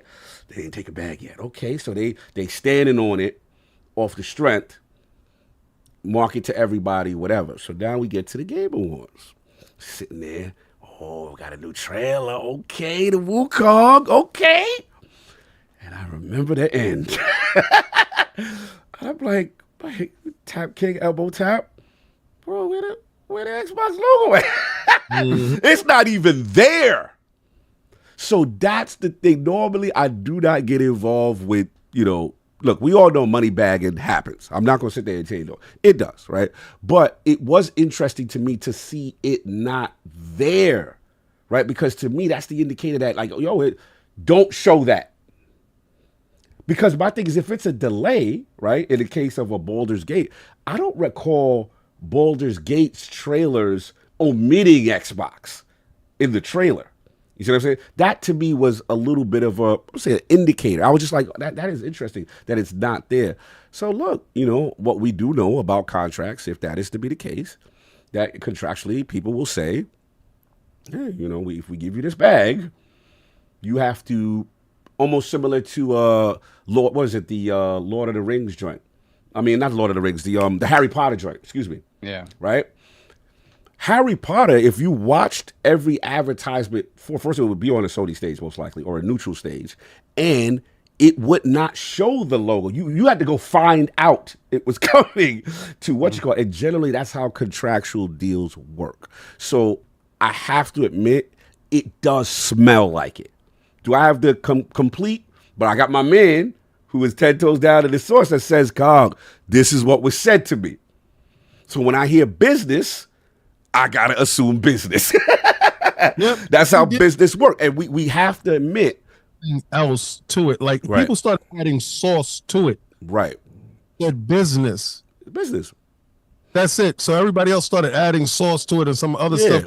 No, it's just business. And look, we can't lie that PlayStation doesn't have a history of this. Like we cannot lie as if this is so far-fetched. You know what I'm saying? Like I'm a Destiny guy. I'm through the days of exclusive guns and maps and acting like it don't. I've seen this. Like this is not. And what's funny? I don't even get mad at it. Like to me, that is putting your finger on the pulse of what you think is the hottest thing moving. And if I could fool even a few people into thinking this is an exclusive game, why not? why not get them over? And think about if you're game science, right? Just hypothetical. You're the new studio on the block. You're the new kid. You got the most anticipated thing, and someone sit there and drop something on your doorstep. Why not? It would be the equivalent if Microsoft said, "Hey, here's a Game Pass bag." What are they supposed to not take this bag and support their studio 3 months, 4 months, or that? And we noticed that the industry is changing with exclusivity. The days of the 1 year, 2 year is kind of diminishing. So now we're seeing stuff like a 3 month, 4 month, kind of thing. Hey, game development is hard. It's costly. You know what I'm saying? Like, I could help, I could put a little extra cheese on your Whopper. I like extra cheese on my I'm just saying, look, I'm riding with my man on this. Cuzzo told me straight up what was said. I see no indicator to see that it would not be that if that was what was said. And I'm not going to put any business out there or personal level, but that's how I'm rolling. So, yeah, we will see. And again, shout out to Black Men. Do what you got to do, baby. You know what I'm saying? I ain't mad at you. But I will say this, though. My only pushback with science is like, I know you probably, if that is the case, you cannot contractually say, yo, we took a bag, bro. I get that. I get you can't say that. But if that is the case, damn, it's interesting to say, you're going to throw the optimization line on it, if that's not the case. So that's the part that Xbox has to figure out. You know, I did think it was interesting. I just got the scoop for them to come out and say we can't comment on deals. I thought that the fact that they want to talk about that is interesting to me, because if it's optimization, you could just leave it at the fact that, hey, we're working with our partner to get this on the platform and leave it at that. Yeah. But you had to throw initially, we do not comment on the deals of platform. That is interesting to me, because you don't have to say that if there's no deal. You don't. Like, so it is interesting. So look, you know, we will see. We will see, you know, what happens, but it is a funny situation. I thought this was interesting. Broke the internet. Anything else before we move on from Wukong? We got our bars off. Let me see. Let me see what we got here. We got. Hold on a second, because I wasn't doing what you were doing. Okay, we got KJ Wars 85, member for 12 months, Lord Gold. Put the crest in the chat.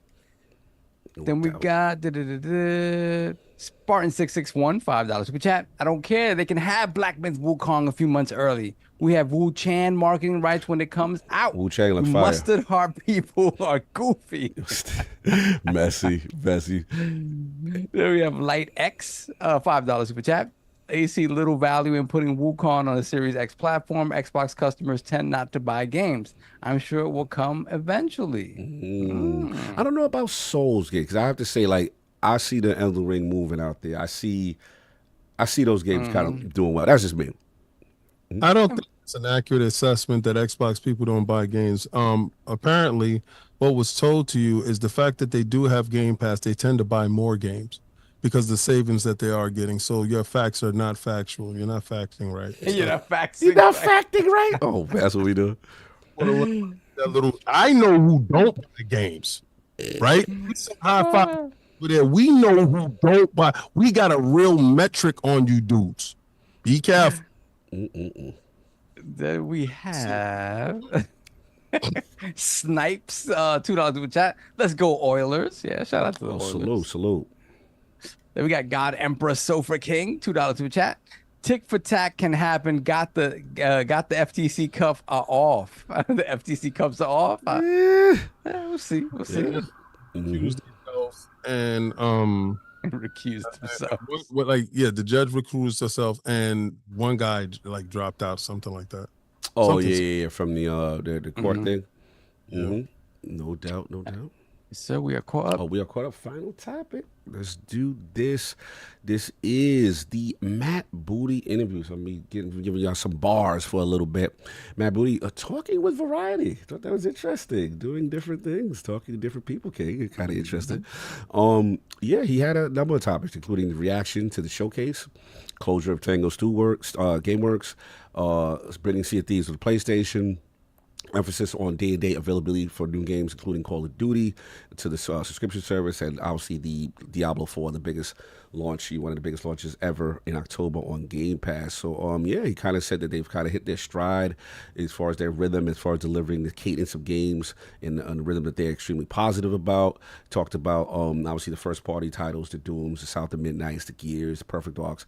We're not given release years, but he said, per Matt, he said this is due to wanting to find the exact right time to launch a game while making sure it doesn't conflict with another first-party or third-party title. And he name-dropped GTA 6 as a game the industry is trying to move away around from. So that was very interesting. He also said we want to make sure that every game is given space and has an opportunity to shine. They don't end up overshadowing another game launch too close to each other. And that adding the portfolio revolves ensuring teams don't conflict with other companies' titles so that we're not getting in our own way. In terms of Sea of Thieves on PS5 and PlayStation exclusives, he said, we've been really pleased, noting the success of Sea of Thieves on PlayStation 5 that saw an uptick in Xbox and PC player engagement as well, while also sharing that PlayStation players were enjoying the game in crossplay. He said this would allow the teams at Rare and Xbox to continue to invest in the game as the success of the franchise. When asked what it means for future Xbox exclusives, Booty reiterates that the teams are evaluating games hitting other consoles on a case-by-case basis, adding that Xbox players can absolutely continue to expect many games to launch as exclusives, and that the Xbox promise that all Xbox first-party games come to Game Pass will continue to be true. Subject of Tango came up. Closing. Said that these decisions are never made lightly, never made quickly, and a lot of people and process and oversight to make sure they're making a good decision. He had a key line. He said, in terms of Hi-Fi Rush and things, he said, there's a lot of things that go into the success of a game. What leadership do you have? What creative leadership, and is the team the same team that shipped something successful previously? We have to look at all of those things and then ask ourselves, are we set up for success going forward? And while there be many factors or situations that previously led to success, not all may still be in place as you're looking to go forward. He also talked about, in reference to, they recently gave Toys for Bob Studio the opportunity, I guess, to go independent. But he said, he made a point that we wanted to set them up for success. But he said, we absolutely look at what the possible business options are to keep a studio open. And he said to maybe have it change hands. It's just one of those things, of course, that we look across the board. Sometimes those things come together. Sometimes they don't. So he wanted to talk about Tango. So he got that out there. And then, there's a whole bunch of other stuff. But those are coming like some of the key quotes. Again, it's variety stuff. So, yeah, let's start with Soft, man. What do you get from a lot of MattBooty's interview and some of the things that he talked about in post showcase? Well, I think it was good that he come out there. A lot of people, I don't know, like before the showcase, obviously there was a lot of talk about if there's anybody that should be let go, it's MattBooty. He hasn't really done what he's supposed to be doing, whatever, and people calling for his head. And then the showcase comes and you realize, what he's been working on. And, we have our slogan, get behind the booty. Get behind the booty, get behind the booty. But I think it was good that he addressed the things that people had questions about. Obviously, Phil did the same thing sitting down with IGN. Shout out to Brian. But specifically, obviously the success of Sea of Thieves on PlayStation 5 and talking about that is big because, again, that's a move that they made, and at the time they made it clear that it's these 4 games, and it's hard to believe that's going to be the end of it, right. Especially with the success of something like Sea of Thieves, and Grounded, as opposed to maybe not not Pentiment and not Hi-Fi. So beyond that, like it's good that he talked about it and he's speaking to the fan base, so the fan base becomes acclimated to hearing this messaging and then doesn't go crazy when the next one is announced or whatever the case may be, because their idea is, again, there will be some games that are going over. And I commend them for continuing to say, hey, like Game Pass is where you're going to get the best value from this. It's going to be there first. It's going to continue to be there. I hope that's true. I really do hope that is true. And it's not like a case-by-case basis, or if the tides change, things change drastically, right? I really do hope that they hold true to that vision. Likewise. And continue to see it through, right? In talking about the closure, I thought it interesting because when I heard about it, people immediately just assumed a couple of things. That it was because Shinji Mikami left, right? Specifically Tango. Right. And because they just did not see the same level of leadership there, which is strange to me because I think, if we, post Hi-Fi Rush and learning about John Johannes, he was the protege. Like he was the protege and he worked on a lot more, not just Hi-Fi Rush's own projects, right? So I don't really see, maybe there was some discord in terms of, unity of vision at the top. Maybe they, different people wanted different things. That could be a possibility. But it didn't seem like they were, that they were in a position where they were not able to like the people in charge did not know what they were doing or have a clear, concise idea about what they wanted to do next. That was weird. Again, yes, Shinji Mikami is a big name, but it seemed like he left it in good hands. And so ring true to me. Okay. And then the idea of like, hey, look what happened with Toys for Bob. They were given the opportunity to go independent, and they did that. And and still, their first game is obviously a partnership with Xbox. I don't know what to think about that. Was that a possibility? Were they in that position, right? Because it's one thing to say, hey, at the top things look good. Everything was running well. We had, we were figuring out what we're doing next. But apart from that, everything is doing good. To being able to say, hey, we're good enough that we can jump out on our own and make something, which right? would require your own bread. Your own bread, right? Your own bread, or to have something in the pipeline that is so exciting that a Microsoft or another third party comes in and says, hey, we'll publish this, we'll help you with the development of this, right? Being that they just, one of the reasons that they said for the closing was the fact they didn't have anything in the pipeline that was ready to go as an idea.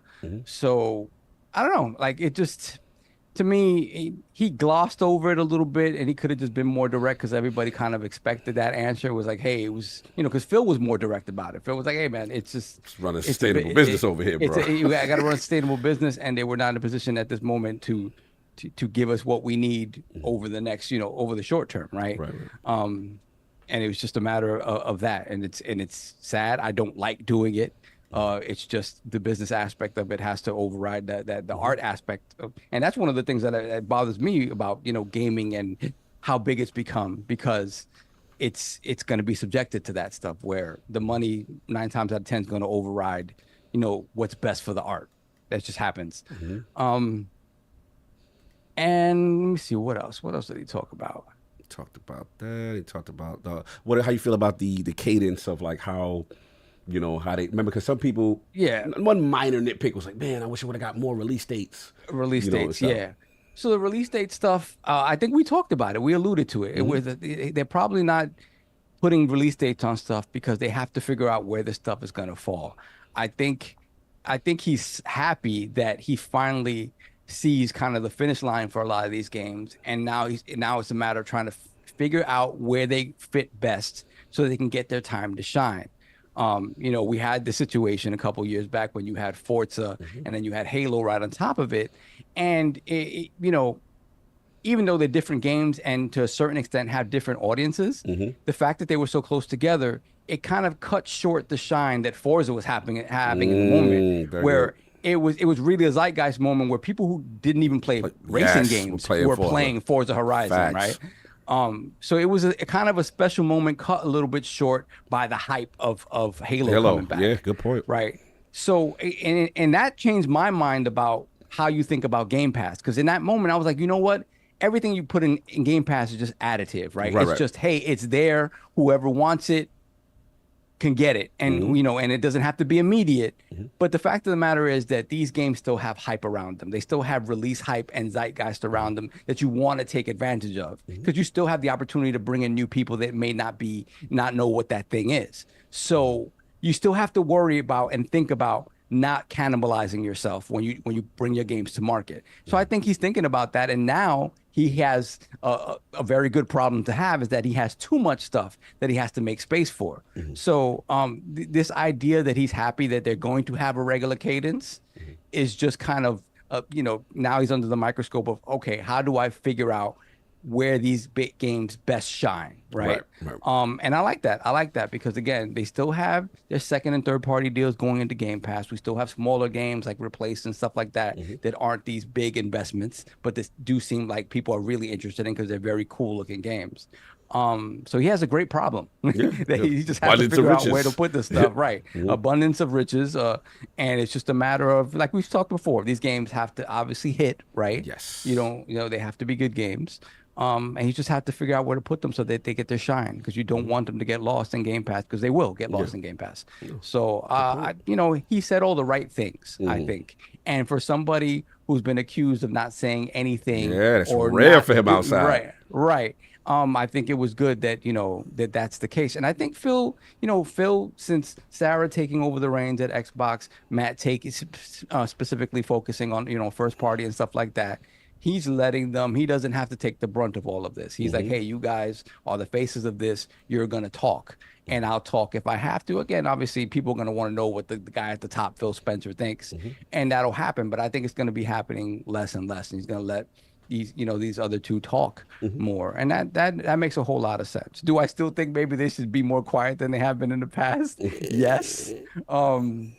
Just because, again, now they've done what they needed to do. The showcase came out and the games spoke for themselves. Yes. Now you got to let the games really speak for themselves. Yes. And hopefully they're great games. And that's all you have to say. Yep. And just say when the next hot thing is coming and everybody's going to love you. All this conversation about, the platform is going to be this and this. I don't just do it or don't do it. The games. I want the games. I want games. If you could have something exciting to say to me about a portable platform or the next hardware, whatever, cool, come out and say that. Right. Beyond that, I don't need updates on, what the ideals of Xbox are. I'm good. Like, just give me the games. Give me the games, please. But I think it was good for him to come out, and I think, this was needed for people who are like, MattBooty got to go, MattBooty doesn't do jack or whatever. People, a lot of things people say. There's a lot of talk. It was real spicy. It's spicy. So I'm glad that he came out and had this discussion. No doubt. The king, MattBooty, outside, as Kid calls him, the shooter. The shooter's outside. He doesn't do this much. And at Variety, this is a different outlet. It wasn't a gaming super-centric kind of outlet. A different type of, it seems like they're listening to KNN News again and doing things that you look like you want them to do. So what is your take on this interview? You can take it from many angles, the cadence of how many games they have, the showcase, how happy he was with that, Tango, Xbox, Sea of Thieves, and Xbox exclusive to Sea of Thieves on PS5 success. Wherever you want to go, sir, MattBooty, the shooter, is outside. Shout out to the shooter. You don't want him, we take him. Understand? You ain't going to put money on his books, we'll take him. You sound like 50 when he had BD singles. Exactly. You don't want the shooters? You don't want the shooters? All right. And Phil went and got his boy. I'm never going to forget when Phil went and got it, because for a general to understand what he needs in the midst of battle, he needs somebody that he could trust. He needs somebody that is not afraid to pull a trigger when it's time. Somebody that is thinking like mine. And also, you don't want a yes man. That is if true. anybody's watching The Boys right now, you see Homelander went and got Soldier Sister for the fact that she's not a yes man. You need intelligent people in the room to help you navigate through these murky waters. And Matt has a lot on his shoulders. See, a lot of y'all think that the Queen has a lot on her shoulders. That showcase was Matt. Those are studios that he is overlooking, that he is watching, that he is proud of. So when he said he's finally hitting the cadence, this is what the shooter's been working on. You like what I put together? You like that show? Those games look good to you? I did that. Oh, I'm also the dude that said I want to spend them out of business. Oh, that was hard. That was very ether-like. Very. I don't know if he wanted that diss track to be released. Like, that was an unreleased diss track that nobody was supposed to know. I love when people, with the conversations they have in private, is what's in their heart. I know now why Phil went and got you. Because when you have to go up against brass, you need to have that dude that's built the sterner stuff. And the fact that he's not going around having conversations with the local riffraff, like I told y'all dudes to stop that. What he said, I'm gonna go to Variety. He never really talked to people like that. He just be about the business. Like what do killers do? They don't talk. Bad boys move in silence with violence. They don't do that. They don't. Why I gotta talk to you? Why? Y'all keep saying let the game speak. That's what Booty do. Like Booty gonna make the game speak. Showcase. Y'all like that perfect dog, right? Booty make the game speak. Pause. I'm saying. Pause. He's out here 10 toes down doing what he's supposed to do. He's in charge of games. So what y'all saw there, y'all saw games. Now they're starting to hit a cadence. Now what he has to do is he has to get that delicate balance and placing games in spots while also looking at third-party deals that they're still inking. These deals are still being inked in. So what you don't want to do is step on these people's toes, but also knowing that you're still in court. And when this court is done, what games are you going to release in Game Pass that doesn't overshadow the games that you have coming out? South of Midnight coming out, you don't want anything to overshadow a new IP going inside Game Pass because you want that game to live well. But at the same time, you have Call of Duty coming up, so you're trying to figure out how Call of Duty is going to fit in there. But at the same time, you have Perfect Dark, Indiana Jones. You have all these games that you figure out how to work.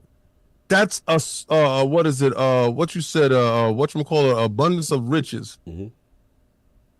That's a great thing because I thought Xbox didn't have games. Oh, that's what they have to tell you. I got spreadsheets that say otherwise. Though. Yeah, a lot of people, anyone want to go ball for me? I'm ready. Every year the series existence, I'm ready. This game stuff is for people who don't play on the platform. That's why. What it is it's a narrative to distract you from the truth. Absolutely.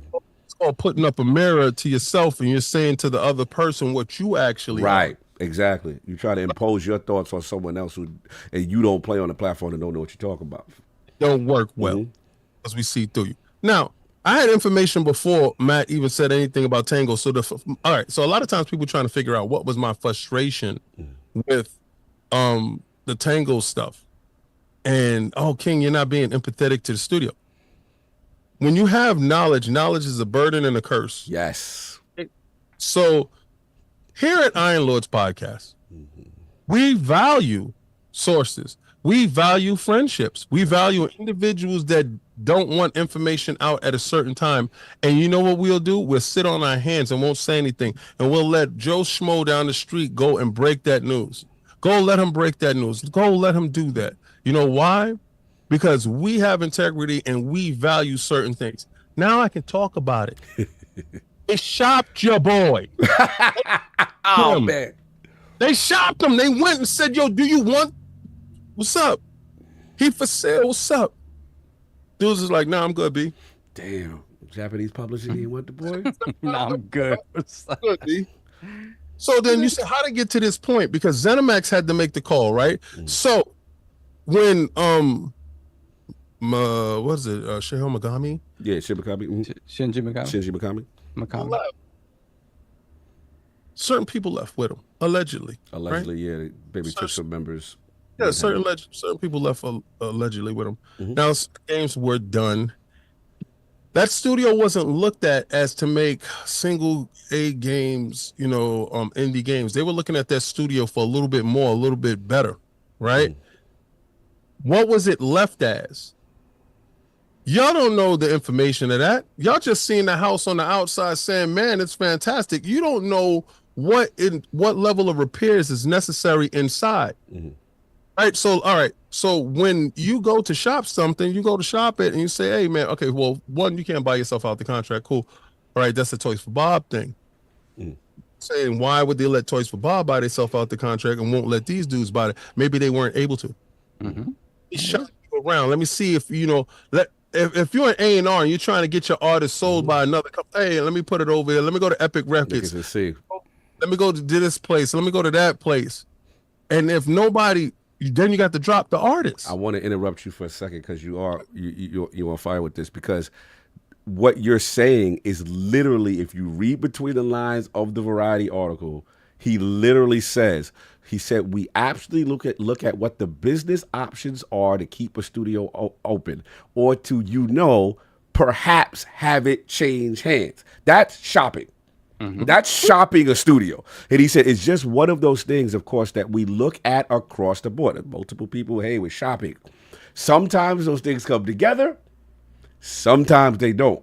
That's nobody buying. It's literally there. So I got to give you your credit on that. That's literally what he said in business speak. Continue.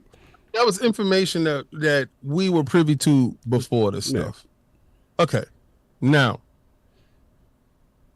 it had to close. All right. I want y'all to just get over it already. Because this constant rhetoric y'all need to answer our questions. You need to. They don't need to do anything. And I think they've done enough in answering all the questions that y'all wanted and y'all needed to have. Anything else, I think you need to go write a detailed letter to everybody else that was let go to figure out yourself. Go do your investigative journalism stuff that you want to do if y'all so concerned with certain stuff. Gone with that. All right, gone with that. What was the next thing with him in this interview? The fact that he went over there, the fact that you got the PS the CA3 success and the yes, the part of this meal. They send over a 7-year-old game that is doing swimmingly well. What it did was they said, high tides raise all sails. Well, high tide is here, fellas. And guess what happened? #1 on the PlayStation Store. Xbox also saw a resurgence over here. And guess who else had a resurgence? PC. So all of them is in unison, sealing the high seas. We love the booty. Get it? We love the booty. War booty. Nah, we not plundering the booty like that. So. No plundering the booty. What? Case by case basis. Because in business, everything changes. But one thing I did know, y'all got a bunch of old games and y'all got a game that we was shopping. Hello. You see? So I say that y'all can look forward for Redfall. I can look forward to Redfall. And a couple of older games that we do have in the catalog that y'all might be into. So we will get Fusion Frenzy ready for the shipment. So I just want y'all to stop begging and poor begging and crying and hoping and seeing if he's going to drop a gem on what game is going to come next and start actually. This is the part where you hunker down. This is the part where you put that line in the sand. Remember the line? This is y'all get there and you huddle and you put your elbows together and you'll say, y'all should not pass. King will not overrun us. We will have games at some point in this generation while we're trying to figure out how to put dates out. So just because y'all didn't see a date pop up is because we're trying to figure out where you're dropping something so we can put it on top of your head. And that's how I want them to move. So, okay. Y'all see Mr. 98% right all the time. Told them, don't talk to those low life, rags anymore. Leave that alone because those dudes don't treat y'all right. He went to Variety. Thank you for taking my my words. Thank you. I love how y'all moving now. Bloomberg, Variety, creme de la creme. I love how y'all moving now. I like that. And trust me, I would love for them to come on Iron Lord's podcast. But for us to take the sacrifice, for them never to talk to y'all, I'll take the sacrifice. Well, I mean, if you're done, I'll jump in. Yeah, look, it is an interesting article and then very interesting to see him go to. I will say though, I had a chance to talk to the shooter before the showcase. You got a chance to talk to him? Yeah, he's not really outside a lot. I talked to him 1 year before briefly. It was always pleasant. I always felt they were pleasant, but I did gain a lot in the brief conversation. And one of the things I can talk about now because it's over, but it's in the sense of my question is always about abundance of riches and how do you balance. I think one of the questions I had is how do you balance knowing that you got stuff in the tuck, and sometimes the studio may say, "Look, man, I won't show it just yet." You know what I'm saying? And you're sitting on something, right? And what I look at is something like Fable, right? Because I remember 2 years back, shout out to the great Bill Stillwell or whatever, we was at a PAX West or something. I believe Matt was on stage. He was talking his history. And Matt, people don't realize, the shooter got history. This is OG Midway days.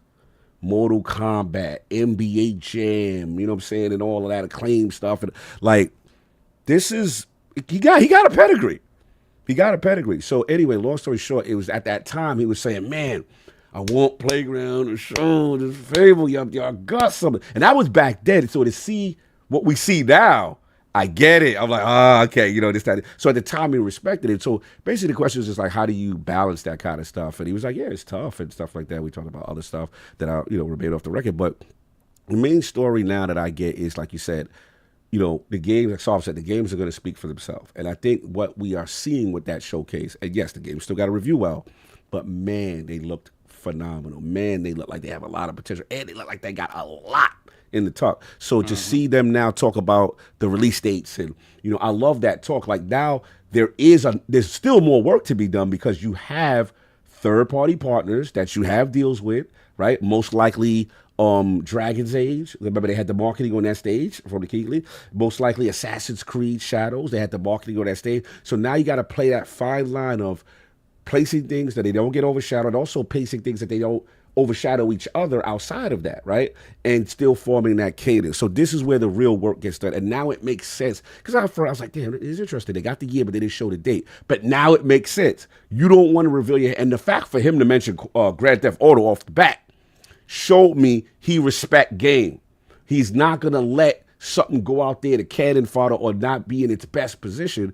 And what I remember like stuff like this is when I used to get pissed at EA when they did my Titanfall 2 dirty and they put it at the same time as Battlefield 5 thinking it's going to be hot together. No.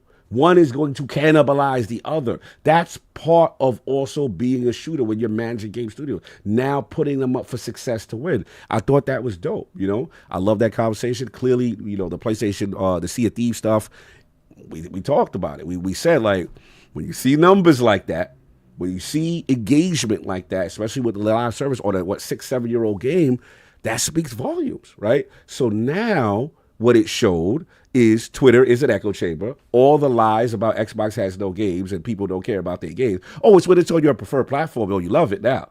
You love it now. So it is interesting that what they're doing with that data and they're seeing the success of that stuff. So I think live service is definitely up for, more case by case potentially. I think the jury's still out on single player, though. Obviously we didn't get that good data from Pentiment and Hi-Fi Rush, right? So maybe the jury's still out there. But I did notice it was interesting to say the commitment. He used the word exclusives for Xbox still. Mm-hmm. So that does not show me that the floodgates are completely open. It shows that we're going to look at what make the most money and make the most sense to go. And right now it do seem like live service. So I thought that was interesting. Now the Tango bars, King is absolutely right. We do a lot of this stuff before. I just don't, in confidence, I don't say stuff unless people are confident to tell me, yo, you could, you say that or whatever, or I'm cool with that being out there. I just respect people's stuff. I'm not a leaker. That's just not what I do. You know what I'm saying? If you want to tell me something great, it's going to stay with me. It's going to stay with us. And that's it. But, one of the questions was always like, damn, like, how did they let it go? Because, yes, there is an emotionality, right? I do have that. I love Tango. I love... Ghostwire Tokyo. I think that's super underrated. You know how I feel about Hi-Fi Rush. But the realities of this, from what we understand, we cannot minimize the importance of a legend, Shinji Mikami, leaving the studio, was it year or 2 years before, and potentially taking people with him. And we do know he doing something else because I think he got something going on with the Platinum dude or the Kakabi. He may do it his own back. So leadership is there. And it's one thing to say, yo, you got the proteges in place. And shout out to the legendary John Johannes, who we love, right? That's my man, right? But there's one thing to pitch an idea. There's another thing to run a studio. There's another thing to run a studio and also not maybe do the games that people thought you were going to do. Maybe they thought they was going to get, Xbox thought they was going to get the next Evil Within, and the studio not want to do that. So leadership structure changes are a big deal. We can, especially with a legend. Let's remember who Shinji Mikami is. This is Resident Evil. This is that guy. So, that plays a factor. And then to me, MattBooty literally said the reason. If you read between the lines, hey, we try to do we exhaust this is how I internalize it. We exhaust everything possible to keep a studio around, right? Which is go independent, like Toys for Bob, who used that example. You got to have the bread to do that. Maybe their situation, they couldn't do that. And then the second thing is, we have deals, we try to shop things around. What if they tried to shop Tango and said, look, we don't want them to close. Yo, Japanese studio publisher A, Tango is available.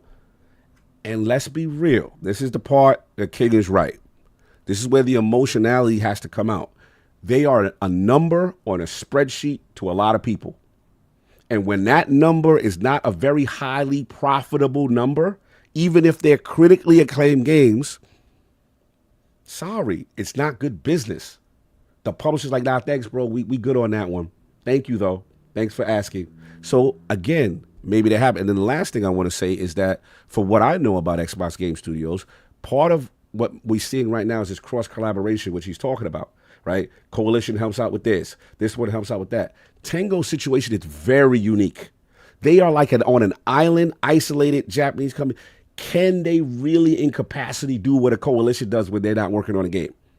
You see what I'm saying? These are all factors. So these conversations are nuanced. It's not as simple as, yo, they got money. They just need to throw money at it, and that's it. It's just not that simple. Listen, I'm not forgiving them for that. I would have loved for them to throw the money blindly and save them. But I know the reality of business. So we got that. And the other thing I do know is that some of these studios that were closed, they got put into other departments in the ESO team and stuff like that. All I ask is, please, take care of George Johannes.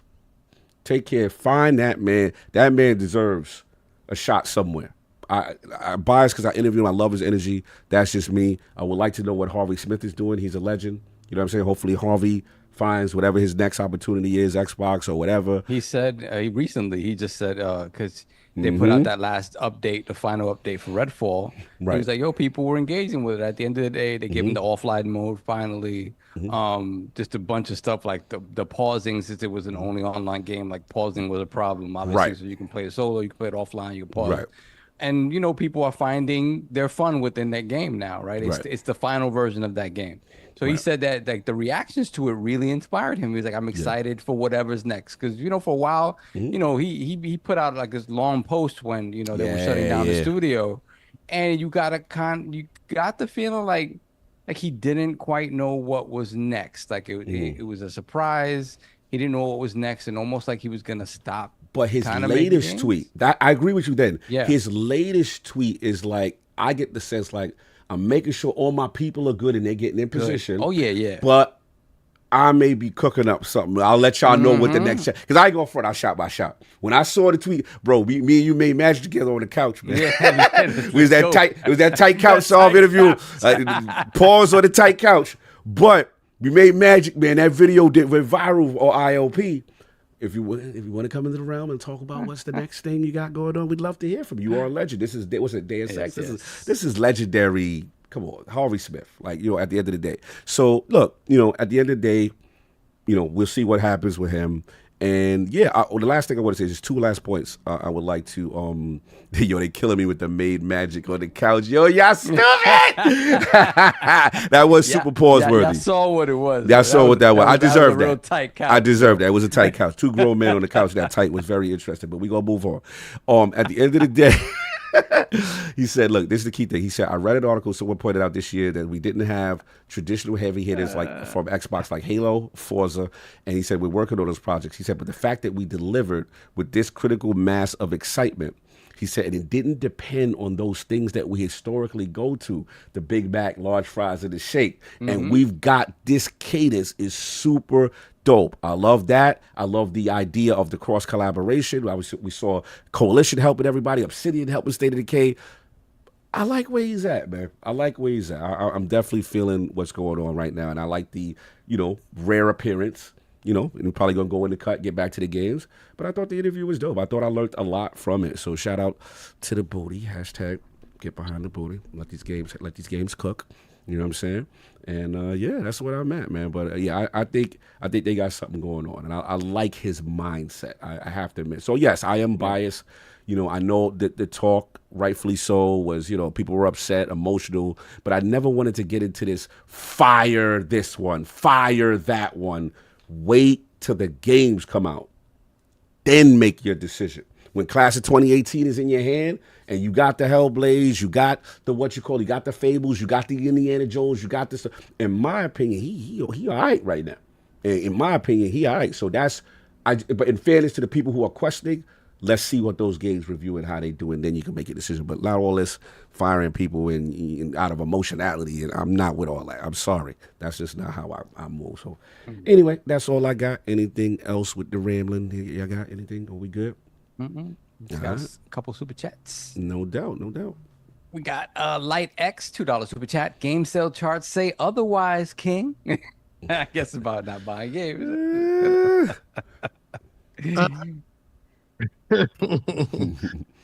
How come you ain't got no operating costs this year and no games are coming out? I mean, I'm just asking a question. I said no operating costs. Operating costs is zero. They're running red, baby. They're running red. I just want to know where your games at, though. What you got for Christmas? Nothing under the tree? We got Hargy Chani, $5 super chat. Bessie. The average revenue per user is the same between Xbox and PlayStation, so there's no disparity. Another pointless pony narrative with no actual evidence. Hilarious. Then we got Spartan661, $5 super chat. Dummies can eventually educate themselves with time and patience. You can't fix goofy people. They just don't get it or understand the logic in life. He said that you can't fix goofy people. You can't fix goofy people. Wow. I like how I like how he exchanges goofy for stupid. Hilarious. Then we got Filipino Beast, $10 super chat. Shinji Mikami weirdly has a history of misfortunes associated with him. Capcom declined when he transferred to Clover. True. Clover closed down after he left, merged his studio Seed to form Platinum, etc. He's left Platinum. Yeah. Hold on. Yo, they killing me with the booty. Well, man, I was somewhat distracted. I heard big booty on a tight couch. Someone please clarify. Plundering of They booty. said Kyle got a casting couch. Yo, y'all out of control. Booty cooking. To be fair, it was Harvey's casting. It was Harvey's casting couch. Sure, that's even worse. That's not like I was doing something. Nah, we not doing that. That's even worse. I wasn't on that man casting couch. We are not doing that, sir. I was there. It was Arcane's casting couch. That's not like worse. That's like a trade. That's crazy. That's crazy. We're not doing it. I did not have anything to do with that. King was not present that day. Solve was filming. Yeah, I was filming. That's not even worse. Solve was filming the casting couch, which is even worse. Yo, this sound wild crazy. That's horrible. This is horrible. This is horrible. Bad funny. He said Cog was a mercenary that day. What was they casting, Cog? Hey, boo boo. Yo, y'all stupid. They were casting for Redfall 2. That's what they were casting for. Yo, I love it. Y'all hilarious. Y'all ain't gonna front. Y'all got jokes today. That was wild funny. Continue. We got Jay Mack, Graybeard's OG, $5 super chat. PlayStation may not have any games, but their narrative control, it's second to none. Xbox World Order is fully operational. Stand up, Graybeard. Shout out to you, Jay Mack. Salute. Then we got Yo Uncle's Brother, $5 super chat. Hey, yo. I want Xbox to go get Capcom and have the Resident Evil team do Evil Within and give Hi-Fi Rush to DMC team. Also, Street Fighter X Killer Instinct. That would be, oh my God, that'd be great. Ooh. Then we got Danny Passion, $2 super chat. Lots of folks crying about Hi-Fi but didn't play it. That's facts too. That's solid. King's on that type of time. Truth, Shane the devil. Somebody talk about it, just go look up their game attack, figure it out. Crazy. Then we got Spartan661, $5 super chat. If you're a dummy, you better be tough. If you're goofy, you better have friends. No one can save you. Messy. We good? That is it. Yes, sir. We are caught up. No doubt. Final poll. With the initial reception and success of Elden Ring Shadow of the Erdtree DLC, how do you feel about some mixed reviews regarding the game's difficulty? The choices are A, From Software should take into account difficulty options to make the game more accessible. B, From Software should retain their creative vision regarding the difficulty of the game. Or C, I don't care. DLC should be considered Game of the Year. Go rock the vote. when it comes out. Shout out to the legendary Gene Park who pulled up. Shout out to Cuzzo doing our kid and play for 75% of the episode. Also, look, jokes aside, send some love to Lord Addict, man. He's had a really rough week. A lot of personal things, some things he has shared, some things he has not. And, when he's ready to talk about that, we'll talk about that publicly. But I hope my brother is resting, getting some sleep, during some difficult time. But, yeah, when you get a chance, man, hit up his Twitter. Hit up that @LordAddictILP. Send him some love. My brother is going through an extremely tough week, and we are here from him. And, it's still love. We just want to make sure he is doing good. And, of course, Lord Sav, where can the fine people find you? Pulling up fashionably late. Yeah, very fashionably late. You know what I love? Mm-hmm. I love receiving a phone call at 8 a.m. on a Sunday morning. There's something that's gone left, and you got to go handle that. And the bad thing about it was, it's always the same thing with me. It's always floods because people seem to like Saturday night. People get drunk. I don't know what happens. They leave their water running, and bad things happen. The bad thing about today in particular was that there were a bunch of rooms that were already set up for graduation ceremonies tomorrow, and those were ruined. Oh, no. Yeah, fun times. Wow. So that's why my apologies for the tardiness. You good. With all of that said, I have to just back? come out and say it now. Remember, I told you, Cog, I only told you. I didn't have a chance to tell the other guys, but I will not be here for the next 2 weeks because my in-laws are coming to visit starting next Saturday. They'll be here for like a week and a half, so that'll cover the span of 2 weeks. I'm gonna be doing the touristy things with them. My in-laws have never hopped on a plane ever, so just getting them here is gonna be interesting. We're gonna have to do a B.A. Baracus and knock them out. But it should be fun. So I'll be running around doing touristy stuff with the family. So my apologies in advance. Good, appreciate it. Gotta take care, fam. No doubt. I think we got some guests lined up to try to accommodate for we losing BBL Savi. Yeah, BBL Savi for a couple of weeks. Savi, BBL Savi. Hopefully in that span I can maybe finish AC Mirage finally, and move on. I downloaded Still Wakes the Deep onto that. I talked about it onto the ROG. Yeah. It looks like it's pretty good, so I want to get down with that. Best Scottish voice acting I've ever heard. Oh, really? Yeah, it's I ain't gonna hold you. A friend of mine was really talking reckless, and I was just like, nah, this is. Excuse me. He was like, it's the best voice acting again. I'm like, relax. Let me see. Nah, I ain't going front. It's conversational. It's like hood Scott. Like they talking. And Oil Rig is a good it's a good setting. Yeah, like I'm working every day in a construction type joint. You know what I'm saying? Yeah, so these like are blue collar. Yeah, it's that blue collar. Going through it. You know what I'm saying? Like, and I know how Oil Rigs is. It is kind of teaching me how the culture is. It's dope. It's dope. It's got its issues, but I ain't go for his heat. His heat now. Okay. Yeah, I can't wait to play that. Although I have it on my ROG. If I'm in my office, I like turn my light out or something to kind of get the full effect. But sir. Yeah, but that's it. No doubt. And the King holding it down, doing our 1-2 last night. That's my kid who plays it. Call up, play, find out the show. That's anyway. Lord King, where can the fine people find you? What you got going on, sir? Oh man, I'm so happy that Sovereign did pull up. So I can read the rest. Yeah, baby. But me and Cog had it. We was doing what we had to do. That's how functioning businesses work. That's how it works. Yes. So Sony, shout out to y'all being an LLC and being a functional business. A pass-through entity. Not the PlayStation. What is it? PlayStation Publishing LLC. Yes. That's the pass-through. That's the pass-through. Send the money that way. I'm done. Xbox Frontline News. New video is going up tomorrow where I'll be talking about Shaun Layden bending the knee. Wanting one console to rule them all. No, buddy, no handshaking here. We'll talk to you. We're finishing you off. Yo, I'm like watching everything happen, and it's surreal when you're doing a channel, you're trying to find your lane, you're trying to find your space. You're trying to find something that resonates with people. Obviously, something resonated with you guys, and you guys have been coming through in droves. The videos is on uptake. Xbox Frontline News, more members, more interaction. You guys are doing exactly what I've dreamt. And I got more stuff coming. Oh, so I talked to Attic about doing live reactions because I like to do live reactions. I've been watching the Naruto versus Pain battle over and over again because that's one of my favorite battles when it comes to anime. And then, I also watched the Baki Hama versus Kensen tournament, which I thought was poo-poo crap.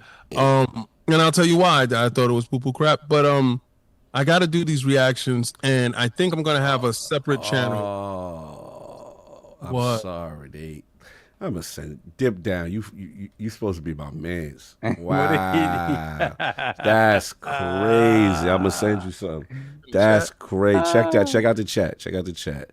Dip down, man. How you doing me like that, bro? That's crazy. They got me in the casted couch with the Xbox jacket on a tight leather. Oh man, they got That's how y'all that fast with it?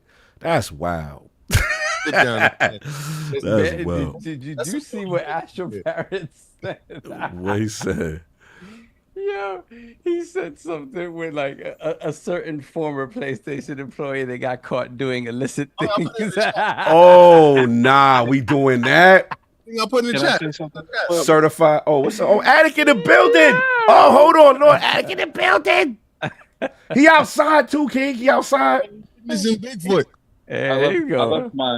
I left my phone at home. I just went to my friend's house. I want to thank the community and especially you guys for helping me through the shit I'm going through right now. Oh, I cussed my bad. That's how you guys. The Lord's Day's over. You good? But sorry I missed especially the Elden Ring topic. I really wanted to talk about Elden Ring. I just 30 minutes I might be able to keep a conversation. I didn't know how I could do 4 hours. I mean, it's almost 6. I thought 6. You guys were done by now. Yeah, you call me. We still go. I just want to thank everyone for really coming through for me like that, especially everyone in the podcast. And my thoughts on Elden Ring, it's good, and that's all. We love you, brother, and I'm glad. One thing I love to see you outside. Right, that's the first thing, and we know you're going through a bunch of tough situations. And like I said, we love you. You're our brother. It's good to see you, even if it's for a hot minute. You know what I'm saying? So we got some bars for the boy, for the young wolf. Yeah, man. Listen, brother. You know how it is. Just focus on you. Yes. You gotta be a little selfish, man. Sometimes, and we need to be selfish sometimes so we can be better for the people around us. And that's it, man. Just focus on you because you're always taking care of other stuff, and just got to focus on you, and hopefully everything will fall into place. But we got you. We're here. So you already know, King. Some bars for the wolf. I love him. He's supposed to call me every day. So we'll be walking hand in hand down the street, and if you can't walk, I'll carry you. Period. Salute, bro. Get some fun, have some fun out there. Relax, get your mind right, and we will be here. We ain't going nowhere. And also keep playing them games. We need you to beat them bosses. Real quick before I leave, people they say these bosses the hardest boss in Elden Ring and From Software. I'm using the fingerprint shield, and you can ask the people watching my streams. I ain't really having too many issues. Now I did see the final boss; it was spoiled for me. He gonna give me issues for sure. Yeah, but Gene came on. He was like, if you are not about this life, don't even mess with that boss. That boss is crazy, is what I heard. He don't even allow you to get the summon off as soon as you walk in the room or whatever. He jumps straight at you. Which is funny is I hide behind a shield, so he can jump at me all he wants. That's the shield that I asked Gene, was he using the thumbprint shield? That's what I use. Yeah, it's literally there's a couple bosses that gave me issues, but for the most part, I hide behind that thing. I take no damage. That Moon Knight dude, he was annoying because he was hitting me with those moon things. But I got no right to come in here and delay the podcast. But I appreciate everyone coming through. And you guys have a good day. All right, no doubt, bro. Addict, do your thing. Sorry, I think we got a couple super chats that we roll out. Yes, sir. Let me see. We got MDY, $5 super chat. Fast forward 6 months from today, and all the PlayStation dudes are left playing the Christmas event in Concord. Meanwhile, Team Green is eating the Christmas event. Yo, messy, no doubt. Everybody enjoy your Sunday next week. May have a special guest. I'll keep y'all posted. We're working on getting something cooking up, whatever. Saul has 2 weeks off or whatever. And yeah, we will have fun. Anything else anybody got before we get up out of here? Good, Saul? Good, Ken? Yes. Everybody enjoy your drink. Stop with the damn memes. Y'all too fast with the damn memes. All right? Enjoy your Sunday. Peace.